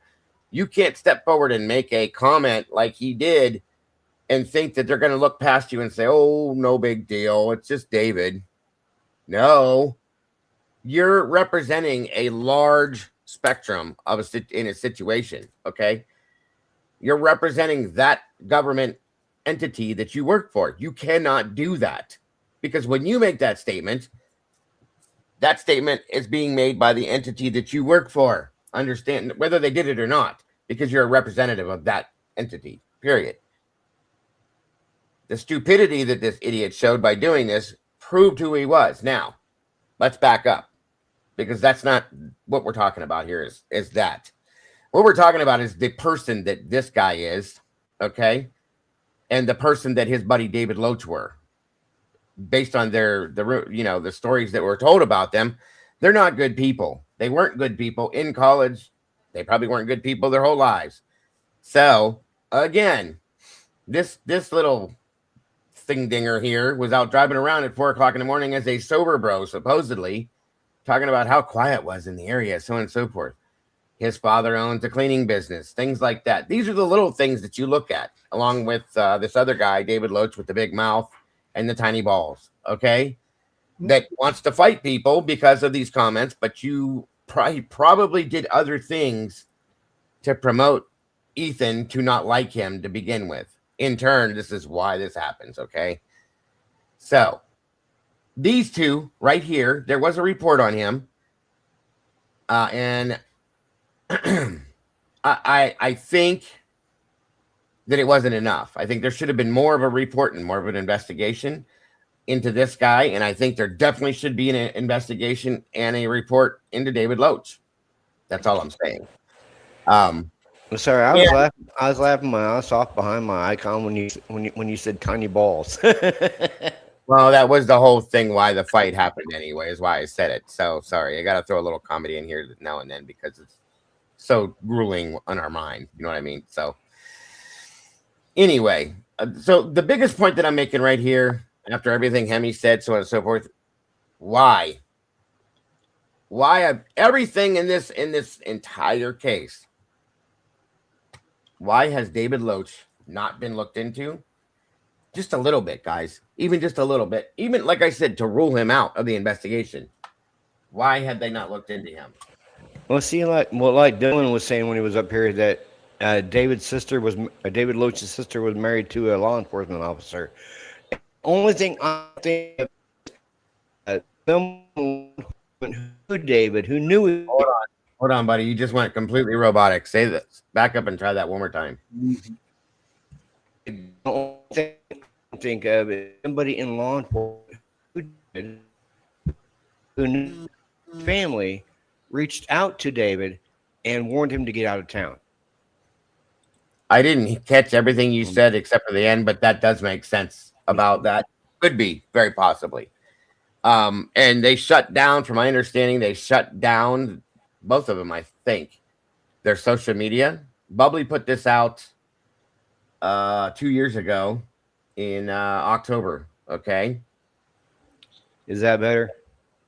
Yeah. You're not breaking up. It was really bad, bud. Yeah, it sounded like he did a couple days ago. And they didn't even add David Loach to any of the documentaries or anything. The only person they put in the documentary was the most recent one, I believe, was David Barraquois. And he was in, like I said, the most recent one, and there wasn't much of him there at all. I think that David Loach is important. I think, and even if he's not, it's important to make sure he's not important, if that makes any sense. Okay. Now, for some reason, StreamYard switched me back to my webcam mic, so I had to go in the background and switch it back to my regular mic. You gotta watch that. StreamYard will do those things all the time. If you're having an issue or a connection issue, it'll automatically find a backup for you. So you might be having a connection issue. So I've always asked, why wasn't they comparing or running DNA samples of unknown B and D? They just like, okay, it's there, but I'm just gonna pretend like it's not there. well, yeah, no, we've always asked that question. Always, That. I don't always understand asked. Yes, nobody gets it. They've done so many things that they've not done so many things they should have done, and they've done so many things they shouldn't have done. I'll just put it that way. Violet says Loach hated Ethan. Loach and Barry had a shared fantasy of unaliving people. Loach knew Ethan knew about the waterboarding. He also wanted to date Xana. Xana blew them off. Everybody wanted to date Xana, and she blew off everybody but Ethan. Therefore, there's jealousy issues there. Hudson Lindau, if you guys remember him, okay, was friends with Ethan, good friends with Ethan, and he was found deceased said he drowned in basically a mud puddle, in my opinion. And the rumor, because it's a rumor, there's no way to prove this. The rumor was that Ethan knew something about that because Ethan was friends with him and mentioned that he was going to go to the cops with it. Is that true? I can't tell you that. Does it sound like it could be true? Sure, it does, but I don't have a factual way to prove that to you. It's very interesting, though. Okay. Go ahead. Could the girls? I'm just saying, speculating. I don't know. I'm just throwing this out there to make some people think. Could the girls be protecting a little bit over Ethan because they know that his grades are not that great and that he's been picked on and all that, bullied from the sorority? Could their influence got them in trouble with that sorority to take it up for Ethan? That's why they left two roommates there unaccounted for. Mm-hmm. I'm sorry, Dago, but I'm having trouble with the narrative of there's a crime spree organization, cartel. I'm having problems with that because you have to think if something like to that extreme and that house was fully targeted, why is Bethany and Dylan still here? The only you're right. I understand that. I've said that myself. If that was the case, why are there two survivors? Why did two people live through that? Because we've all grown up, watching how cartels do things, this, that, and everything else. And I told you, I think once before, if that were the case, the only reason why anybody would be left alive, in my opinion, is if they're connected somehow, related to the situation or somebody within the situation. That's truly my only or involved. Okay. And I get it where it's coming from, and it makes complete sense. If you want to make example out of somebody for a drug deal or bad drug deal, sure, or whatever the case may be, but we have several people that has come out and debunked that pretty much through testimony. Well, not testimony, but through interviews that the girls was not tied up into a drug ring. They had their parties, but as far as what Anvil, whatever you want to call that, that's something that Ethan and Xana was doing. Emerald, what do you say that? How you say that? Adderall. Yeah, that.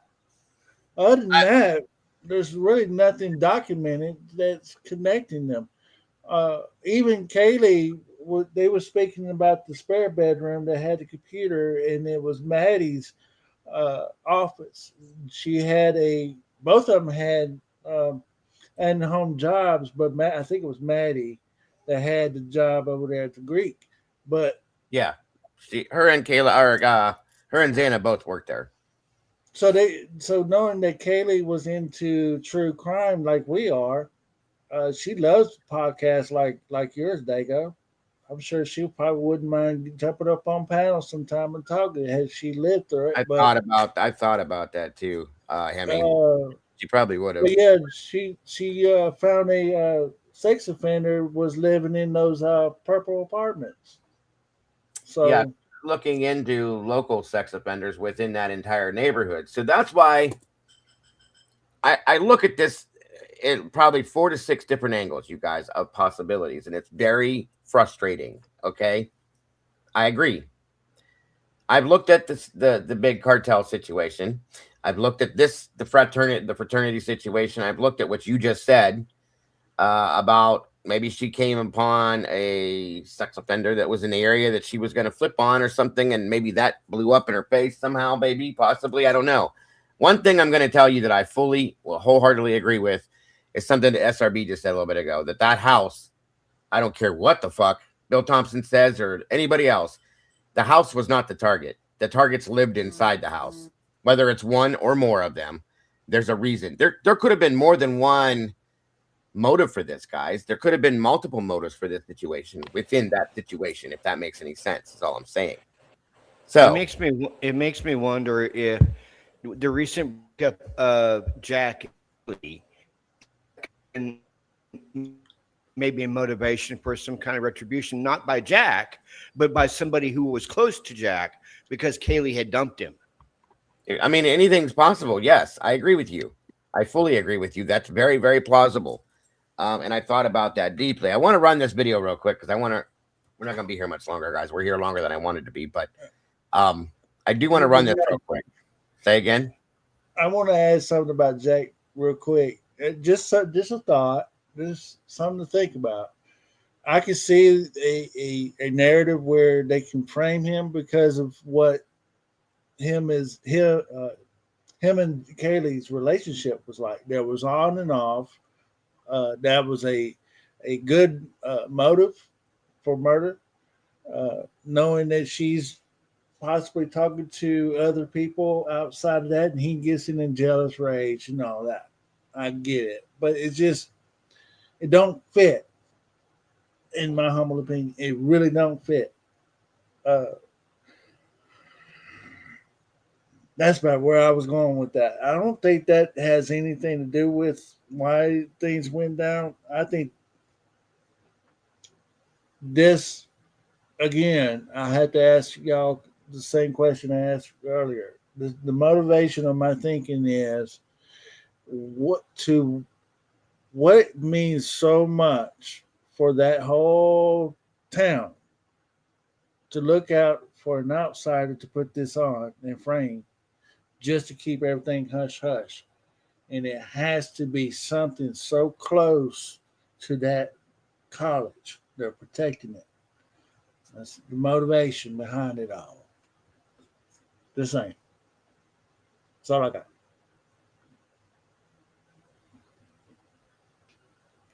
Absolutely, sir. Absolutely. Good insight tonight, by the way. Miss Fancy's in the house. Think about where it sits and how its status for students that they got to live there. It is a place right in the president's view. I don't know. I don't know what you mean by that, Fancy. I'm sorry, hon. I misunderstood. Well, the house, the 1122 house, you're set talking right. about the house. Yeah, set right in eye shot of Scott Green's home. Sure did. And the college. Yes. Agreed. That's true. I remember seeing that. If that's what you meant, then yes, you're right.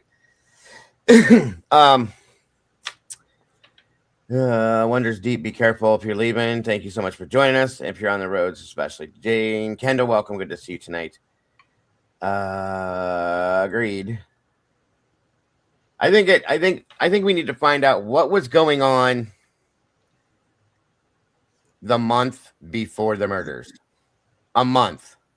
This is just, and I'll tell you why I'm saying this in a minute. Let's go through this video first, and then we'll discuss that before we get out of here. On we go. And this was put out by Bubbly, like I said, 2 years ago. It came out October 3rd of 23. Hold on. I just want to check this out real quick.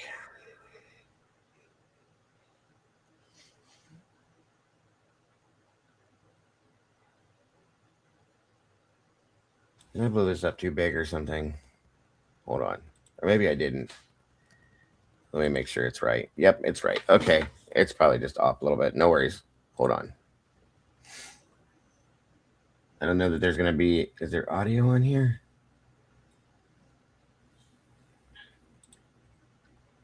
No.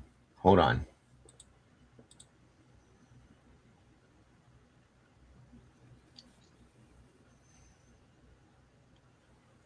Here to look for this. Didn't get on here to look for this at all. Here we go. But this popped up. I was looking for the pumpkin thing with Kaylee, which is weird. But this is David Baruch here, whatever his name is. Anyway, this is this. I'm gonna have to show you the video after this because I don't want to go back and hit all the replies to open them back up again. But it's about frats and the ratio of black guys in there. I think what it's about. Anyway, it just says, this is extremely hard. And something else I want to throw out real fast, too, is a lot of the stuff that I saw on 4chan when that first came out showed a lot of, and I mean a very high amount of absolutely extreme racial statements being added into things. I mean, bad, guys. It's gross how bad it was. So it seemed like a lot of people were agreeing with these people when they're writing on here. So is this a highly racial area? I don't know. I don't live there. I've never lived there. I've seen people make statements on a regular basis, and I gotta wonder if this guy was too. This is again about the two Davids. I'll just put it that way. But I did want to add that into the 4chan stuff. If you believe in that stuff, and I tell you all to take that very lightly and take it with salt, because it could be 100% true. You just got to be careful with what you see. But that, I'm just playing this to give you something else Bubbly put into this about this, Davids, I'm sorry. So it says looks familiar, and Lambda used to be the only blacks until Lewis and Gilbert. And then Floyd says, nice edit. Party Beast by Grace. I wonder if that's the one Kayla was mentioning. And then that's in Hockett as AF. Oh, Taylor Rubnett. I think he's following me. FYP for your pledge. I don't know what that means. David, ratio video is cringe. Ratio. Frats are racist and sexist. David's got the devil and a dog on there. And then the other guy, whatever he replies back, XP. Yeah. You look like Minecraft Steven's second one. He says, my head is rather square. And then the guy says, sheesh, things getting wild, huh, David? He says, yeah, if you want a statement from me, go to Twitter. And he says, I don't have Twitter, but I am very curious how your name even got brought up. I'm not accusing you because that would suck. And David replies with, I honestly have no idea or why, but all I can say is that the allegations are false. The mad David Daddy says, well, okay, I'll take your word for it for now. I just really want to know who threw y'all into the bus. It has to be someone you know. And David says, half of the information on 4chan is false. Half of the information is false. Okay. These were people that were confronting him about this situation as to why their names got thrown into this and why they were thrown under the bus about this. So take that into account when you're hearing what she's saying. That's what she's trying to explain to everybody here, to show everybody. Bubbly does a great job. She knows a lot about what's going on, so on and so forth out there. I'm about to end, AR. Just let them know that I am. I just wanted to show you guys a little bit of Bubbly putting this out. So, yeah, if you hop back over there, AR, just tell him I was actually going to plan on popping over to say hi to him because I missed him. So I'm about to be done with this here in about 5 minutes. So thanks, AR. But yeah, I just wanted to show you guys some of this. We can come back to this another day for sure. Because I am going to be looking into this guy a little bit more now. And I have been for like a few days reading into his name as much as I can find certain things. Thank you to Murky for helping me with that as well. And I'm going to try to gather up the mods and see if they can help me dig and so on and so forth and see what we can come up with. All right, Robert, thank you for joining us. Have a great night. and I appreciate you being up here tonight. Yeah, remember that half the information is wrong. I'm just saying. And the other guy says, which half? David says, a half where they say I killed 4 people. And the guy says, everything I've seen said you didn't, but that your friend did. And he says, David says, believe it or not, keep it up with me here because I know it can be tough. But that's false too. Crazy, right? And the other guy says, only half? David. And just so everybody doesn't get confused, the rumor is that David Loach was the hands-on person, if you believe this, and that Baracoa stood there and was kind of there helping along, but didn't actually put his hands on. Just saying. So those are just a few of those guys. I just wanted to give you a few statements here. We're going to look into this a little bit more. I'm going to have a complete show about this guy with as much information as I can have to look and see what makes sense. Okay. That's all I'm going to say until we get to it. If you guys want to go check out Bubbly's video on this, here it is. Please make sure you guys are subscribed to Bubbly if you have not yet. She knows everybody's name in Idaho, folks. If you want a name, ask her. She knows it. She's very, very well schooled on this situation. She's done an amazing job on this. And of course, she's another amazing creator that I have a lot of respect for. So please go check her out. And subscribe if you have not yet done it. Anything else to add, Hemi? Because we're about to get out of here, brother. I think a good conversation, and I appreciate you jumping up and expressing your feelings and thoughts as always. I'm just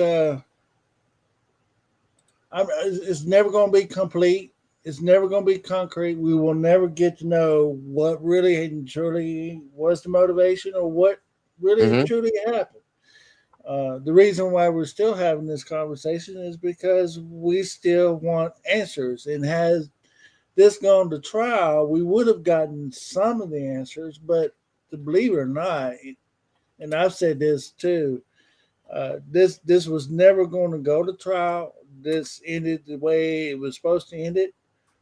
Had this gone to trial, Hitler would have manipulated the jury to make sure they come back with a guilty verdict.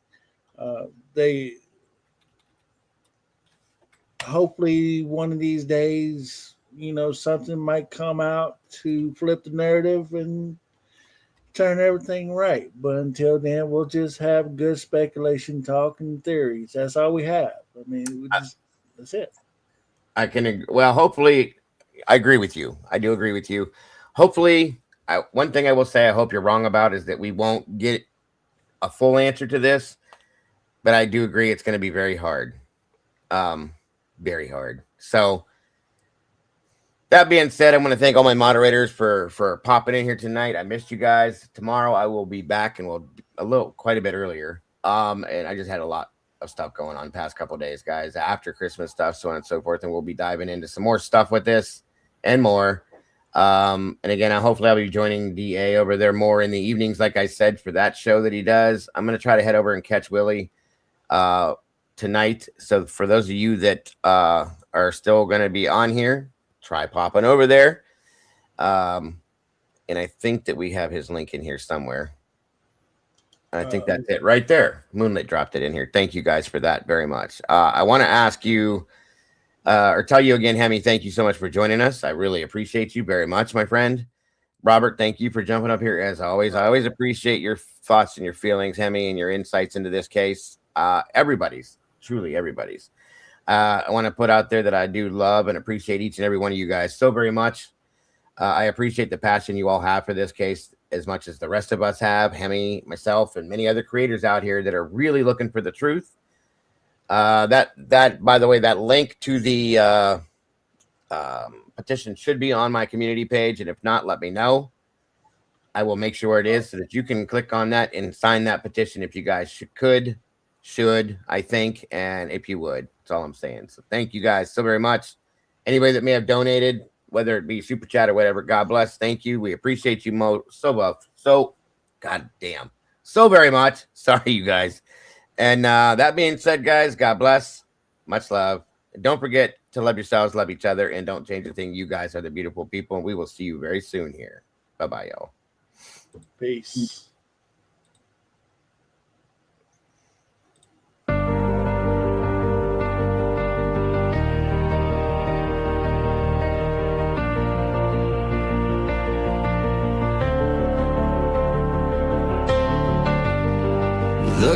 coffee's cold, the final stain. We laid the map out in the pouring rain. No hidden corners left to creep. The dark truth woke while the city was asleep. The evidence lines up straight and true, a perfect picture of what they chose to do. The quiet street erupts in flashing light, a reckoning delivered in the night. SWAT serves the warrant, loud and clear, the sound of justice, the only thing we hear at the True Crime Cafe. We watch the suspect finally pay. The dark truth is backed and signed and sealed. The wound is closed, the name is finally healed. It's finally healed.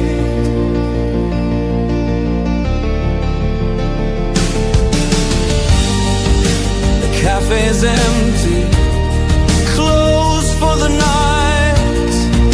We put the darkness back into the light. We'll wipe the counter, set the empty chair, and wait right here for the next secret laid bare.